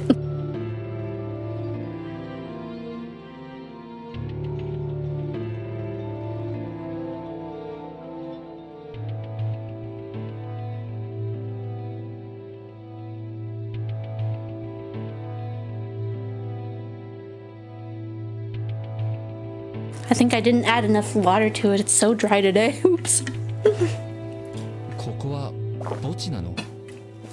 Is this really a graveyard? Yes. I don't know about the ones in the actual settlement, but those stones here are all graves. Remember how you tripped on one of them? Pretty bad move, huh? Better apologize. Huh? Seriously? You should have told me sooner. Yasumizu's ancestors, I'm so sorry. Sorry, I thought that'd scare you. I know you didn't really have a choice, but I brought you to a half-ruined village with monsters in it. You believe in monsters? I don't know, I have a feeling she's one of the werewolves, but I feel like that would be too obvious at this point, right? I asked, ignoring what I've seen for myself. Yeah, I do. Chami's voice resounded throughout the impossibly thick, cloudy air. I didn't think you were the type. And you're the type who's weirded out by that. I wouldn't go that far. Well, I can see it all over your face. Was it that obvious? It wasn't like I found it disgusting or anything. I just didn't think I could get along with people who believed stuff like that despite a lack of actual proof. What was probably how it was. じゃあ理由を聞きたいな。 Can I have a reason? What? I don't have one. そうは思わ I'm ない not sure I んだよ believe that. 言ったら Well, if I do, 神様を見たこと it's because I've seen God. かな。 Back who died and how. The reporters. That was see? You weirded 詳 out. しく聞かせてほしい。 Tell me more. もっと引かないね。 Oh, not bailing out after all. For now, let's focus on the immediate issue. 話そうよ。 She was hiding something. It was either that hard to explain or a lot more important than she was 宴 acting. とやらについてか About this feast, huh? まあ今はそれ Alright でいい then. や。チエミエクスプレイン Chiemi explain! So cute. Knew it. She got a face that saw God and wasn't impressed. Oh, for Chiemi, yeah. She's like, God, I thought you were gonna be different. Huh. Oh well. Yay! Yay! I've been waiting for this. A graveyard probably wasn't the place to joke about all this, but at least you can see past your nose, and it didn't seem like we had to worry about anyone eavesdropping. I tried putting together everything Chiemi had told me. First, Fujiyoshi Village had a unique legend. There might have been similar ones somewhere outside, but I just treated it as Fujiyoshi exclusive for the time being. The people here worshipped a god called Great Lord Shinai, the avatar of Shinai, or just Shinai-san. Also, this mountain the village was on was called Mount Shinai, meaning the religion defied a mountain, or deified a mountain.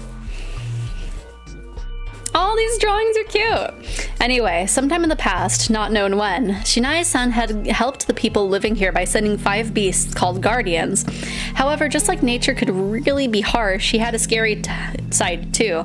And if you didn't allow his laws of the mountain, he'd curse you without mercy. Or if you didn't follow, not allow.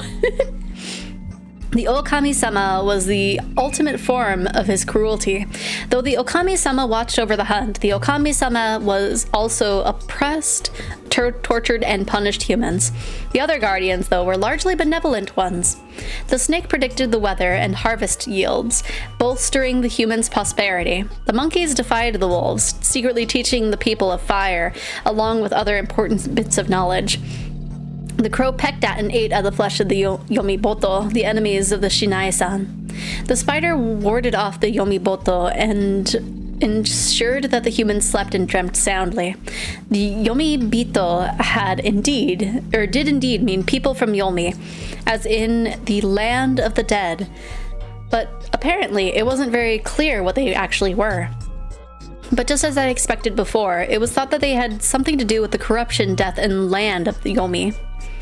The most likely idea was that they were the dead that had returned from Yomi to bring harm to the people still alive. In the start of the legend, Shinai-san, the animals and people were facing the Yomibito. Apparently, that was still how it was in Kami Fujiyoshi, the leading part of Fujiyoshi.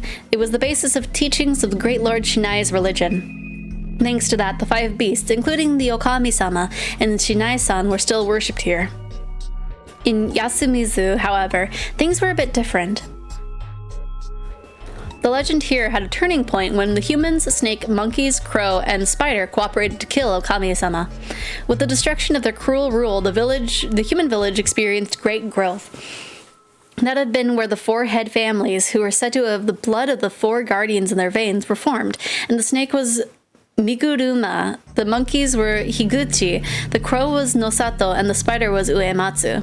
However, it didn't end there. The Okami-sama joined the Yomibito side and became a sinister creature that wanted to bring harm to humans. The Sadanaga Rapids were Yomibito territory, and the Okami-sama appeared from there whenever the evening mists came. The Okami-sama had then killed an inhabitant, take on their form, and act like them. But at night they would show their true self and brutalize the real inhabitants. That was why the people of Yasumizu, who lived next to the Sadanaga Rapids, had to stop them. For that, Great Lord Shinai-san created an event called the Feast of the Yomi Purge. Despite the name, it was no banquet, but a ritual to kill the wolf. In the feast, the villagers were allowed to kill 1 person a day. You had to basically kill your own people, something that was taboo for ages, but it was permitted here in order to rid the group of the wolf. some humans were also given the powers of guardians: snake, monkey, crow, and spider. It was like a banquet of betrayal. They all drank some sake and chose someone to kill. That more or less explains everything. Is that so? Right. I see. It was a lot to unpack, but I got the gist of it. Basically, the humans betrayed the Okami-sama, one of their guardian deities, and were still paying the price. But there were some points I didn't really get. I won't tell you this to anyone else but you, but I'm pretty sure I saw the Okami-sama.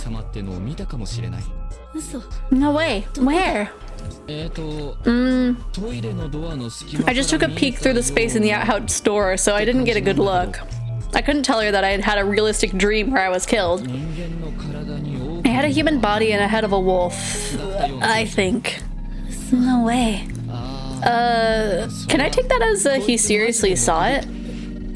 Yeah. A human body and a wolf head matches up with the description of the Okami-sama of Shinai-san's festivals and the deified images of Kami Fujishoshi. Before I saw it, though, I heard a woman scream, so I figured that thing killed me, Mamiya-san. Was that the brutalization you told me about? I mean, if it killed and replaced her, you wouldn't have her body, right? Sorry, I forgot to tell you something. Shinai-san is very strict with his laws and gives various punishments to those who break them. You mentioned something like that. Basically, they broke the rules of preparing for the feast by bathing, locking up in a room all by yourself, and sleeping. Or they broke it. They broke that tradition, not by doing that. That's why it's believed they died to the corruption. I couldn't see how they could get such mutilated corpses from something called the corruption, but there was something more important. Basically, you didn't tell me about the laws and turned me into Toilet Man so I could die, huh? No. Listen, I honestly thought that there was no way an outsider could survive, but I wanted to at least find a way that gave you a shot at making it through the night, because I didn't want to let you die. And look at that, I actually survived. Yeah, sorry, but I didn't really expect this.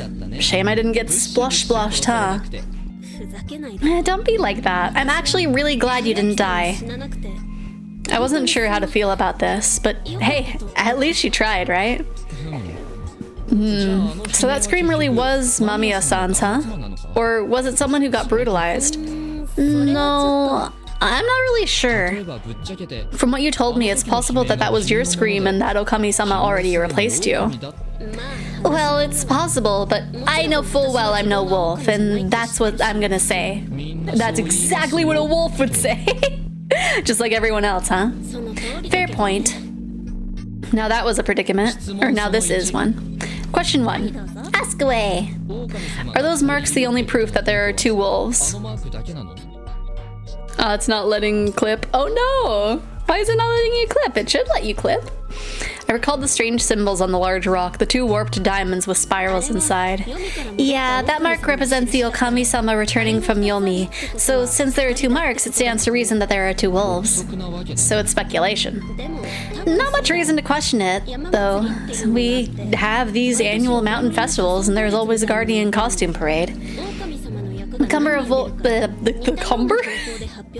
the number of wolves in the parade is announced in a similar way. Both on mobile and using mobile data. Oh no! Yeah, making clips on mobile is always like really rough. I think I tried making one like recently, and I don't even know if it saved properly. So it's normal for there to be multiple wolves, huh? Yeah. In Shinai-sama's shrine, for example, you have 3 wolf statues. For the festival, the Miguruma divine the number of wolves or something, and then record that number overnight. By leaving those marks on the stone, huh?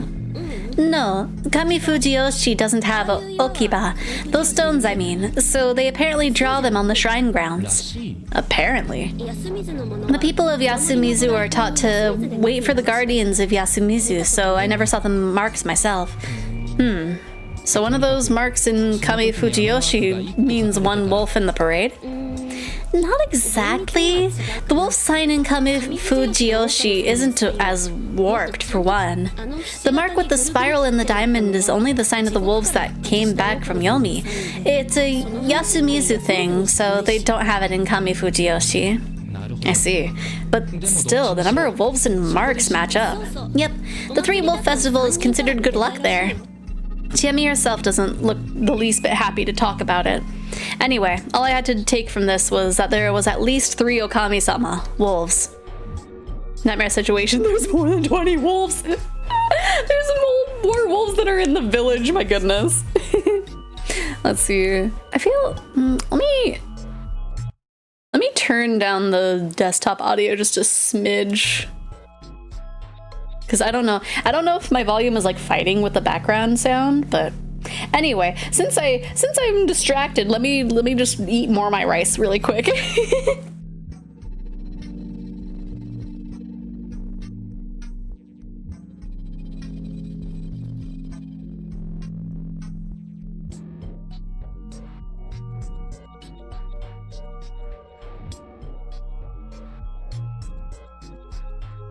I feel like I made too much, but I can't make less than what I already make. The last time I made that, or made not enough, it didn't work out too well. This pre or post bake? This is post bake because I have my rice. I had to fix my perception of the situation. The wolves were a group of 3 werewolves. I wasn't too well versed in myths and folklore, but I certainly hadn't heard of any Japanese myth about werewolves or wolfmen. Oh no, the chat is broken! There we go. I did hear of Jinmenken and of possession by wolf spirits, or fox spirits, but werewolves did seem like a very European thing. The gain on your mic is a little... hey, I can hear you swallow your water. Oh no! I changed it a little bit. Maybe I didn't change it enough. Because I had it to where it wouldn't have the, like the only thing that I changed was so that way it wouldn't have the little buzzy. I don't know if the buzz still happens when I talk. But I could maybe change that here in a second. Maybe change that to like -20.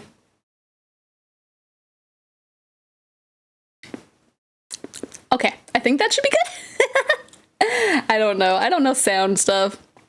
A little bit, but not as bad. Okay. Cause yeah, it's not like when it gets really bad and it's like, but like, you know, it's noticeable. And I had to like leave it like slightly unplugged to even not have it be like, but I don't know. I did hear of Jinmenken and the possession. Okay. On the other hand, the fact that there were 3 of them seemed pretty standard. Using Streamlabs noise gates. I'm using OBS, what is it? Yeah, noise gate, and then I'm using a compressor. So that way I won't, like if I scream for any reason, it won't like be like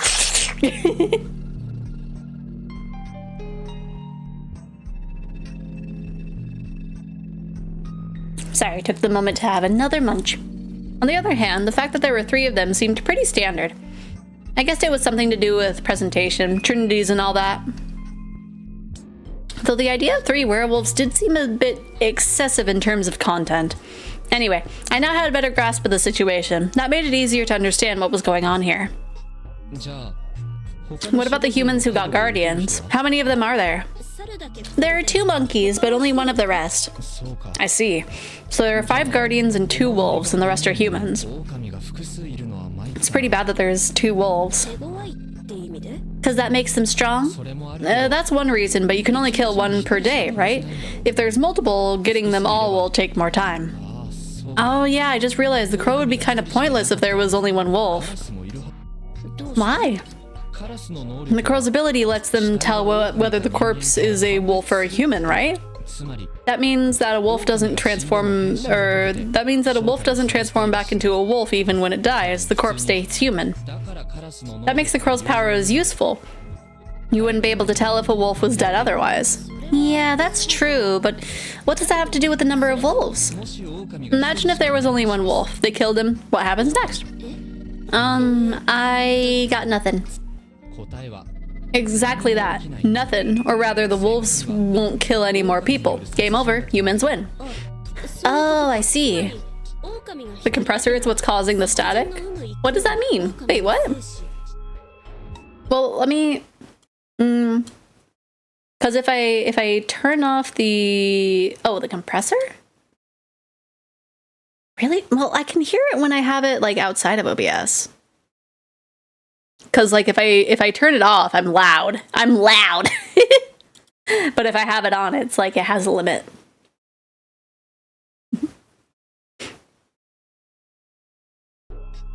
So if there's only one wolf, you could tell that it was dead because the killings would stop. Then the crow would be pointless. 名察 Exactly. Wow, you're sharp. いや Well, it's not like this information is very useful. I'm still impressed by how you keep cool in this mess. You're not just some student, are you? What else could I be? A detective?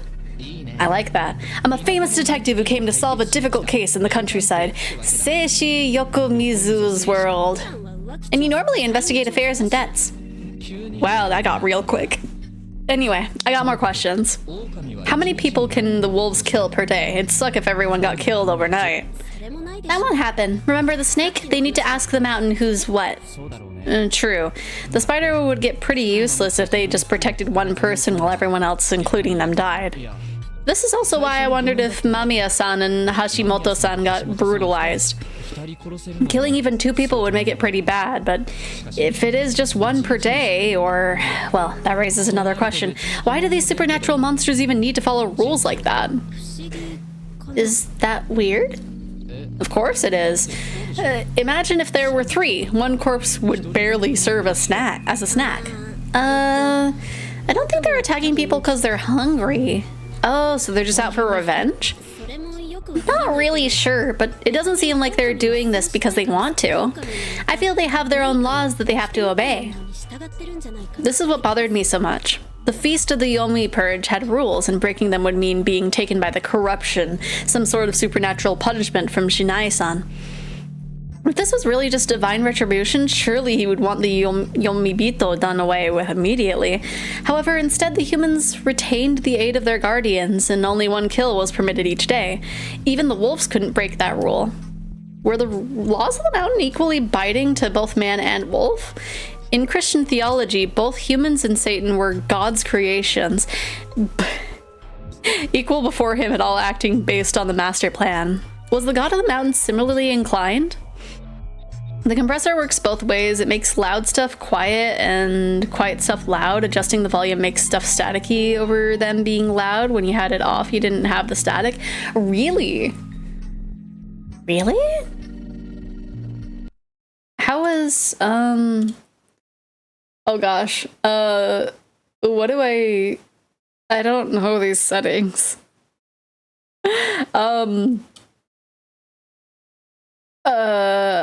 Oh gosh, I clicked and I broke it, I think. I don't know. Because my compressor, I think it's 11 for the ratio, negative 15.5 for threshold. Attack is 6 milliseconds, release is 60, output gain is 0.1. And there's no side chain / ducking source.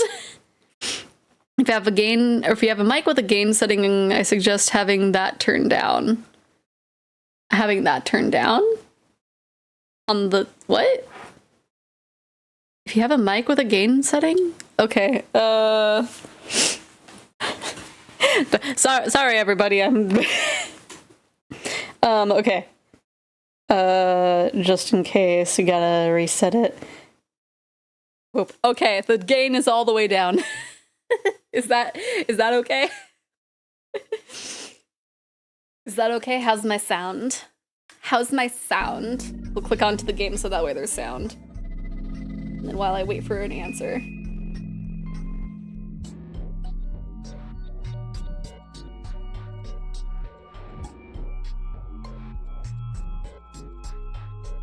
100% important for what we're doing, or what? 100% improvement? Really? Really? I wonder, I am curious on how it sounds. I'm gonna voice jam myself real quick. I'm gonna voice jam myself real quick. I feel like there's still some static. I'm not 100% sure. But I'll take your word for it. The legend of slaying wolves and their revenge. Was it really that simple, or was there something else going on? It is quite scary, and I wanted to know all about it. I guess we should at least ask the elders how many people the wolves kill. True. But is someone really going to die again tonight? We already got 2 casualties, and for all we know, those wolves replaced, or those the wolves replaced might be dead too. The remaining static is from your mic quality. Well, fair enough. Yeah, I don't know. I don't know what else to do with it. I can unplug it and plug it back in and see if that helps. It wasn't helping earlier, but let me check.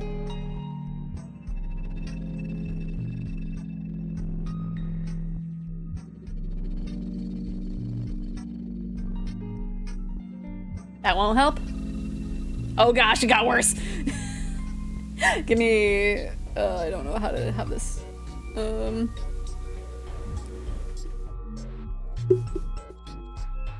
Okay, is that okay? Is that okay? I don't see it buzzing on the thing now. It should be fine, okay. Yeah, I don't know why. It's being weird and like wanting to be half plugged in. We already got 2 casualties. For all we know, those wolves might have replaced the dead too. In theory, I might just need like a new mic itself. Because we got a new mic cord. I don't know. Hold on. They're cleaning up the bodies, right? We gotta check them properly to see if there aren't more than 2 bodies or anything. Kanzo-ji-chan checked it first thing in the morning. There are only 2 people's worth of bone and guts. Huh? Really? Does he have experience in this kind of thing? He's a hunter, so he's used to butchering animals. Well, that made sense. That reminds me, this is probably the most important thing. Why aren't you trying to run away and call the police? You need a new cord, or you need to clean your mic cord port. I probably need to clean my mic cord port, because the cord itself isn't too old, and also it's like a braided cable, so it shouldn't be as bad as the last one that we had for it, where it was just like, you could see the bends. I'm trying to remember like when we bought, when I got it, because it was sometime after my debut, but that could have been like, that's just a span of 2 years that I could have bought it. Why aren't you trying to run away and call the police? I want a straight answer to this. I honestly can't think of a better move in this situation. I was aware the people here are superstitious, but these superstitions are getting people killed. So why not a single person objecting? We can't escape this place. Can I ask why? It's complicated, but we all know it's true. Sorry, I was closing a thing. There's no way to escape this place. The mist is completely impassable. I'm not going to waste time on something I know can't be done. Have you seen it yourself, or are you just trusting what someone else said? Sorry, I can't really explain how, but I just know. Once the feast begins, no one can leave Yasumizu. Yeah, I'm pretty sure she's the wolf. It's either we're so used to these kind of games that we're just like, oh yeah, she's one of the wolves, or that's what they want us to think. So it wasn't Lockle, or Lockle? It wasn't logic, but blind conviction. Or perhaps she's subconsciously gained that knowledge through some experience. Yeah, as if.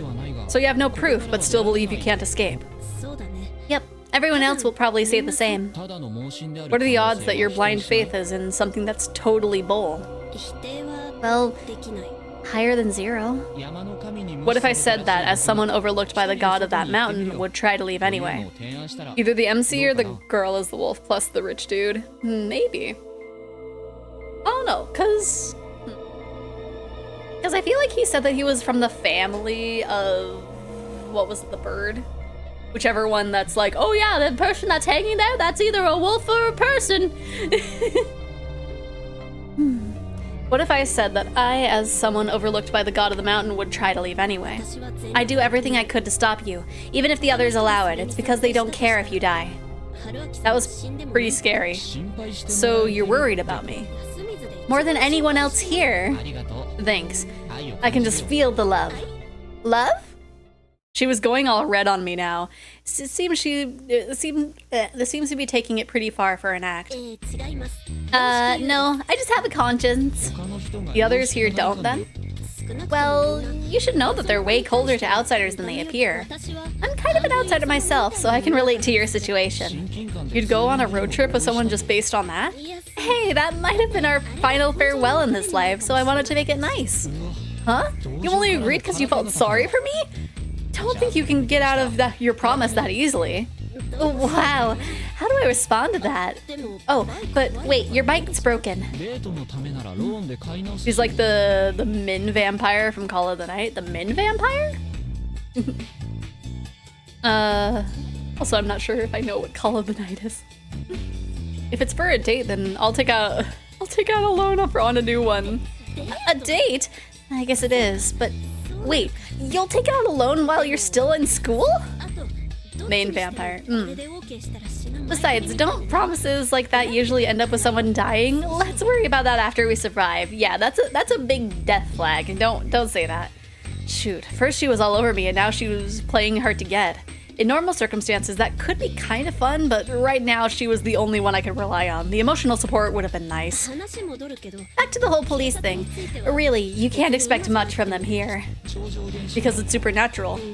Well, that's one reason, but we also just have one officer in Kami Fujiyoshi. And Kami Fujiyoshi wants nothing to do with what happens here in Yasumizu. You know, I've been thinking. Spot on. I hadn't even said anything yet. Yep, Yasumizu is basically the local settlement for those who were ostracized. She really did guess what I was gonna say. Ostracism. In ancient times, villages often punished criminals and the like by ostracizing them. They were ignored and excluded from all social welfare did.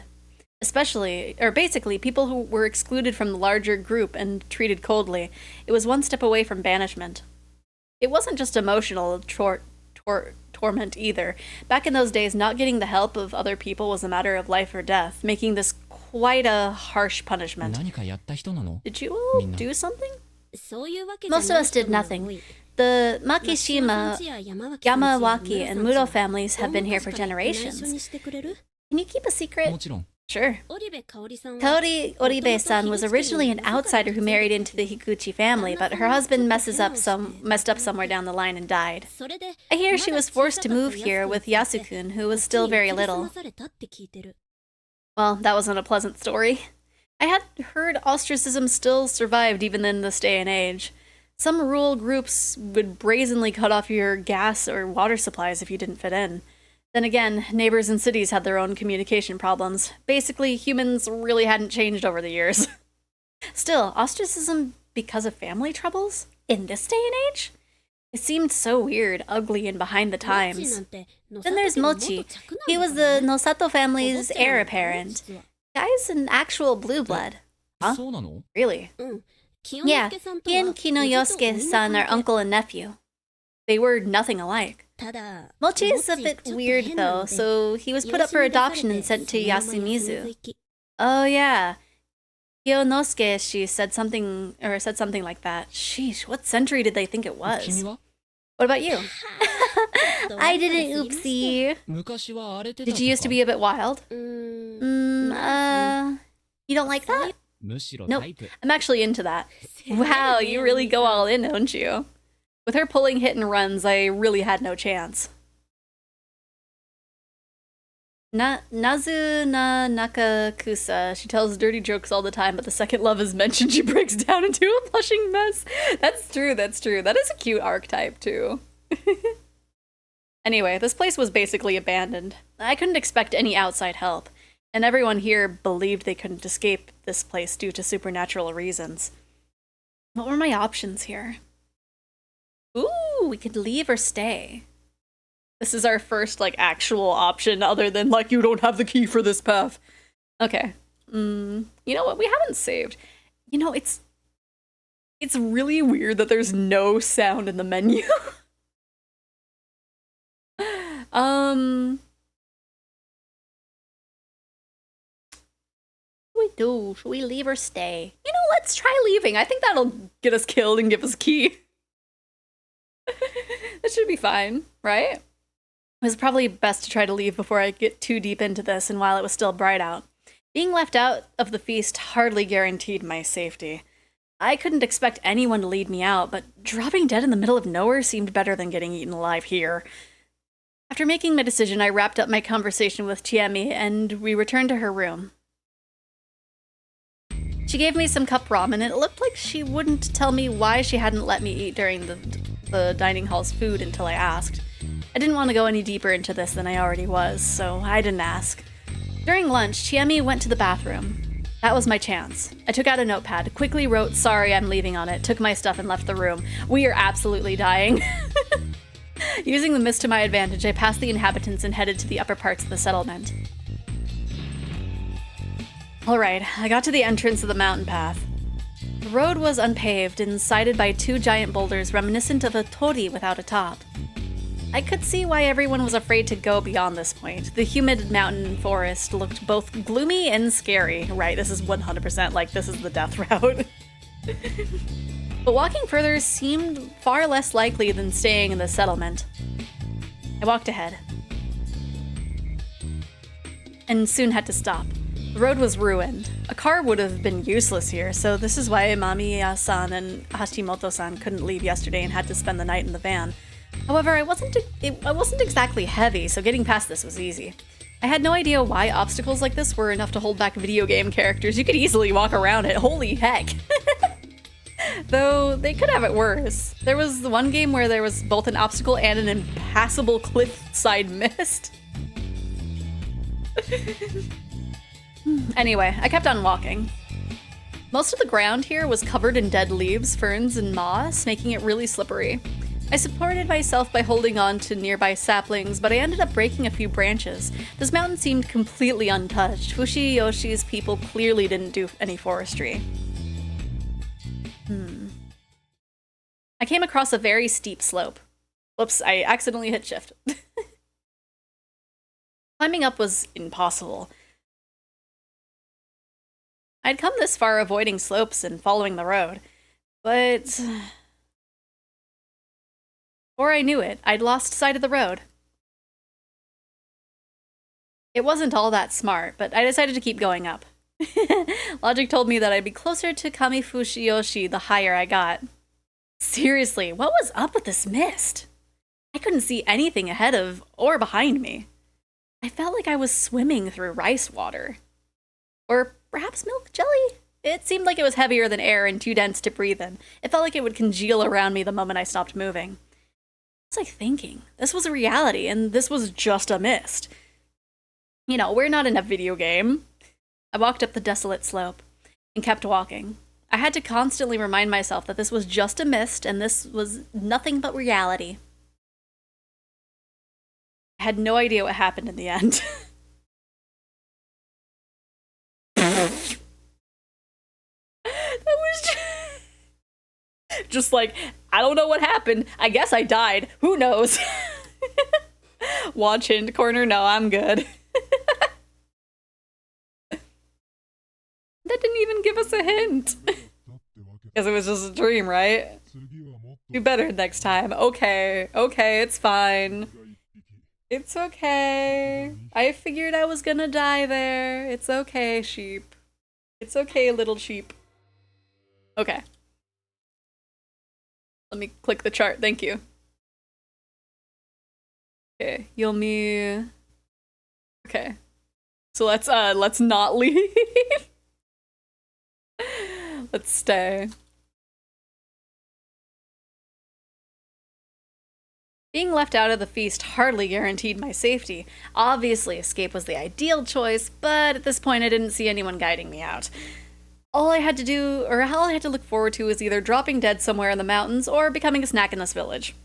first seemed way more attractive, but unfortunately I'd gotten attached to the people here. Abandoning them would at least make it hard for me to sleep at night. That's why running away wasn't an option for me. I'll go ahead and ask. Why aren't you letting me eat Yasumizu stuff? What is this foreshadowing? You noticed? Yeah, and I figured I should clear up anything shady before it comes back to bite me. It's scary. You got me. But really, this is just some insurance. A little medicine for the mind. Oh? Tell me more. You know how it can be, right? You eat something from a strange place, and next thing you know, you're turned into a pig and can't run away. What? Is this hell or something? I'd seen that anime on DVD, by the way. Which way to the bathhouse? Ah ha ha. I can't say it isn't. Seems like some serious overthinking to me, if not just serious superstition.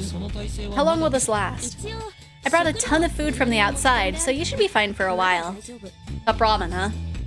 I did appreciate it, but I had mixed feelings on living like it was the apocalypse over a local superstition. I mean, it is what it is. Anyway, we went to Chiami's room and she gave me some cup ramen. We agreed I'd pay for it after all this was over. I actually skipped 2 meals, so I was still hungry, but I was used to skipping meals to cut cost, so that wasn't a problem. I wanted to relax and think things over, but Chiemi was curious about the others, and I ended up tagging along. It was probably because I wasn't in a position to be by myself. It's suspicious if I'm by myself. Oh, welcome. Are you here for lunch? Nope, we're just here to kill time. Can we sit? Of course. I'll bring you some tea. Can I have just some warm water instead? Oh, but tea is good for you. I'm the type who can't sleep if I drink tea. Oh, I see. Warm water it is then. I've liked it if you refused that too. You use water from here whenever you make cup ramen, right? You didn't realize that. Maybe it's safe when you boil it? Could hell's water really be purified by boiling? Here you go. I must say, you're quite unfortunate. Your bike was broken and now you're... you know... Oh, it's nothing compared to everyone else here. If I may ask, does this kind of thing happen often? Is it annual or something? I asked something important like it was no big deal. No, it certainly isn't that common. Personally, this is my first feast. I did hear that people died when the mists appeared before, but that was before most of us were here. As in, they hadn't been ostracized back then. I could ask that, but I probably couldn't dig too deep. So this is a first for many people here, right? Yes, I think so. See. If that's the case, the knowledge of the rules seems strangely well kept. You see what kind of place this is, don't you? There's not much in the way of entertainment here, so the little ones grow up listening to the tales of their elders. Old tales and songs are always passed down and survive for a long time. Songs? Song. Whoa. The mysterious Meiko-chan popped out of nowhere. I learned the song. Oh my, you did. Could you sing it for us?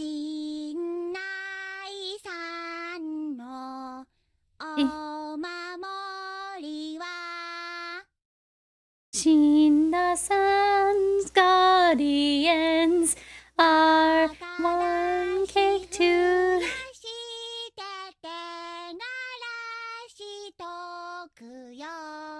One cake, 2 funky, 3 blow for rider.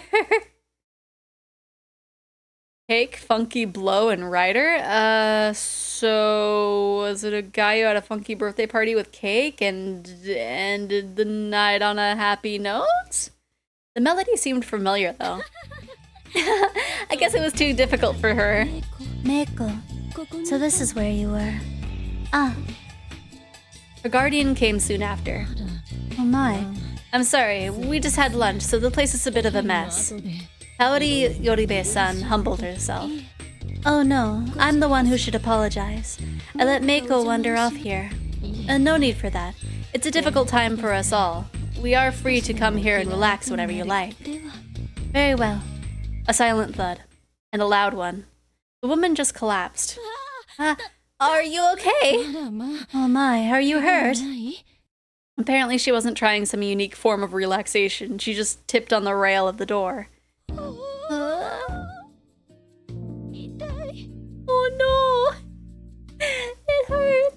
She put her hands on her throbbed nose and became teary-eyed. The lady's mysterious vibe crumbled in an instant. The woman noticed my surprise and pouted. She might have been more expressive than I realized. Please don't look at me like that. Oh, she's a real character, right? Oh, I'm sorry. Now that I think about it, this is the first time we've talked. You might be right. My apologies. For what? I got you involved in this. Run. Oh yeah, you told me to run away. I saw the evening mists come, but I hoped you could escape. Oh, so that's how it was. Part of me thought you foretold the future or something. Uematsu isn't the lookout family. Now that sounded significant. What does that mean? This isn't something we can share with strangers. Shoot. Chiami's lack of resolve made me forget my boundaries here. I'm sorry. You're wearing some strange clothes, so I thought you were a Shinto priestess or something. Oh. I'm not that important. Haruaki-san, don't bother Rikako-san too much. Oh, I didn't mean to. I'm sorry, Rikako-san. You just called me by my first name. Oh gosh, we're being so lewd here. No. It's like, oh gosh, we gotta be careful here. We gotta not step on any toes. Let me call you by your first name, like we're friends. Sorry. Chemi called her that way, so I thought it was okay. Man, this is confusing. I'm not that bothered. Oh, sorry about that. Huh? You two are getting along. I'd have appreciated it if she didn't put me in a weird situation. I'm going back. What about you, Meiko? I'll stay a bit longer. I see. Come back before evening. And so she left. She's a bit weird, but still cute, right? She is. She's cute, right? Is she? Which one is it? That's my question. Natural beauties sure have it good. They look young and pretty no matter how old they get. Well, that was some bait. I'll bite. How old is she? I don't know. I'm pretty sure she's younger than 30, but she's definitely older than me. That's older than expected. I know, right? She's so little. And did you see that baby face? By the way, is she... Hello. We were now joined by the students. Mom, can we come in now? Oh, Yasunaga Haruchan. Welcome. Hey, you. Yep, I'm you, at your service. Are you messing with me? I was actually. What is it, Haruchan? Makishima-san? You almost called me Haru-chan, didn't you? We've only just met. You don't do that. It's unresponsible. Or unreasonable. Calm down. Hysteric heroines aren't popular. You're still messing around. I came here to say something to you. Her behavior was pretty unreasonable too, to be honest, but instead of pointing it out, I just corrected my posture and waited to hear what she had to say. You're getting too close to Chienne. She's pretty busy, so you should leave her alone and do your own thing. You were busy? I wouldn't say so. Even if she has some free time, she's a lady, so you need to be considerate and keep your distance. It's the mature thing to do. Well, that's true. If you agree, then just go away somewhere. This is why adults are so unfair, filthy, and annoying. Yeah, I'm a filthy old man. Haru-chan, did you really come here with me just to say that? Oh, Mom, I have a message from Takumini. What is it? Oh, also, real quick, is my sound still good with the background audio kind of getting louder from when we were originally doing stuff? Okay, it's still sounding good? Okay, wait. Where did you hear me being a good boy? We'll be going to sleep early for a while, so maybe we should have packed lunches. Ah, that's true. I should hurry and start making the rice. Also, Usaishi-san, take this.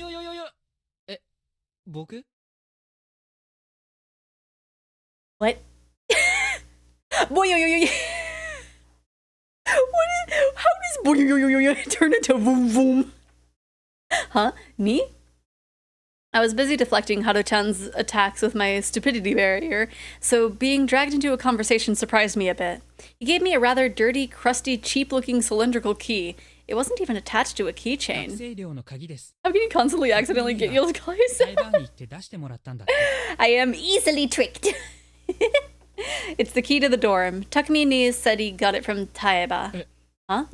Why did he do that? He said he felt pretty bad about making you sleep outside last night. What a sincere and considerate person. He really is. People like him make living in a place like this far easier. Mom, you really... Oh, the rice! With an awkward smile on her face, Kaori-san went back to the kitchen. I'm sorry you had to see that. Don't worry. I'm just a clueless outsider. I made a blatant lie. Everyone can tell that Kaori-san and Takumi-san would make a nice couple. Huh? Oh, I'm talking about Haru-chan, too. Hey, stop picking a fight with the outsider. Hey, he's bothering you too, isn't he? Not really. Anyway, if you don't have anything to do with the feast, then just get out! Stop it already. Why? Usaishi-san is a victim. Don't be so heartless. What the hell? You're such a dummy! Baka! This is such a mess. They had to stop fighting about me. We had an innocent little girl here. Also, Chiami's info was confirmed to be true. Trying to escape seemed dangerous, and recommending it was heartless. What expression do you do on purpose when I try to call you, you call yourself a boog boy? A boog. You didn't hear it. But every time I've done it, it was an accident. Also, Chiami's info was confirmed to be true. Trying to escape. Okay. Basically, getting out of here was difficult. That would make me all the more grateful for the room. I'd been so busy trying to understand what was going on in this place that I didn't even consider how to deal with myself. I'd have to thank Takumi-san. Calm down, you two. Haru-chan, wanna play with Chiene? Play what? Prayer to Shinai. Now? Seriously? I wanna show Meiko-chan how it's supposed to be done. Huh? That's fine, but wow, you really care about stuff like this, huh? Yeah, kinda. Something was about to begin. No longer the center of attention, I began drinking the hot water Kaori-san placed before me. The teacup had a strange symbol enameled on the bottom. It looked like a family crest. What's this mean? That's one of the Kami Fujiyoshi family or head family crests. She should just throw it away. His harsh tone made it pretty likely that it was the crest of the Higuchi family, the one who banished them here. Haru-chan moved a chair and sat down in front of Chiami. Can I play the man's role? Sure. Let's go. 1, 2.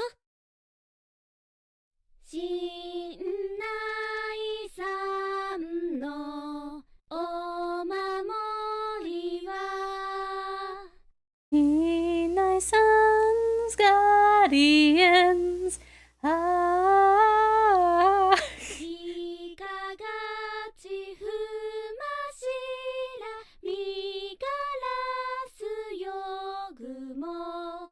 One snake, 2 monkey, 3 crow, 4 spider. They started playing an action rhyme, much like Ring Around the Rosie or London Bridge is Falling Down. Fully in sync, they clapped, slapped their knees, clapped again, joined hands, etc., all according to the rhythm. And there was no mistaking it. This was actually the song I'd heard yesterday morning.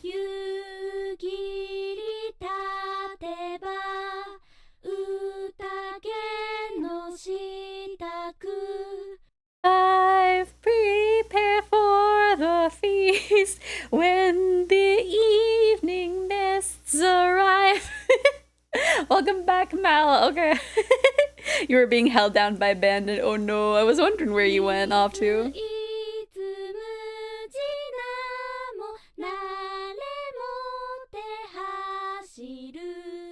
6, the boundary runs along, laid with ne'er as a fix. What? Or nare? He chose to snuggle and thus I had to oblige. It's true.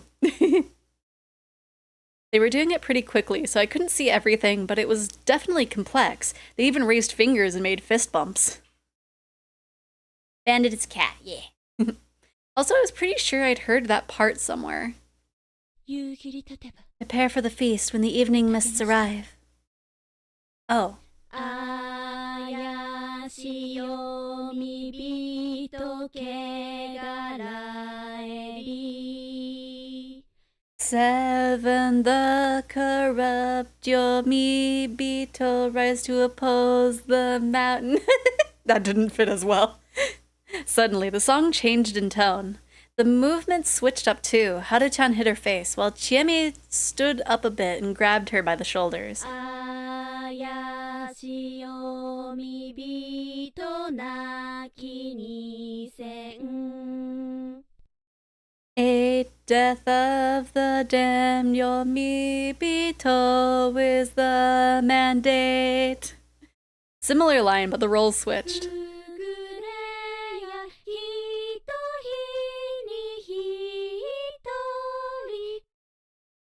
That cut off. 1 soul per day, now to bind. Da, da, da, da, da.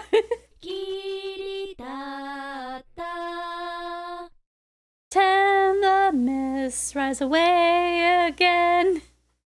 They returned to the same tone and movements as before, but then at a slightly awkward point, the song suddenly ended. Oh, it wasn't just me thinking that. Then they quickly stood up and... Yay! Yay! 久しぶりすぎ It's て been so long since I had this that I kind of panicked, or since I did this that I kind of panicked. Apparently they were done. See that, Meiko-chan? This is how it's done. Wow, you were so fast I couldn't see it at all. All right, Haru-chan. Teach it to Meiko-chan. What? Me? Teach me. Well, all right. Yasu-kun, there's something I want to talk to you about. Chiemi's tone was serious. What is it? Yasunaga-kun instantly understood that it was important, but he seemed to be mindful of me. If it's about the feast, I shouldn't be here, right? Sorry. Chiemi gave me a meaningful look as I left. She'd probably tell me something the next time we met. I'm heading out then. Very well. You take care now. What's she apologizing for? Kaori-san stuck her head out and said goodbye to me as I left the dining hall. I put together what I'd learned, the settlement's beliefs, circumstances, and the inhabitants' stances. I really should finish my rice.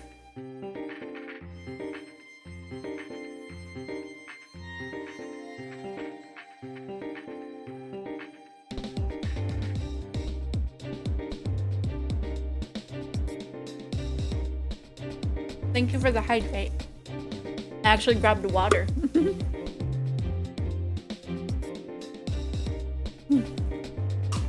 Visual novels are so good, but it's like really hard to actually like feed myself while playing one. Thank you for the stretch. Ooh. I don't know if you heard my elbow pop like that. I put together what I learned. Okay. However, Chiemi was really the only one I could directly get info from. I couldn't account for any bias that she might have had. The other inhabitants, albeit to varying degrees, didn't trust me. I could probably have decent talks with Yasunaga-kun, but his situation seemed to be similar to Chiemi's. I'd have liked to get info from the elders. Maybe my best option was to somehow join the feast myself? From what Chiemi had told me, the feast was really a vile and dangerous tradition. That didn't change even when you considered the tales that there had already been lynchings because of this. Ugh. Normally, something so brutal would have changed and become some harmless festival by now. How did such a tradition survive in the modern day despite murder and lynchings being completely illegal? I mean, sadly, things being illegal doesn't stop people. Ugh. Was this place simply beyond the reach of the law or something? Or... It's because I saw a god. Or because you'd actually get cursed if you didn't do what the tales told you to. That's stupid. But I did see a werewolf. Then again, I couldn't really write it off. My stance on gods and monsters was basically that. As long as they could be seen, I was willing to accept their existence. The belief that nothing was beyond the comprehension of modern science was narrow-minded at best. New technologies and methods could easily reveal things that were previously undetectable. This had happened many times throughout human history. Looks at notes. Smash.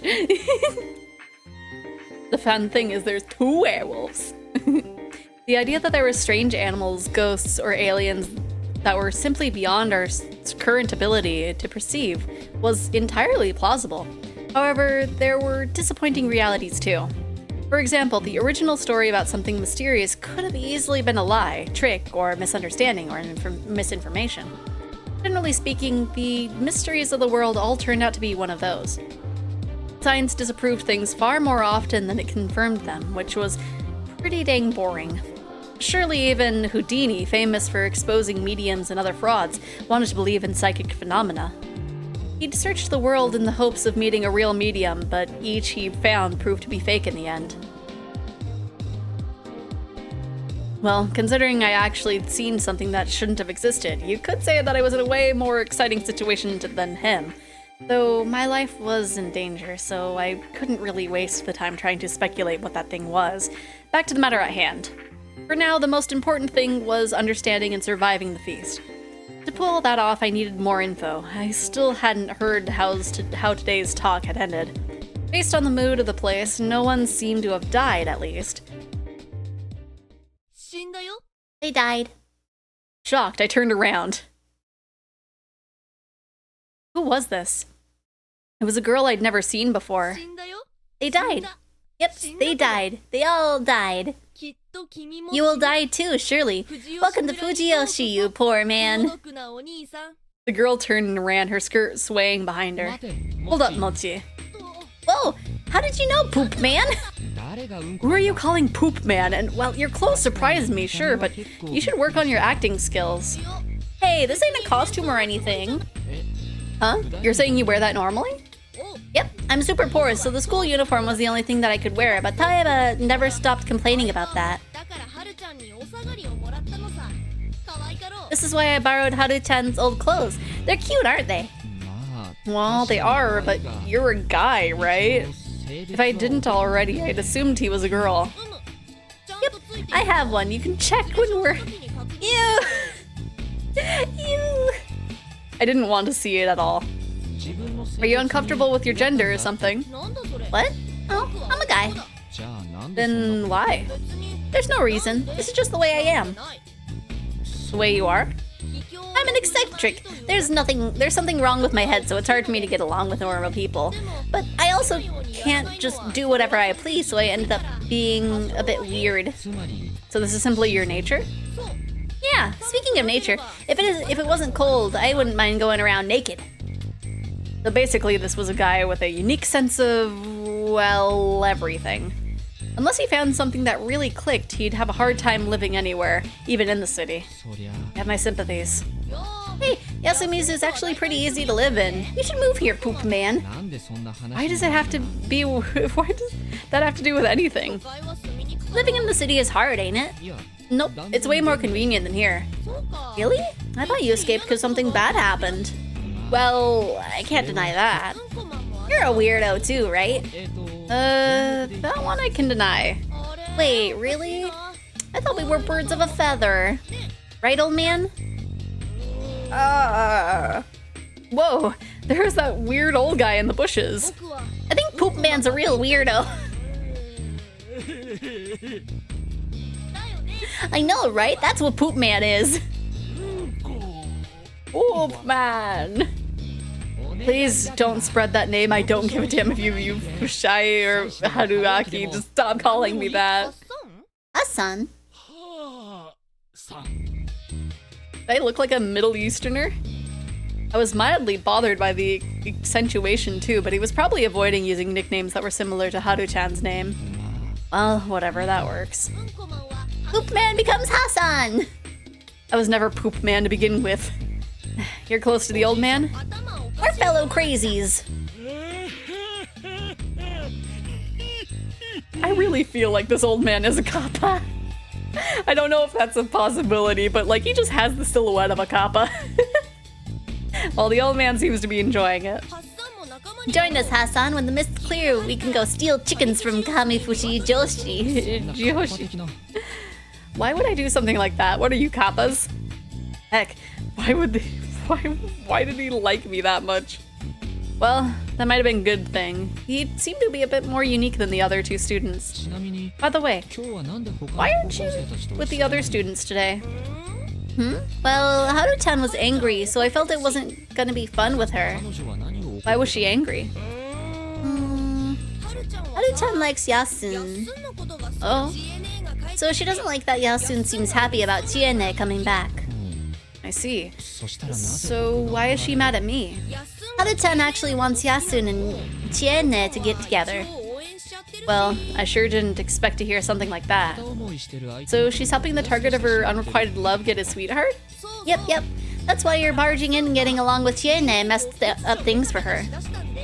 So basically I accidentally entered a love triangle. Definitely Kappa vibes. Had to space it like that to not get the emote. Fair enough. Does Chemi-chan know any of this? I'm pretty sure she does, but she doesn't do anything about it. She has a snowball's chance, and heck. And this kid was harsh. So yeah, good on ya, Hassan. Chiene is yours. Is she now? And wait, are you okay with this? Why are you asking? Well, I haven't been here for long, but from what I've seen, you're wild with most people, but kind of gallant around Haru-chan. Well, you're probably right. She's a childhood friend and a bit of an airhead, so I do worry about her. That's all. That's unexpected. You seemed like the type to mess with such people. I'd mess around with you up to the very end. I owe a lot to Yasun, and Haru-chan is an unfortunate girl. You know what? Asking too much at once isn't good, so I'll just have you tell me more some other time. Ah, I already said too much. Hassan, what kind of magic did you use on me? He was the one who'd gone babbling on his own. By the way, you said that someone died, did they?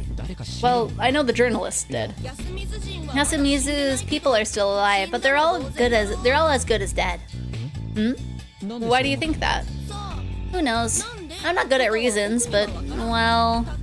When Takamine said he was a snake, I had a bad feeling come over me. Oh, it felt like I could hear the wolves laughing. Wait, what did you just say? I could hear the wolves laughing? Before that. When Takamine said he was the snake? Takumi-san is the snake? That's what he said. I got some urgent business. Mochi, old man, see you both. The wolf discovered! You knew? Shoot, I didn't have the time nor the connections. Huh? What? That was my line. Why was he farming at a time like this? Thank you for the key. Don't mention it, but don't walk around by yourself. Everyone's on edge as it is. About that, do you know many humans the wolves can kill per night? Chiemi went and told you about it, huh? I insisted on it. In fact, you had to have seen that coming when you sent her to meet me. The info I have is still limited, but I'm a bit worried. Sorry to bother you, but can you tell me more? Sorry, I won't cut it. It's a huge bother. I don't want to waste any time on this dumb stuff. I have a farm to care for. Thought you and Chiemi would understand, but you're serious about this too? Well, he really didn't seem all that bothered by all this, but 2 people already died. What of it? Huh? Listen, people die all the time, and I'm always stuck cleaning it up. What? What is he talking about? Did you see the aftermath of the landslide uphill? It's been like that ever since the Nosato got to work on the place 8 years ago and it collapsed. Too freaked out to even clean it up. Ended up digging out the workers' corpses and burying them. I had no idea that was such a big deal. Then there's the idiots from the city coming here just to hang themselves or get eaten by the wild beasts. Me and the old man always have to deal with the mess. It's not rare for Sadanaga to bring up corpses either. I don't know if they're mountain fishers or something, but it's dangerous upstream, dang it. Yet no one cares. I pick them, give them all nameless graves, and leave it at that. Beasts, corpses, you never know what you'll find in the mountains, kid. But this time it was in the village. Yeah, I was wondering about that too. Heard of Asian black bears eating humans, so maybe we got a pack of actual wolves here. You're saying that was done by beasts? You're saying that was done by humans? What of it? We just have to create a night patrol. Why the hell do we have to kill each other? This person was hard to read. There was no denying he had a good head on his shoulders. He was reasonable and skeptical about the unknown. On the other hand, there was some things he put even above rationality. Felt like something you could call Yasumizu's rules, or better yet, fellowship? He looked at the situation from the perspective of I gotta protect Yasumizu. He did whatever he could within those constraints, but he was in denial about the existence of enemies originating from within Yasumizu. To him, the situation was just common sense of some outsiders died, so what? Or maybe that was what he really wanted to think. That made the situation very bad. But I, being an outsider, couldn't say that. That's true. Like you say, there's something wrong with anyone believing in such superstition. He looked displeased. What was I supposed to do? But I'm curious about what I asked first. Did the legend say that everyone dies the first night, or what? I need to know how to feel about all this. Oh, that won't happen. Wolves can only kill one person per night. Really? But why? What does the legend have to say about it? What did Bachan say again? No one can go against the laws of the mountain, not even the Yomotsu Okami-sama. Wolves must have returned from Yomi, apparently. Or that have. Huh? Weird, I felt like I heard that term before. Still, wasn't it weird that the laws applied to the wolves too? They were on the Yomi Bito side, as in those opposing the mountain. And I was pretty sure the law of the mountain said that only one person could be killed per day. Lynching one during the day was the limit, and killing more than one per night was against the rules. Both would make you the target of the corruption. It didn't make much sense to me, but at least I found out that the wolves, too, could only kill one person per night. Sorry for bothering you with weird questions. I'll get out of your way. Oh, right. By the way, if you need an extra pair of hands, just ask. I won't meddle any further than I have to, but you're letting me stay here, so the least I can do is earn my keep. Yeah, sure. His last reply was half-hearted, but at least I got a bit of rules that I was missing. When I came back to the dining hall, I found the students Chiemi and Yoshigatsu-kun, Yasunaga's little brother. Mako had left. It's Poop Man! I mean Hasan! Poop Man? What? The name still got a chance to spread. That aside, I had to find out what happened at today's feast. Recalling what Mochi told me made this kind of hard. Sorry, but can I borrow Chiemi-chan? Wow, I sure am popular these days. Why, you can't just take a hint, can you? Haru-chan, let's just help Mom. You say something too! It's probably something complicated. I'll be the one who breaks the plates. Haru-chan, you be the one who holds him back. Huh? Hey, what's going on? Sorry about the commotion. What did you tell Yasunaga-kun? We talked about today's feast. Things aren't looking good. Yeah, I figured it was something like that. Chika Mochi-kun told me that Takumi-san revealed he's the snake. He did. Are there any other snakes? Others? No, there's only one snake. The mountain gave 4 kinds of guardians. The snake could ask the mountain whether one of the participants was a wolf or not. The monkey was the only one of which there were 2. They had the power to know who the other monkey was. The crow could determine whether the person who was lynched the previous day was a wolf or not. And the spider could ask God to protect one of the other participants from the wolves' attacks. Honestly, if the so-called God really had that power, I'd complain to him that he should protect everyone.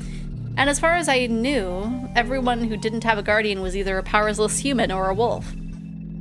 The humans could kill a person during the day, while the wolves could kill a person during the night. It was a battle for survival. The humans had to do everything to find and kill the wolves. If they couldn't find a single wolf during the feast, the whole event was completely meaningless. The wolves would simply crash the settlement. If you ignore the fact that it's murder, the fact that they didn't choose a wolf suspect today is pretty bad. It's a day wasted, isn't it? Yeah, that's what I told Yasukun. Then there's the fact that the snake outed himself. It's pretty bad. She understood it well. We couldn't expect the help of the police or getting a forensic investigation, not to mention we were up against supernatural monsters. As things were, the snake's power was the only way to find out who was a wolf or not. In other words, losing the snake would mean losing their most powerful weapon against the wolves. I can't believe they made a visual novel of the werewolves game, right? When they were explaining everything, it's just like, this is literally just One Night Secret Werewolf. Just like with some of the extra roles, like, mixed around, like, what is it, like, doctor, detective or something, I don't know, the witch. Oh yeah, Town of Salem, true. But he should be fine for today. The spider will protect Takumi-ni-chan. Huh? Hold on, we also know the spider? No, Yasukun suggested that whoever it is keep it a secret so that the wolves don't find out. Sharp. Kanzo-ji-chan agreed, and we went with that. It seems like the right move. It does. We probably should have done the same with the snake. They probably should have. They really should have. It was best to secretly gather info without revealing their guardians, especially for the snake. He should have kept quiet and used his power to find out as much as reasonably possible before revealing himself. I don't know, that's a tricky situation, and he could also be, like, lying about being the snake. I knew it was difficult to figure out right away, but the fact that the snake, the most important role, was the first to be outed was really bad. From my perspective, Takumi-san had been so focused on protecting Yasumizu himself that he made a horrible mistake. He appeared calm, but I wouldn't have been surprised if he'd realized this and was actually pretty shaken. What do you think will happen? She asked like she already knew the answer. The spider was told to protect Takumi-san. The wolves obviously heard that. If they try to go for him, the spider will stop them, right? No idea how, though. Yeah, with that they'd lose one day's worth of murders. Chiemi seemed to possess this as a logic game, too. Or process this. That makes more sense. If I were a wolf, I'd ignore Takumi-san and go for someone else. You think so, too? Who do you think they'll go for? I don't know. I have no idea what the wolves are prioritizing. If they prefer the blood of women and children, they'd probably go for the younger people. Scary. Don't worry, you're not the youngest girl here. I'll kill ya. It's fine, you're still the prettiest. I'll forgive ya. Though that sounds pretty bad. Who knows what they'll do before killing me? I'm sure there were plenty of things that could conceive. Apparently there was another layer of the worst possible scenario. If they're not killing based on their preferences, then they'll kill someone whose death would shake the villagers. That'd be someone influential as a player who's invaluable to the humans. That'd be Kanzo-ji-chan or Yasukun. It seemed likely. Yasu Naga-kun was the only one who'd done something helpful for the villagers this time. He seemed to be the leader of the high schoolers who had a good head on his shoulders, but his ideas required Kanzo Makishima's approval, which made it pretty clear he was a student. Honestly, I'd expected him to take more initiative than he had, but the fact that he considered the younger people's opinions showed real leadership skills. In any case, he wasn't someone that the humans wanted to lose. Oh yeah, did you decide who Takumi-san will investigate? Yeah, it's Kiyonosuke-san. Huh? What's with that choice? What do you mean? He asked for it, and he wanted to prioritize those who were the least popular. It'd make them safer. I wasn't so sure about that choice. Those who were confirmed as non-wolves would have much more freedom to act. At the very least, they wouldn't be suspected as wolves who were just trying to exploit the situation during the feast. That being the case, shouldn't they have opted to choose a potential leader to investigate? Well, I didn't really know if Kiyonosuke no Satoshi had the skills, but from what I could tell, he definitely lacked the influence to lead. If they wanted to secure a reliable leader, they should have went for someone like Kanzo Makishimashi. But wait, if the snake's target is killed by the wolves, the snake's power will be wasted, right? The dead can be investigated by the crow after all. Huh? No, those killed at night are chosen by the wolves, so they're obviously humans. The crow can only investigate those chosen and killed during the daily feasts. Oh, I see. Makes sense. 確かに Whatever the case, perhaps investigating Kiyonosuke wasn't that much of a mistake. Did that mean that they were actually doing a decent job? Well, it'd be pretty bad if Kanzoshi was the one to go. Chiemi looked gloomy. She and I probably felt that it wasn't a complete blunder, but still had a bad feeling about it. I'm gonna take a munch of rice.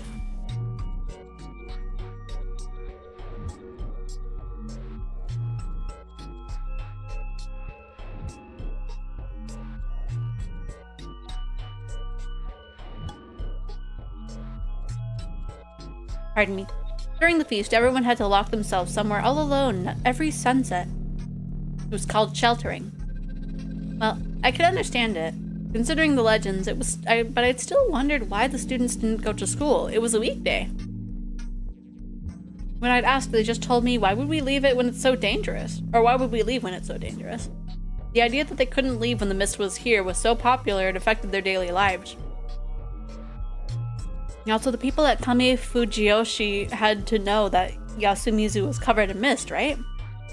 Considering the school, there probably had been few students to begin with.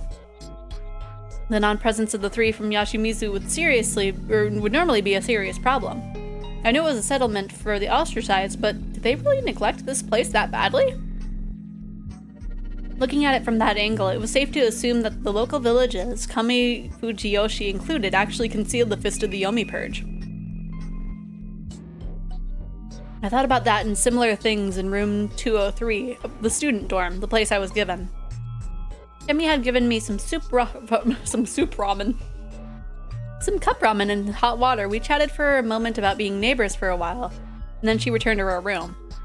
Weird that we could be so casual about this, considering there was a chance we wouldn't meet again tomorrow. After dinner, I took a bath. The gas boiler was pretty damn old, so learning how to use it took a while. There were some working electrical outlets too, so I could charge my phone. I didn't have a wristwatch, so that was important. By the way, my room didn't have a kitchen. I was pretty sure the other rooms didn't either. From what I could tell, no one here actually cooked or ate at their own homes. They all relied on the dining hall to provide their meals. This settlement had not only a unique culture, but a way of life as well. I couldn't help but wonder how something like this began and survived into the modern era. It was an interesting subject to research, but for now, I had to worry about the fact that my life was in danger. Anyway, what are my options now? I wasn't part of the feast, but walking around at night was probably dangerous regardless, because of that werewolf. After all, I had memories of getting killed doing exactly that. From a logical standpoint, that was probably just a dream, but it had a quality to it that made it hard to believe it was. I had to be careful until I was certain. Then again, I had a record of surviving by just not making any noise at night. Maybe I should have stayed awake and looked around? Also, Takumi-san had said that they were gonna have someone keep watch at night, didn't he? Was he gonna do it himself? Considering the snake's importance, he shouldn't do something so dangerous. Shoot, they'd barely decided anything in the feast. I wasn't going to get info either. I felt like I barely knew the basics. Talking during the feast meant giving info to the wolves, but if the humans kept too many things hidden, the wolves would end up knowing way more than them, and that was just dangerous. Still, there was a limit to what I can do in my situation. If I kept being the messenger as I was today, I could create a huge imbalance info of myself. Not to mention I could be deemed suspicious and lose the residents' trust. Shoot, what was I supposed to do here? Was it best for me to just stay quiet and wait for the feast to end? That wasn't like me at all. There was a mail slot on the door. I opened it up and looked outside. Everything was still covered in mist, so I couldn't see much. I could only see the handrail and the branches going in the hallway. But maybe I could see some intruder if I kept staring? Not likely. After all, this was the room at the end of the second floor. Haru-chan and Chiemi's rooms were closer to the stairs, so I couldn't see anyone going to attack them. The only time I could see the monster come would be when it was coming for me. Maybe keeping watch like this was the most important thing if I wanted to stay alive, but I found it hard to put my own life on the priority list. For some reason, I felt like if I died, I'd just go back to the starting point. Yeah, better not think about that. Anyway, I had to stay awake. I still had many things to worry about and think about. I ended up falling asleep. It's the next day. On a Wednesday. What? As I woke up and tried to move, my head rubbed against something tough and then smacked into the doorknob. I writhed in pain. What was going on? Did I fall asleep against the door?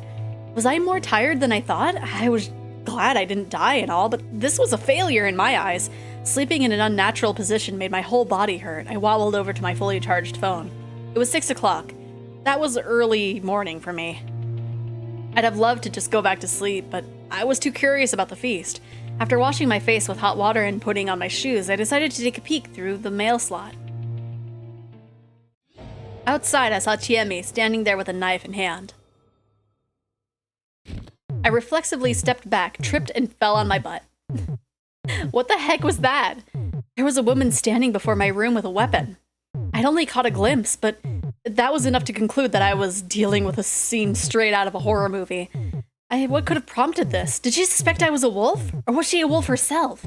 She knocked on the door, making me squeal a bit. Are you awake? Would she kill me if I replied? Wake up! I need a hand checking on everyone. By the way, I'm armed, but it's just for self-defense. Say that sooner, dang it! Oh, so you are awake. Don't worry, I just put the weapon away. I hesitantly peeked through the mail slot and saw her hopping around, showing me her empty hands. After meeting up with Chiemi, we went around the dorm and woke up the students. All of them were all right. While they got ready, we went to Nosato Mansion, just because it was close. Yasumizu was still misty and unpleasantly silent. I walked carefully, just like yesterday morning. I couldn't write off the possibility that a werewolf would jump out of the mist and tear me apart. It'd be over for me. I was walking ahead, dragging Chiemi by the hand, careful about where I was going. If something happened and I got eaten or something, Chiemi could either fight back or run away. Is someone there? Oh, Nosato-san. It's Busai-san and Chiemi-chan. Where? Oh, there. We peered through the mist and a gloomy frown appeared. Hey there! It looks like the mansion was safe. Of course! It's old, but well protected. Not even monsters could make it in, surely. I see. Then can we all take shelter inside? Why should I let you? This is Yasumizu's problem, not mine. I see. Good point. Then we'll just get moving and solve the problem, I guess. Huh, wait, it's dangerous. We need to be in groups. Really, I was beginning to think this guy was best described as all bark, no bite. Though prideful and vain, he wasn't as smart as he claimed to be, as shown by his inability to take charge of the feast. Also, his fussy attitude was probably just making up for his fear. It was entirely possible that he was just putting on an air that the mystery of Yasumizu, or rather Fujiyoshi, was actually scaring him. Anyway, we went downhill and met up with the students. Even a familiar road can be scary. Yeah, mists sure are weird. I can get naked and no one will get mad.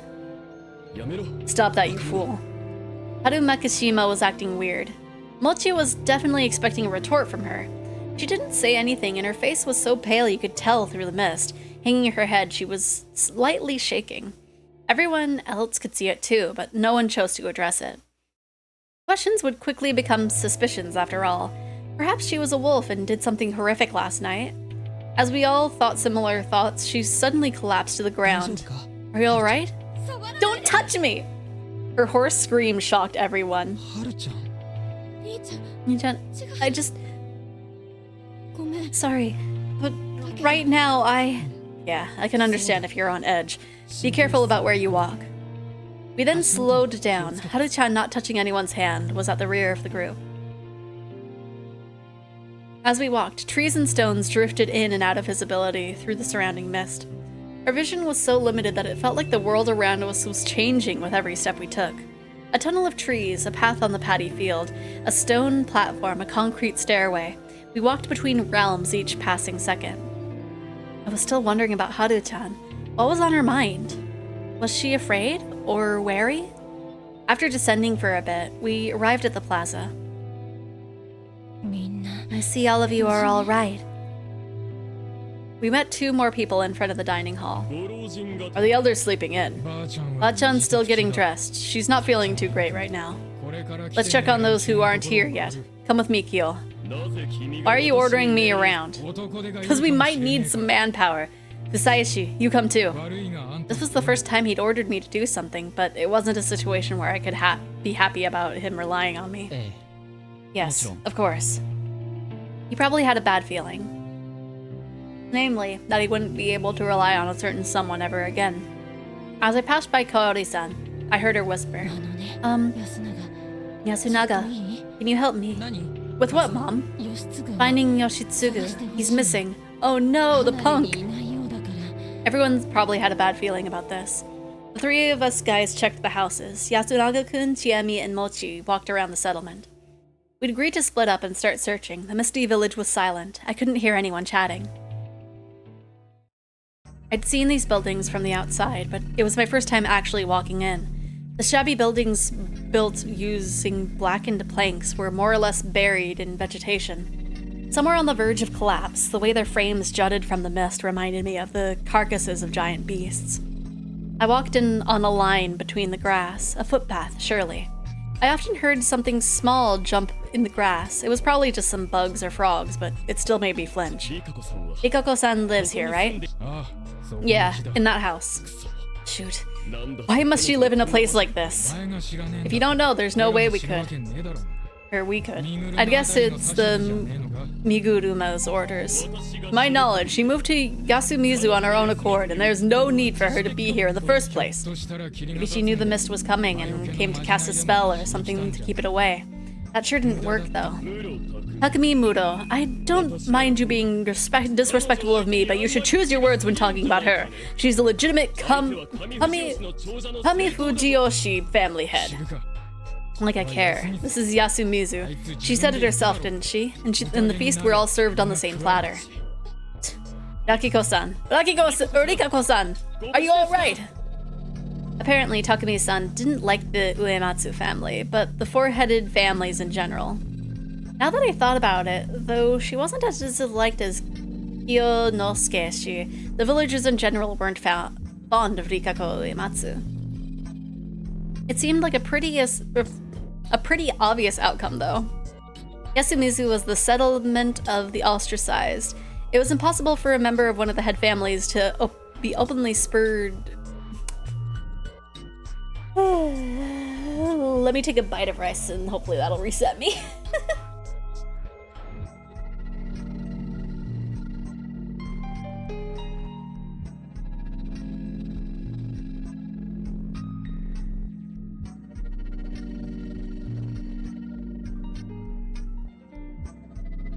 Okay, take 2. Yasumizu was the settlement of the ostracized. It was impossible for a member of one of the head families who openly spurred them to form a good relationship with the locals. Rikako-san emerged before too long. She was wearing her usual strange getup, and she didn't seem any different from how she looked yesterday. I need to check on Meiko. We moved on to the next house. It felt like Rikako-san was urging me, so I woke the girl up. Meiko-chan, it's morning. Well, I couldn't imagine Rikako-san raising her voice, while the other 2 probably didn't feel like they had to get involved with the girl. After a few calls, she finally came out, still half asleep. Meiko. Oh, I just realized they're coloring her Meiko because she's going meh. So just meh, child. I'm glad you're all right. Kyo, take them to the dining hall. Come with me, Rikako-san. Watch your step. Yes. She was apparently trying to get my attention, so I turned around and said, yes? I'm sorry. Her sudden apology left me completely confused. She then departed alongside the other 2, leaving me alone with Takumi-san. Are you sure we should go on without Kiyonosuke-san? He'd be useless anyway. I only brought him along in case it was the Uematsu's mock priestess that died. But now I know who got killed. Could still be the old wolf guy, right? Shut up! If the old man Kanzo is around, he'd woken up earlier than anyone and searched the length of Yasumizu 3 times by now. Sorry. His house is over there. 奥野がお休 I み followed him で in silence. I couldn't think of anything to say. The fact that the door was unlocked made it clear that something wasn't right. The moment I opened it, my nostrils were assaulted by a smell I'd experienced just yesterday. The reek of a fresh corpse. Damn it. Damn it. Damn it. Unlike Takumi-san, who was looking away and cursing, I did my best to burn the scene I witnessed into my memory. I felt like I felt like to avert my eyes would be disrespectful, and I chided myself for wanting to look away. This body was much more intact than Mamiya-san's and Hashimoto-san's. That made it much easier to become painfully aware of the fact that this was a human, an intelligent life form who was with us yesterday when it was no big deal. There was one problem though. Part of the body that used to be the head was completely destroyed. There was no part of the head left untouched. It was that thorough. It was obviously the result of relentless, heavy, blunt attacks. Everything above the neck was just a strange, flat mass of shattered skull fragments and white and red organic matter. Compared to it, everything else was largely unharmed. The old-looking clothing and the unexpectedly robust chest for someone his age were all proof needed to know that this was the body of Kanzo Makishimashi. 片付けるんですか We'll clean it up? 当たり前だ What else? 少しだけ Please wait a bit. どうする気だ What are you gonna do? できる限りの Find out as ことを much as I します can. Since we had no idea when we could get out of here, protecting the scene of the crime for an official investigation meant that we had to leave this body to rot here, and we couldn't just do that. And considering the horrible state it was in, the villagers probably wanted to take care of it their own way as soon as possible. Not much I could do to stop that. Thus, I did my duty as someone without such obligations. This corpse was completely unlike the ones from yesterday. While those two were destroyed completely, the damage on this one was focused on the head. The weapon clearly wasn't sharp. They used something blunt. The skin on his face was torn, but not sliced apart, and the skull was shattered. This was caused by repeated blunt attacks on the head. It wasn't my job to picture whether there was some profound grudge in this. The only clear thing here was that the wolves killed him using something blunt, not claws or fangs. And it was obviously done with dedicated intent, not accidentally. At the very least, the entity that made this corpse wasn't the same as the one that made the ones from yesterday. It made sense if you separated them and assumed that yesterday's was the corruption and today's was the wolves. But the thing I'd seen when I was walking around at night at that time had the appearance of a wolf, or rather, a werewolf. If the werewolves were the ones bringing the corruption, the tale all of this was based on would make even less sense. If the corruption was Great Lord Shinai's, the mountain god's punishment, it'd be weird for it to be delivered by the wolves. Holding back my nausea, I looked back at the corpse. Then I rolled back my sleeves and reached for the destroyed head. Hey, what are you doing? ないと思いますが I'm pretty sure I'm wrong, but 一応調べ I'll ます still have a look. Decapitation meant body doubles. Mystery Writing 101. If someone brought in and killed a person with a similar build to Kanzoshi's, then left him here, his death could easily be fake. 肝臓さん Did Kanzo-san have a silver-capped tooth on his lower jaw? No, he didn't. His voice was strangely forced. I looked at him and realized he was kind of pale. I might have overdone it. Still, I couldn't be soft in this situation. さんは He was proud that he didn't need any crowns or anything despite being over 60. 自慢してた Why? Did you find one? いえ No, I only asked to prevent any 健康な歯がびっしりですよ I only asked to prevent any misdirection. It's a healthy set of teeth. なんだよ The heck? The lower jaw was mostly intact, while the upper one was destroyed along with the rest of the head. Despite that, I saw a hint of the old man in the eyebrows and the dark hair with streaks of gray in them. It was pretty clear that it was the one and only Kanzo Mikashimashi, so it was probably pointless to keep thinking about it the way he was injured. My hands were all messy. I'd have to wash them later. The corpse aside, Kanzoshi was lying on some thin bedding, and there was no sign of a struggle. He was either instantly killed by the first attack or knocked out, laid here, and then killed. Still, it wasn't a corpse that was easy to make. The situation here was peculiar. One point I found curious was the fact that Kanzoshi surely obeyed the shelter law and locked himself in. However, the lock on the door was still perfectly intact. So logically speaking, Kanzoshi had opened the door and let the culprit in. There were no signs of resistance, so it was probably done by someone he felt safe with. However, if this is a normal killing by the standards of the Feast of the Yomi Purge, then this was definitely made possible by something unnatural. Back to the situation at hand. The futon and everything around it were bloody, obviously, but there was another strange thing about the crime scene: the dampness. Some spots were really wet, and clearly not because of the mist. It was like the murderer purposely spread some water here. Were they trying to wash away the blood splatter on them? But there was no point in doing that in front of the body. The footprints were faded. Were they trying to cover their tracks? They were still pretty visible, though. It was more like they put bloody footprints on the futon and tatami that was already wet. The shape of the prints told me that they weren't made by Western shoes, Japanese clogs, or wild beasts.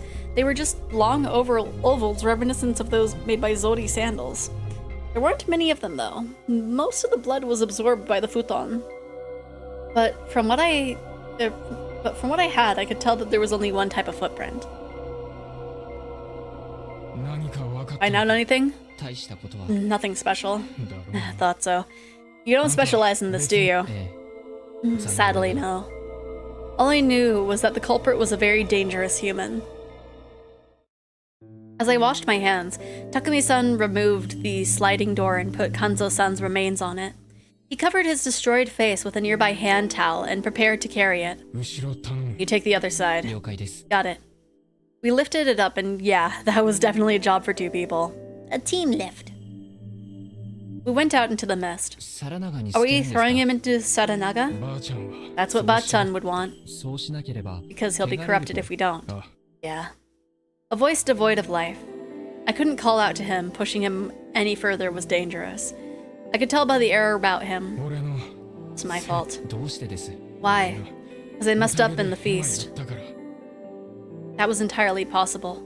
This proved he was aware of it himself. I would have said that, but it felt wrong. I don't know much. But I think you were trying to do your best. But what's the point if I mess up like this? Then you need to make up for it. I think you'll have to be the one who leads Yasumizu now. I can't. Well, I couldn't either. I was just an outsider, so I had no idea how to console him. Feeling powerless, he approached the dining hall. He'd pass by here and go straight to the graveyard. Tai Yamawaki-san had come out too. She's in midst of prayer. Kaori Oribe-san was standing next to her. She looked completely out of it. Ikako Uematsu was covering Miko's eyes and looking straight at me. Haru-chan, Kanzo-san's actual granddaughter, was watching her grandfather's corpse with an intense expression. It probably wasn't good to make any assumptions here, but I couldn't help it. I felt like her expression was full not of unbearable sorrow, but of anger, hatred, and disgust. I'd never seen them have a nice chat, so I wouldn't have been surprised if they didn't see eye to eye. But still, I'd have liked it if she made a different expression, if only for this moment. I could only think that because I was an outsider who didn't know anything. It wasn't good to make assumptions. Heck, why was I in this position? Just how much could I even learn in my position? But as it turned out, I was still underestimating the situation. I can't find Yoshi-kun anywhere. We met Chiemi on the way to the graveyard. She and the two high school guys were still searching, but the mist made it extremely difficult. We told her we'd join once we buried Kanzo-san and picked up our pace. The graveyard wasn't that far. Yasumizu wasn't very big. It only felt like it because of the mists or the load. Why are you here? I'd completely forgotten about him. He was all right too, huh? I had no idea why, but he was looking at us, clapping and laughing. That meant that Yoshitsugu Oribe-kun was the only one we hadn't seen yet. I was told there'd only be one. The wolves were supposed to kill only one person per night. Not saying a word, I hurried to finish the job. I wonder what the difference, because there is two wolves, but I do believe they have to, confirm on who to kill? But, I don't know. That led us to finding him early. Yoshitsugu-kun was on the shortest path of the cliff in the grass of the graveyard. Though Takumi-san had only noticed him by chance. That was how deep in the grass he was, and how many pieces of him there were. It reeked of death too, but it was mixed with the smell of trampled grass and a strange beastly odor. Maybe not all the blood around here was his. Unlike Kanzo-san, he left clear proof of a tough battle and intense pain. Had guts. Takumi-san's voice was shaking. He picked up a soccer ball-sized object. Half-eaten and basically a shadow of what it used to be. It clenched its teeth even in dead. Can I? Takumi-san gave it, Yoshitsugu-kun's head, to me, and I put a finger in its mouth. I was curious about what was stuck in there. What I found was a clump of beastly fur. He literally fought tooth and nail, resisting until the very end. Wow. Resisting what? Obviously the being that brought the corruption. It didn't take long for the news of Yoshitsugu Oribe's death to spread across the village. I'd heard that the pain of losing one's child was beyond any description. Even so, Kaori Oribe-san broke down so badly it felt abnormal. What was I about to say? The mild-mannered woman became a mad beast. We had to band to keep her from running to where we found Yoshitsugu-kun's corpse. We'd already gathered it up and thrown it into Saranaga after all. Takumi-san kept a tuft of the boy's bleached hair, which we gave to Kaori-san. That's... She instantly put it in her mouth? Through her wailing and choking, she did her best to chew and swallow it. It was a wretched, gloomy, and miserable sight. Though it might have been an act born of ultimate motherly love. Whatever the case, no matter the shape, it was too late to try and bring her child back into herself, not to mention absurd and pointless. That was how it looked in my eyes. What's the... Is that a thing? Or is it just like, I don't know. I'm trying to think of what the purpose of doing that was. Let's begin the feast. Gotta do something about the one who killed the old man and Yoshi. His words got the attention of basically everyone present, but they didn't reach the sobbing mother and her older son, who was gently consoling her. Yoshitsugu-kun. Why did he have to go against the laws? His efforts in death had only worked to corner not just his mother, but everyone else here. It was useless. He'd gotten some weird fur for us? No one, not even me, had any doubts about what they were dealing with here. A situation where everyone was desperate, acted on their own accord, and didn't know how to use their lives well was basically the worst. And apparently, this line of thinking I'd had would foreshadow the next turn of events. Where did Haru-chan go? Shoot, why was everyone in such a hurry to do the worst things possible? Hinamizawa, Chikamochi Kamoshido, Takumi Muro, and I went to search for Harumi Kashima. Haru-san showed no signs of calming down, so Yasunaga-kun stayed with her. Kiyonosuke refused to come, arguing that it would be bad if there wasn't enough manpower around the dining hall, and he wasn't wrong about that. It wasn't likely that some fur-covered murderer or Haru-chan's kidnapper was still around. To prevent any surprise attacks or incidents, we split into pairs. We were given a hoe and a sickle for self-defense. Be careful, you two. Shout us if something happens, loud enough so we can hear you, but low enough that others can't.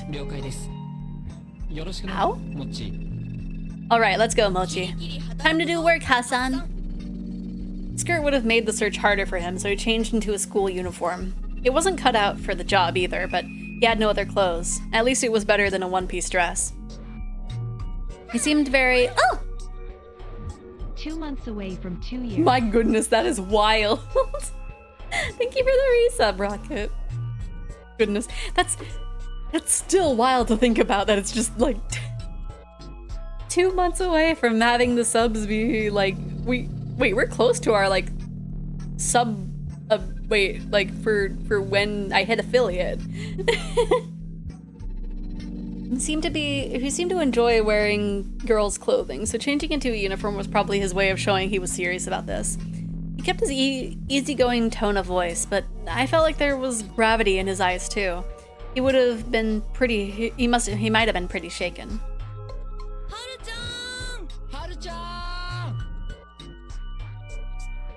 We walked around Yasumizu, shouting until our throats became dry. We checked every bush, all the patches of tall grass, and behind every tree. We even searched the water around the paddy fields, but it didn't feel like we were any closer to finding her.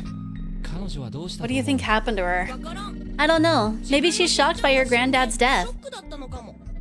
Made a mistake. I'm doing an art payment and one of the payments is a full-body chibi, but the characters have an intricate pattern. I have to draw my hand. Oh no! I feel that. When I was doing merch for the con of Astarion, I was like, oh yeah, it's fine. I'll like do it in his like base gear, and then it's just like, I forgot he had complicated embroidery. So I feel that. And also, you know, anytime I want to draw something for Majima, it's just like, I'm not gonna drag and drop the PNG onto him. I'm gonna draw that tattoo. And every time I'm just like, oh gosh, I forgot how many details there are in here. I don't know, maybe she's shocked that her granddad's dead. And no, before that, she'd been acting weird since this morning. Was she? Is she really fastidious or something? Fast what? Clean freak. Hates anything dirty. I think I saw hints of that ever since we first met. Oh, I'd say she's just the greatest scaredy cat here. Scaredy cat, huh? She was always really afraid of all the corruption talk. Maybe she was just scared of getting corrupted. See. Fear based on superstition. That made sense, but I had it suddenly gotten worse. Drawing my Oshi got me like Pomni at the end of the pilot. Oh no. What happened last night? That's why I don't think Haru-chan could kill anyone if she was a wolf. Casually disintegrates, right? Is that what you think? I don't know if she is one or not, but I really don't think she could if she was. How prudent. That's not like you. Well, we're not talking about me here. I don't want to try and get a read on you. I just want to hear your ideas on what's going on with Haru-chan right now. I have no idea who or what you're confused about. But to me, Haru-chan is as important as Yasun, if not more. I don't really care about anyone else. So we should just find her. Good point. But no matter how hard we searched, we saw no sign of her. She could have been hiding somewhere, or maybe she collapsed. But I was beginning to entertain another idea. What if she ran away from Yasumizu? I asked, knowing everyone would deny the idea. That'd be hard to believe. When the mist comes, Yasumizu is connected to Yomi. Ba-chan's words. So anyone trying to escape would just end up there. Not to mention those mountains are dangerous. All that considered, if there was something that'd drive her to escape from the village, what could it be? Everyone fell silent. They couldn't even imagine it. It was like their brains had stopped working. If she'd actually wandered out into danger, then we wasted too much time searching for her in the village. I had to hurry, so I didn't hesitate to use some big assumptions that bordered on chicanery. What if we can go... What if she can go... What if she can no longer trust the village or the people here? What do you mean? She might have seen something at night or early morning or come to see some sort of realization. Like, for example, what if she found out that someone she knows well is a wolf who killed people like it was no big deal? Everyone gasped. She's young, so she's still pretty unstable. And since Yasumizu is so small, it wouldn't be so strange if she felt like she lost her place here if someone betrayed her. The girl seems pretty emotional, so it makes sense that she jumped straight to running away, right? You make a solid argument. But then what do we do? Give up? That was the thought of someone from Yasumizu. I'll go look for her. I'm not a fan of corruption. And that was the thought of someone from Yasumizu who had a few screws loose.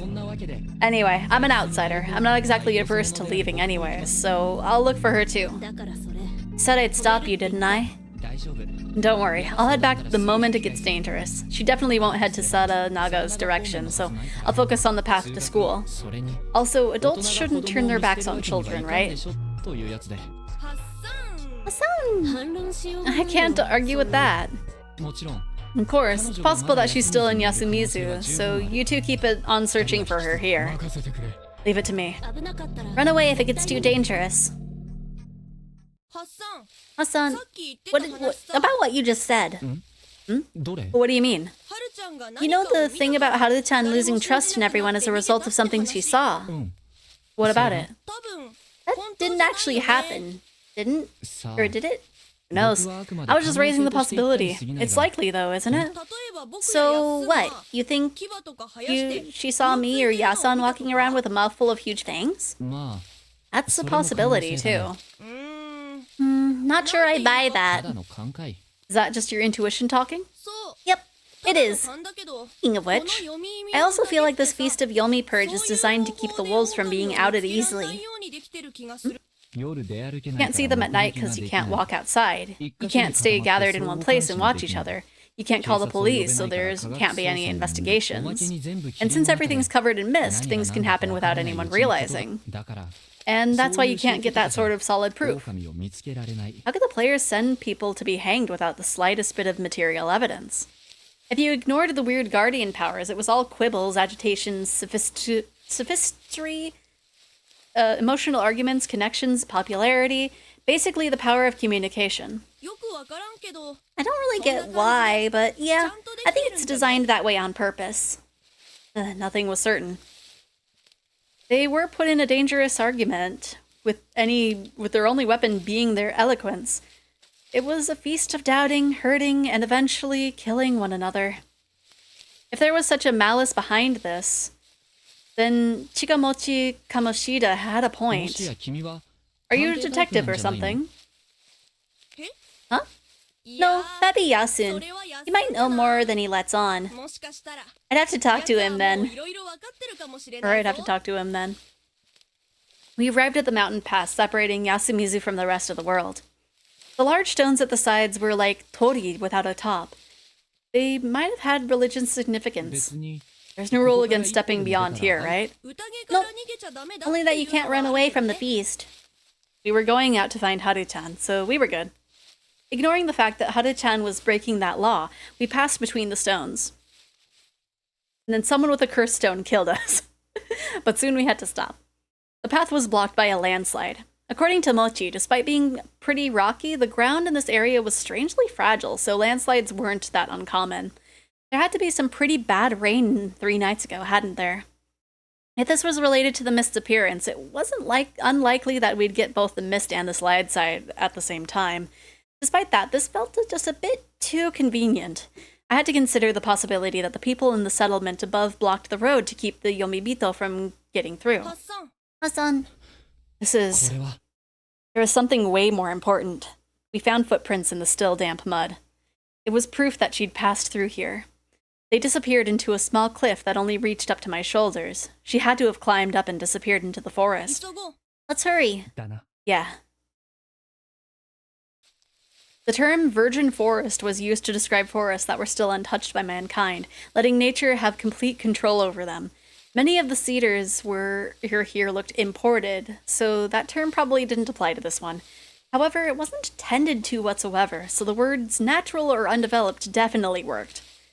There were many fern saplings on the surface, a canopy of leaves alone, and a thick mist all around. It certainly didn't feel like a place humans were welcome.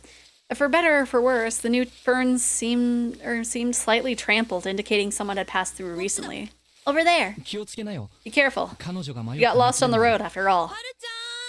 なあ Would you really be shouting like that? It's one of the basics of living in the mountains. The beasts run away if you scream. Oh yeah, I'd almost forgotten about the very real threat of wild animals.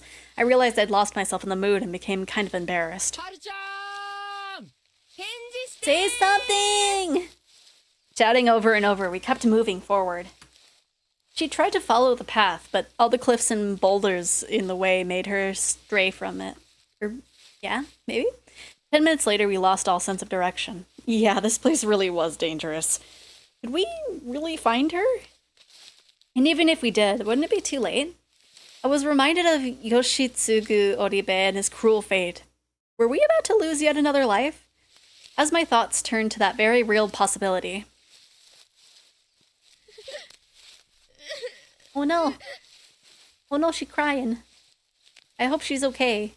Other than just the emotional damage. I heard some weak weeping. Stay away! Are you alright? Please, don't come after me. Had a bad feeling about this. Something really bad might have happened to her. Wait up! Hey! Oh, is she gonna be like missing hair or like having a bite on her? Chikamochi went after the voice with no hesitation. His body was quickly buried under all the plants and mist. Give me a hand, Hassan! His lack of hesitation felt dangerous in some way. Was I just imagining it? Anyway, I went after him and quickly caught up. It hurts! It hurts! Haru Makishima was buried under all the greenery. It's her leg. Stop! Ow! I walked up and, man, this was pretty bad. Her leg was all covered in blood. Her shoe and foot were pierced by a sapling that was broken right at the bottom. She stepped on this? Can we break it off? Nope, we gotta pull it out. It'll open the wound. There's some lawn marsh, pennywort, and chameleon plants here. Let's close it with them. Can you do that? Nosato was the family that made medicine. First I'd heard of that, but I had no choice but to believe him. She resisted verbally, but she was too tired and weakened to do it physically. I picked her up, doing my best to ignore her wailing because of the pain, and pulled her away from the branch. Chikamochi quickly took care of her wound and used the handkerchief to stop the bleeding. Let's go back. Can you carry her? Of course. You sure you don't want to do it, though? Who knows? I just don't have the build for it. I thought of saying that Haru-chan would have preferred him, but she was barely conscious thanks to the pain. We didn't have time to waste on sentimentality.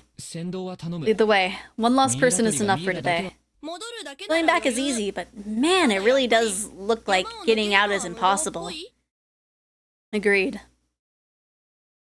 I'm so glad you're all right. She isn't.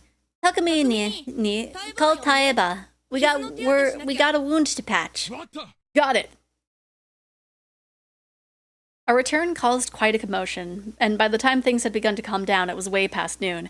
Haru Makishima's escape attempt distracted everyone, but none of the problems were actually solved. Kanzo Makishimashi was killed by the wolves, while Yoshitsugu Oribe was taken by the corruption. Yoshitsugu's death was especially problematic, meaning each meaningless death was yet another obstacle against resolving the feast. Even if they picked and hung everyone during the day, it wouldn't guarantee that there'd be one less wolf. It was way more likely that they'd get rid of an innocent.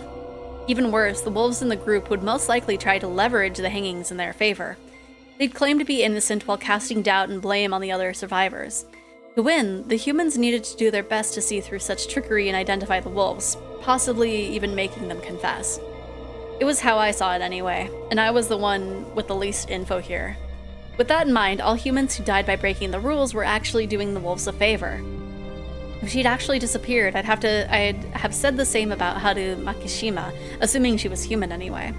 Perhaps someone encouraged them to break the rules? If that was the case, the wolves were ruthless, knew the rules well, and were steadily advancing towards the complete victory where all humans lay dead. That'd be someone influential or a player who's invaluable to the humans. That'd be Kanzo Ji-chan or Yasukun. And just as we feared yesterday, the wolves had silenced one of the most important people in the feast. It was hard to believe that they'd chosen him just because they were scum or because they didn't like him. The situation was really bad. Another thing to note was that Yoshitsugu Oribe's death greatly affected Kaori-san, one who was responsible for everyone's meals. That was a major problem. Good work, everyone. Here's some. When she tried to give us tea once we returned from the search, her face was pale and she was shaking like she was having a seizure. Despite her attempt to carry on as normal, her composure was in pieces. It was so painful to I could barely watch.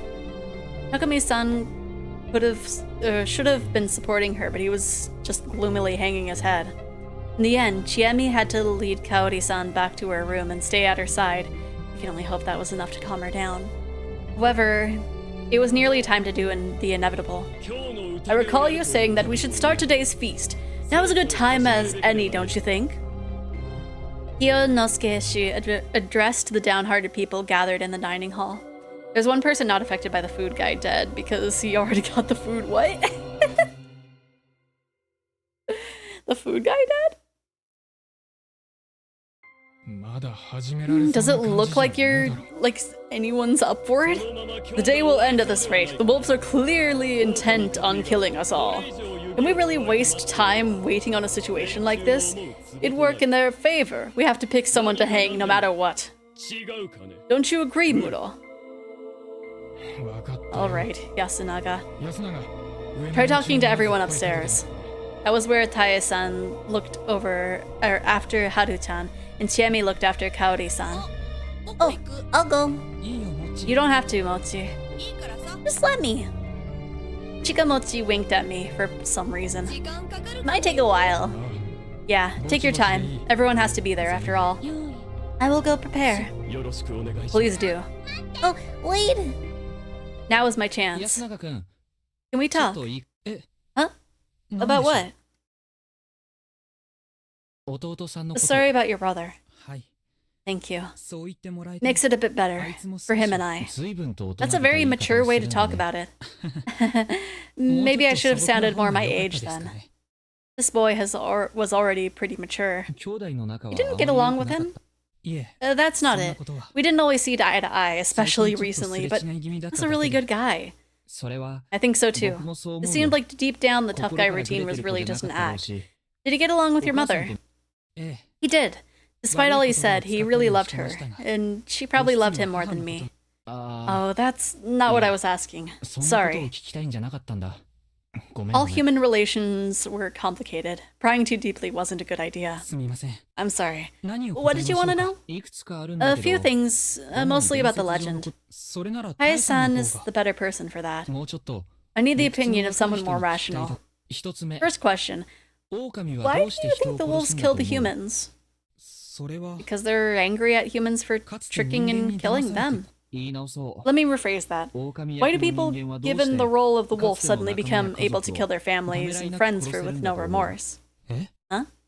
あ Uh, えあの Where? もしかして are you suspicious of 僕は Haru-chan ハルち and ゃんを I? だああいや No, ごめん、 sorry, そうじゃない。 that's not it. 一般論 I で考え want て you みて to look at this from a じゃあ君 general が perspective. あんたは Say 狼 you've です been って言わ told れ that て you're a wolf. それ Could じ you ゃ just 仕方ない accept it って and 殺 start 人が killing できる people? できるわけないでしょ No way. そ Exactly. うできる No わけ way な you い could. Of course, there are those who could, but most couldn't, either out of fear or guilt. 特にモッチーなんか Mochi is a を見 good てると思 example. う The people here are ここの afraid 人 of たち certain は things, but 特定の they 概 do 念 have 的 lines 存 drawn 在 in に the 恐怖 sand. 自分の好 If き the な lives 人を of 守 those る they ため care に about は are on the line, 敵 they が won't や hesitate 狼 to に face 立 the ち向かうこ corruption と in だ the ってできる wolves. それは That's only because モッチ Mochi ー is が特別 special. なんですよ He's a genius. 天才 Genius. ええ Yes, he can easily make 普通のや predictions つ and にできない decisions 予 normal 想や people 決断を can't. 平然とやって And のけ he'll ますし readily throw anyone or 本当に anything 大 he 事な doesn't も care のなら about. ば他の人はあいつがおかしいんだ Everyone って言い else ま thinks す he's けど just weird, but 僕はあいつ I のこ think と he's a genius. なるほど I そ see. れには同 I 感 think か I も agree with you there. What's the corruption? It's basically I think that was brought up while you weren't here. So the people of the village during the night have to do certain things. It was oh gosh. It was be in a locked area, sleep through the night, and I think bathe beforehand too. And so if they don't fulfill all, if not like at least one of the things, they will get taken by the corruption. So they are deaths that are not caused by the werewolf. So the kid that is this guy's brother died because of the corruption as opposed to via the werewolf. One of the old guy, not the one that's just like but the other old one died from a werewolf. And also the other outsiders, the lady and the large man were killed by the corruption because nobody told them. I see. I think I agree with you there.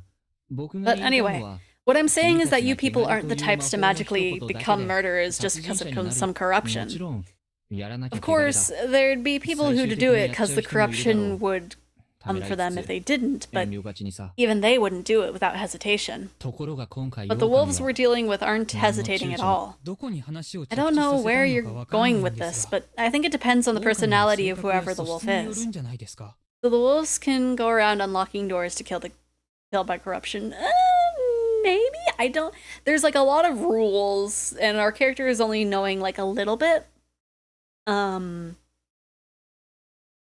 I feel like the wolves... I don't know. I mean, they could.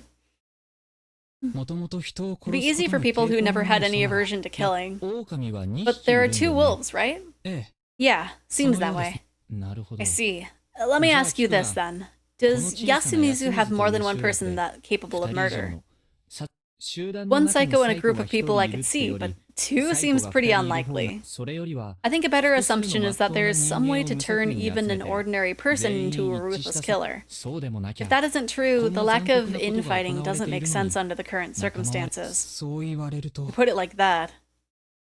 This is just something I heard from a teacher at school, but you could do it by giving them something to fight for, couldn't you?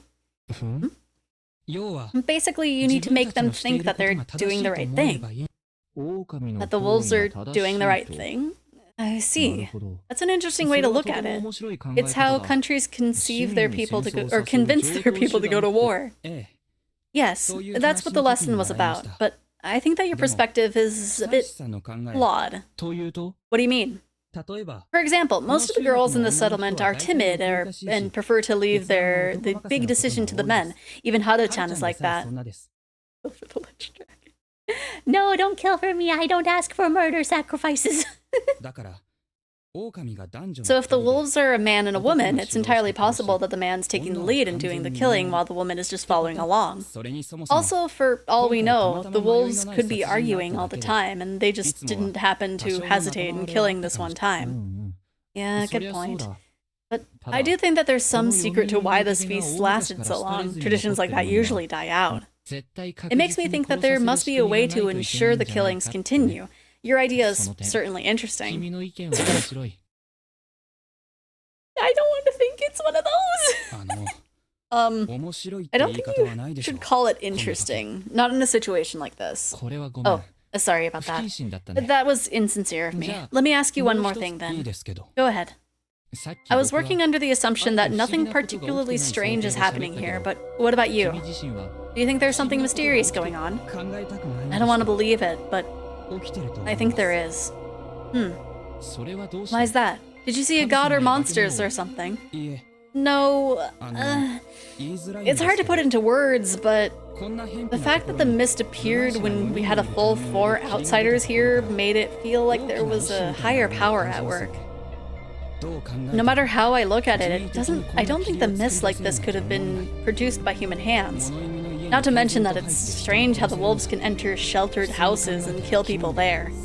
There's also the fact that if one of us killed someone, you'd see a change in their behavior or some evidence would be left behind. We can't explain those things, so yes, I do think there's something mysterious going on. Oh, I see. Alright, sorry for asking such a weird question. By the way, who do you think are the wolves? Haruaki Fuashiaishi-san. He cut me off with a stern voice. Sorry, but that is something we talk about in the feast. We don't have the right. You don't have the right to ask that. Oh, my bad. Listen, we'll have to hold the feast to decide which one of us we should sacrifice today. It's important to propose who we think is suspicious, but it's also very dangerous. Something we said outside of the feast could be used against us and become a fatal mistake. The fact that you asked me that makes me feel like someone's maliciously using you against me. Please stop. Good point. I'm sorry, really. Oh, but now I won't blindly believe that you're an ill omen, but I won't stop suspecting that you're involved somehow. If I ever find out you had something to do with Yoshitsugu's death, You'll what? He glared at me. I'll have to avenge my little brother. See. Of course, he would. I'll just head to the cage and do my best to be as unsuspicious as possible. Oh, you shouldn't do that. Why? Today's feast might drag on until evening. It might be too late by then. You should go to your room in the dorm and ask someone outside to block the door handle with a stick.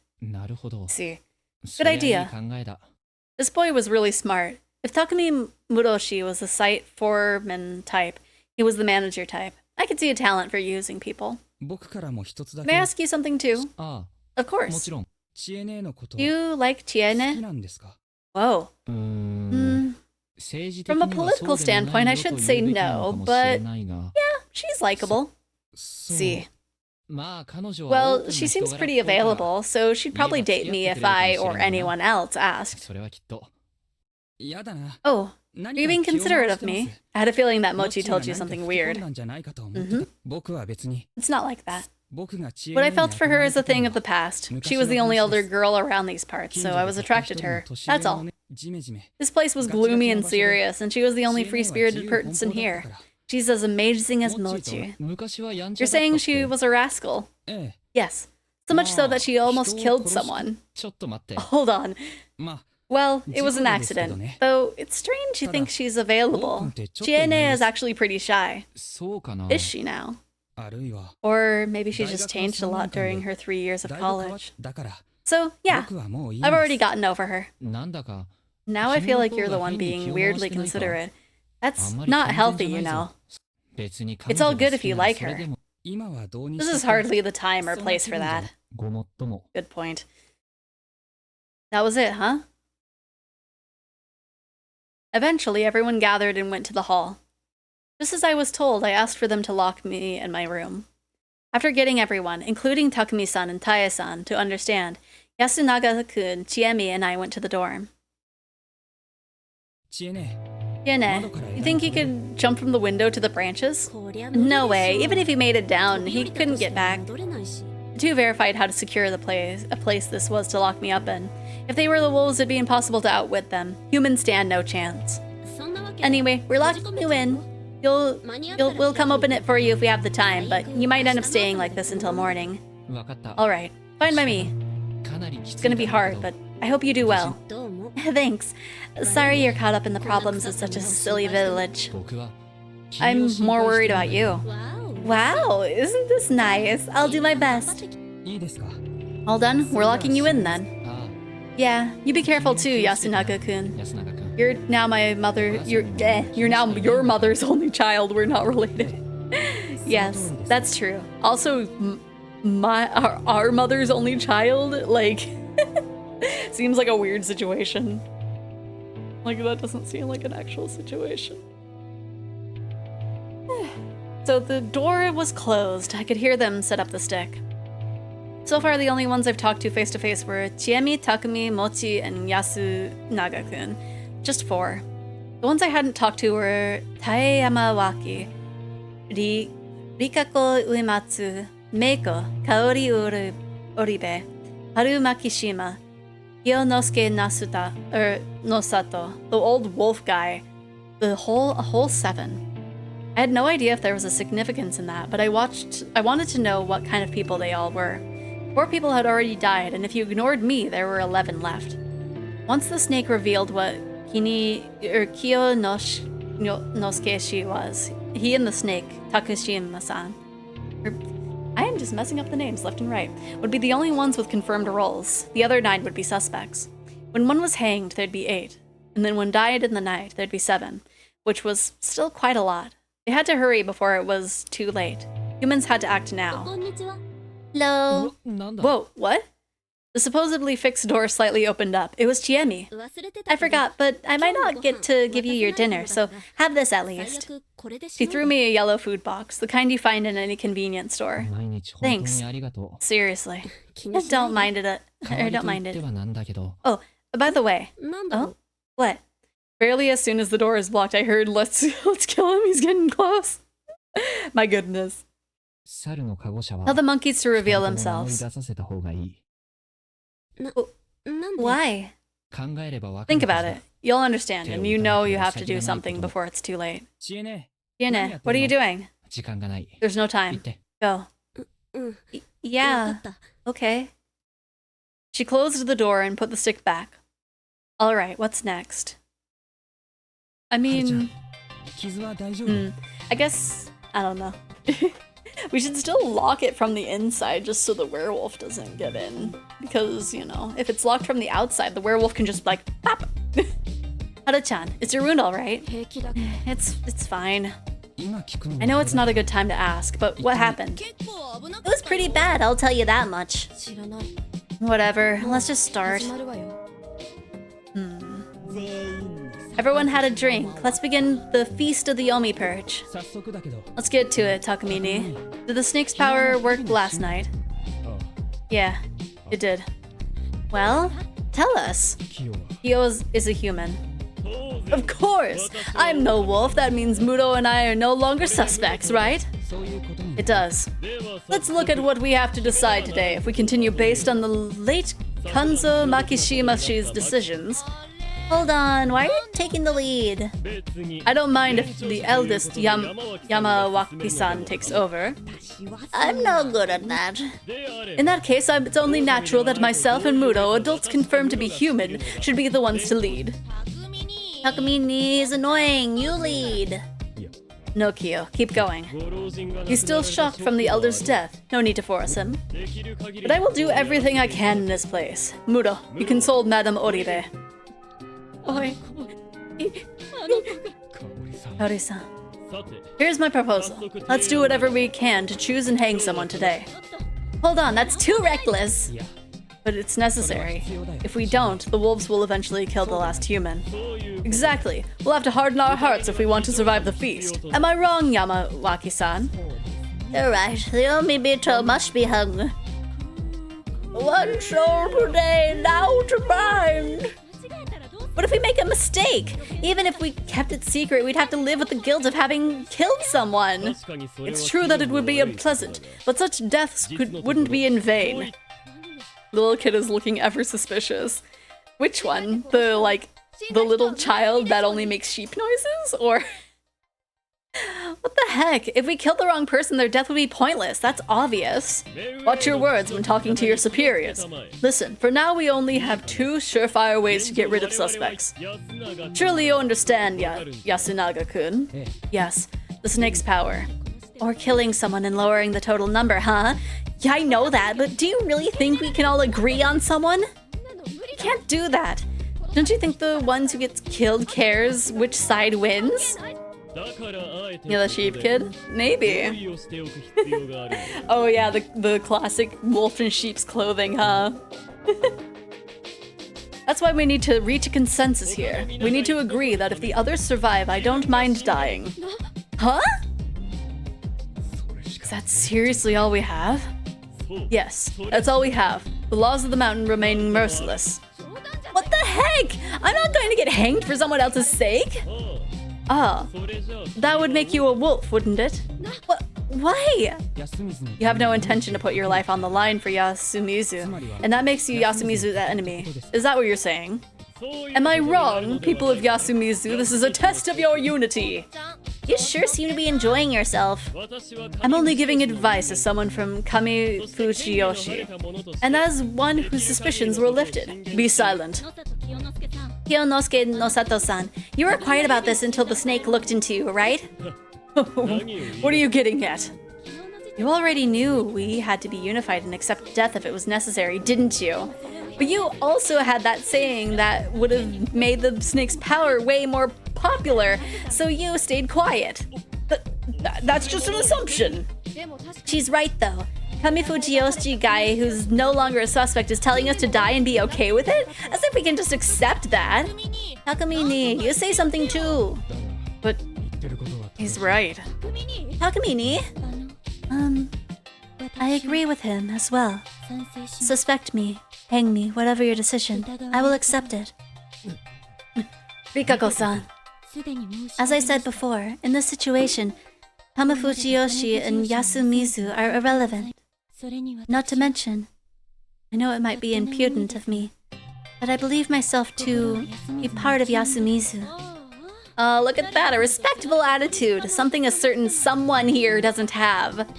However, I do think that expecting that of this girl would be a bit much. They're all scary. But we have no choice. There can be no exceptions. Then if you decide to hang her, I shall go with her. What? You mustn't! We only need the blood of one per day! I just have to die of my own volition. Corruption comes only for the sinner. If I'm already dead, then it no longer matters. But you're being a pain, Kyo. You're gonna lead, do it right. And Uematsu. Yes. Ikako gives me Birkenstall vibes for real a little bit, yeah. Think about what you're saying. Sorry, but you're the head of the Kamifujiyoshi, one of our oppressors. Takumi, don't be rude to Uematsu-sama. See? You people are the reason why Bachan got so scared. Don't act like you're one of us. My sincerest apologies. Why are you in Yasumizu anyway? Honestly, I'm inclined to just start leveling accusations at this point. Takumini, are you saying all this is Kumi Fujiyoshi's doing? Who knows? Maybe not all of it. But their efforts to keep us here show that they may know something is up, don't they? At the very least, I really can't believe some guy who thinks the beast is an old wives' tale and the wolves are really on the human side. They knew that the people of Yasumizu would die if the mist came. They deprive us of not only our prosperity, but even our lives. Slander! I won't say that Kamifujiyoshi is a group of saints, but they are resourceful and dignified people. Not to mention sensible.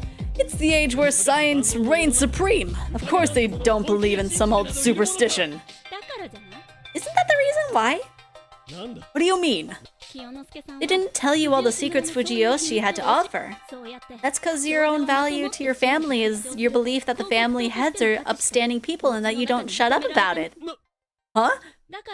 Isn't that why they forced you to stay in the Nosato mansion when you returned, despite all the dangers here in Yasumizu? Now you're crossing the line. Are you saying my family abandoned me? That seems plausible. You're just like Yasan and I. The heads are cruel. Those who lose the struggle for power, those deemed incapable. Pardon me. Or simply those who dislike the ones in charge can simply be sent here. My situation is one thing, but Mom, she came here all the way from Tohoku and married into the Higuchi family, but got thrown out the moment Dad died. Update, the artist had a PNG of the pattern, so now I don't have to suffer drawing so many mandala patterns. Nice! I didn't care about that. Mom, sorry, I didn't mean to. It's fine as long as I had Yoshitsugu and you, Yasunaga. Anyway, there's no doubt that they twisted her fates. I agree with Takumini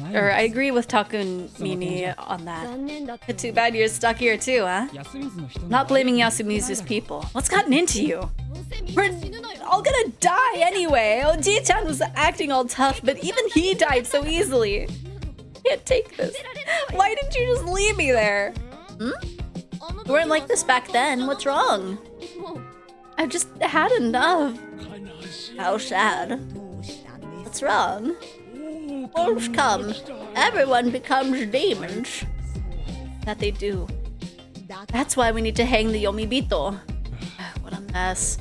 Whatever, at least we know that Kamifujiyoshi's people won't come and save us. Road was blocked. That's one reason.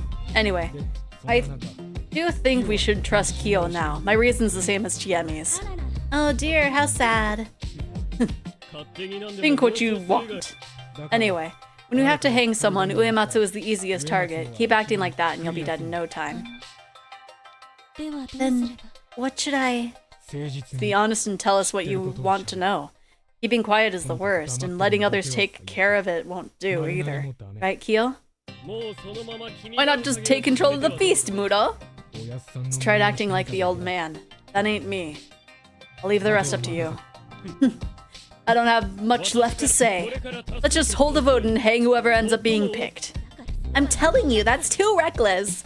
Of course, you are free to argue your case, especially if you prove you're more valuable alive. However, I don't want to hear any "I'm human" or "I don't want to die" arguments. Everyone would say that. The Chosen One gives up and gives his life, leaving the fate of Yasumizu to the rest of us. We'll hang at the hanging pine. That should do the job. How do we vote? We'll start with the elders. You can have brief interviews too. When the voter decides, I'll record it in my notepad. Huh? It's not anonymous? No way, we'll be basically telling people to die straight to their faces. Had enough of Serizawa's nitpicking. I'm starting. So, what's your name? That's the old guy. The old man who cried wolf. It's been old when I was still young. You understand what I'm saying, sir? Which one of us do you think is do you think is a wolf? Huh? Me? Why? Wolf. Scary, scary. One vote for Hinamizawa. Hold on, are we seriously deciding who to kill like this?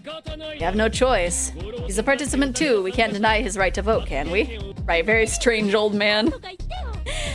Takumi-nichan, say something. Yasunaga, what do you think? I'll wait and see. Same here. Wait, really? Now it's me. I think I should vote for Chi-chan too.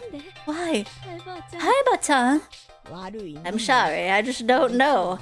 But it's strange how you're so mad about everything here. If the others survive, I don't mind dying. Oh, I hear that. But I won't agree. Yasumizu's people are important to me, but so is my life. Not to mention, I know I'm not a wolf, so I'm not gonna just roll over and die. Sure, I'll follow the rules. If I keep this up, I'll just get killed. Not to mention we don't have any better options. Here, Taibata.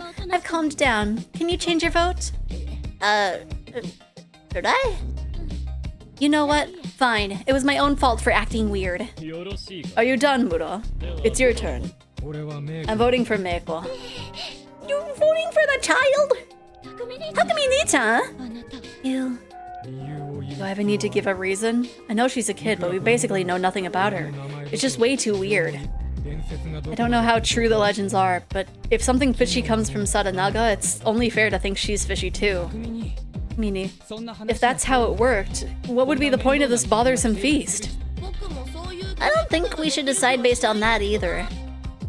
Even if she didn't come to Sadanaga, we still don't know who or what she is.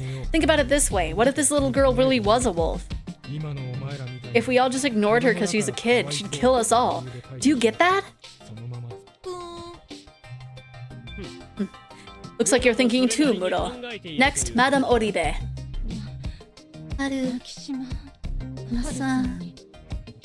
Mom?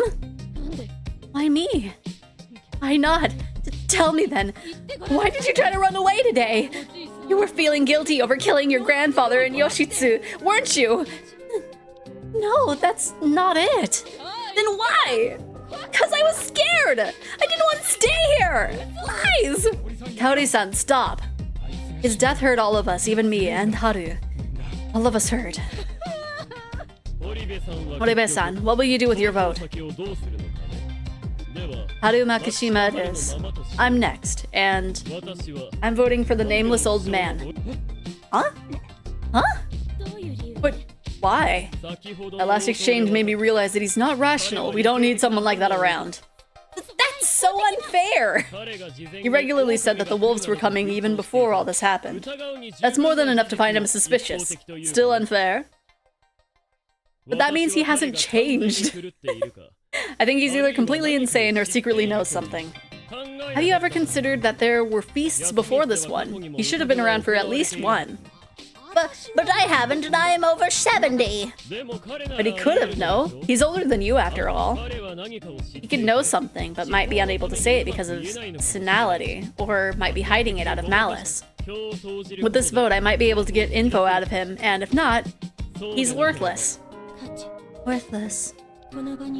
Is it truly right to hang people based on whether they have worth at this particular moment? You say that, but if we continue, we'll make more progress tomorrow. What do you mean? Today, Mudo will use his powers to investigate someone. We'll know the truth about another person. The spider will once again protect Mudo. By repeating this, it'll only take 3 times to know who's a wolf and who's not, even if we guess wrong. Really? In one day we'll hang someone will get killed by the wolves, and the snake will reveal another person. We'll find out about 3 people in one day, since all 11 besides Takumi, Ni-chan, and Natsuto-san are unknown. It'll take 3 or 4 times? Exactly. We'll only have to hang 3 people at most. With that in mind, if you don't want to hang those close to you, you should start with those who aren't. It's for the good of Yasumitsu. Now listen here. I'm arguing to maximize the happiness of the majority, Mudo. Nosato-san, are you serious? What? Chiene's math only works out if the wolves only kill people the snake hasn't checked. What if they only went after those whose identities were already confirmed? For example, what if they went for you tonight? I don't think I can agree with voting based on such a flawed conclusion. Don't you think you're being too easy on the idea of killing your own? I haven't said anything about killing my own. I'd never say that. Oh, man. Well, there were some mistakes there, but we're already voting. I'm leaving your decisions to you. Next up is Rikako Uematsu-san. Right. Going by seating order, I'm next. How troubling.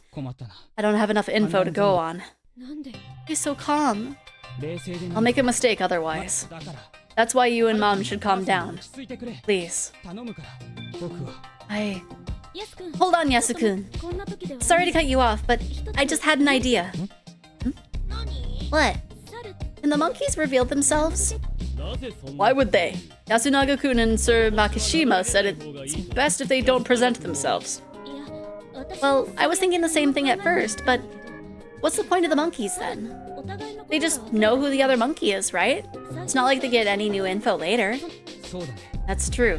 The only one I can think of them catching is fake snakes. But they can confirm who the other monkey is. So they can be confirmed as non-wolves just as easily as those investigated by the snake, right? What if they lie? Lying would be too risky.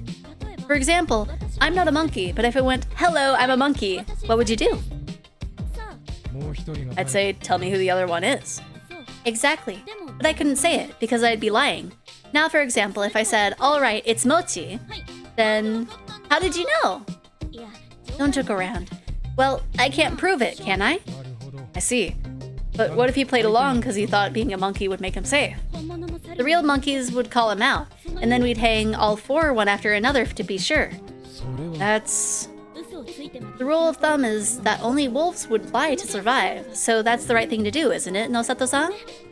I'm not a monkey, I'm a dragon! That's true. Once you clarify that's what would happen, you shouldn't get anyone pretending to be a monkey. See, it's too dangerous for both humans and wolves. It's just not worth it. Does everyone understand? Looks like it. Then please, name yourselves. We'll lose 2 suspects. Right here! What is it, Mochi? I'm saying that I'm a monkey. You're not just dragging out the joke? Yep, I'm a monkey. So, like we agreed, who's the other monkey? Miko-chan. Huh? Miko-chan. Is that true? What? When you woke up, was there something on your stomach? There was. A monkey. She knows the symbols? Yes. I taught them to her, alongside a pair of shinai. We have any other monkeys? Doesn't look like it. That confirms it. I see. So they really are monkeys. I kind of had a feeling that, the one was the monkey. I didn't have a feeling that Mako was, but the other one's not too surprising. Shoot, so I wasted my vote. I think he should be given a do-over. You want to bend the rules? It's best to make it impossible to retract votes. We'd have too many people trying to change their vote at the last minute. Good point. Fine. There's a bracelet on their stomach with Soprol Beta and Turbo Curine. Oh no! I mean, at least it wasn't attached to them. Sorry about interrupting. Back to Yasukun. I'll vote for the old wolf man. My reason is that I think staying silent and doing nothing indirectly helps the wolves. I'm next. 1,000,000 votes on Taiba. What? 1 vote each. Then 1 vote for Taiba. I find it weird how she just voted for Tien out of nowhere. What are you saying, boy? That's why you youngins are such good for nothings. I'm next. Alright. 1 vote for the old guy. So even you went for him. Shush. My reason is that I don't have any better ideas right now. That's it. Haru-chan's turn. I'll vote for Uematsu-san. You had to have been the one who brought the corruption. No. I am only here to fulfill my role. Just do that and take it to the corruption. Or take into the corruption. You're not doing that because you're a wolf, aren't you? Watch your tongue. I cannot disagree. I'm powerless. You don't have to humble yourself before these people. It's your turn. The person who voted for you must be suspicious. Listen to this guy. I will vote for Usanaga Oribe-san. You? I do not find him suspicious, but I just had a thought. There would be no worse possible occurrence than were he to be a wolf. I did say a lot. I can't blame you for thinking I'm tricking people, but I don't think I said anything wrong. At least I didn't intend to. I don't mind if you vote for me. I believe that votes to express your outlook are important as well. The old wolfman is on the top with 3 votes. You there, child. You're the last one. Neko, you understand? I need to choose the wolf. Yes. Her. Me? Wait, seriously? You're scary. I'm scared of you too. We need a final vote. The 9 people besides Chiemi, Serizawa, and the old man will vote for for one of those 2. A warfish coming. Yeah, I really do feel like it is her. The results are in. Old wolf man, 7 votes. Chiemi, Serizawa, 2 votes. Everyone besides Taiba and Neko-chan voted for the wolf guy. Shush. Are you ready, sir? Like, I've been in this village for almost 100 years and I'm getting kicked out. Finally. We all decided this. Every one of us equally guilty. Better get ready, old man. You understand? I need time. Huh? Need to clean up. You want to take care of your belongings. I believe we can allow that much. What if he's planning to escape? Haru-chan? Then I'll keep an eye on him. You do that. As soon as he returns, we will take him to Saranaga. Rikako-san, where is the rope? Right here. Oh wow, she came prepared. Okay. Since it went to the main character, I think this is a good transition as any.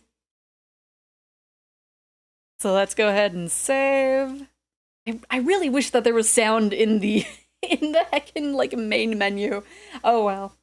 So let us go on over to the just chatting screen, and then we'll find somebody to raid. I have an idea of who to raid today. I don't know if they are still live. Oh, they're not. My goodness, I thought they were supposed to have a heckin' little birthday bash subathon thing, but they were not. My goodness. Let me see. Is there access? Let me look at them. Because the person I was wanting to raid stopped streaming. I know they were streaming earlier. I saw it on Discord. But they stopped. My goodness. Let me look at this person. Oh, is this the centipede person that you were talking about?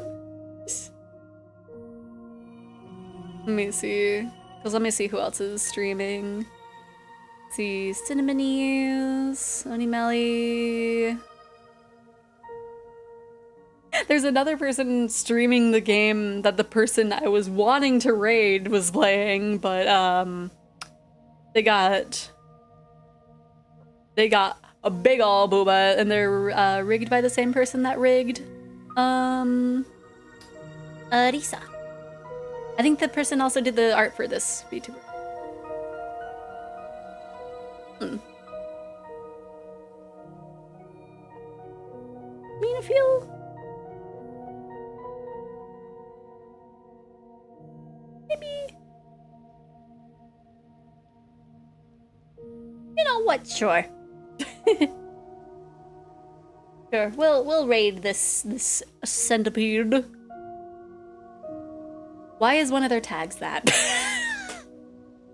I'm not gonna say what the tag is that I'm questioning, but I'm just like, why is that there? Okay. So what should the raid message be? The first one, yeah. Monster Boy makes sense.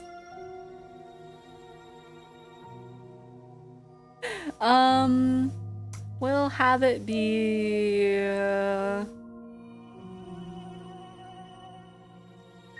Wolf Among Us. Right? Wait, no, Secret Werewolf. It's really cringe, but it's okay. Okay, there's the raid starting and there's the raid message. Thank you everybody for joining me today. We're gonna keep going through this tomorrow. I'm kind of interested on what some of the other things that are gonna happen are. Just in the case of like when we came across the tree and our brain was like just like word arrow, word arrow, word arrow. It was really weird. I didn't know how to like vocalize that majority of the time, but like I don't know. Someone who's in our brain. I don't know how, but they were in our brain. So yeah, we get to see the old man die. I'm pretty sure it's the girl. Like a lot of things are pointing it to being the girl. But again, it might just be what they want us to think. But who knows? Who knows? Otherwise, yeah. I'm kind of curious on when it's gonna stop us. Hopefully it does that to us on Thursday, and so that way we'd be like, okay, cool, we don't have anything to worry about afterwards, but I do not know. So we'll figure out that together. But anyway, I will see you eggies later. Bye-bye! Bye-bye! Bye-bye! Bye-bye! Farewell! Abidasen goodbye! Ba-ba-ba-ba-ba! Ba-ba! Ba-ba-ba-ba!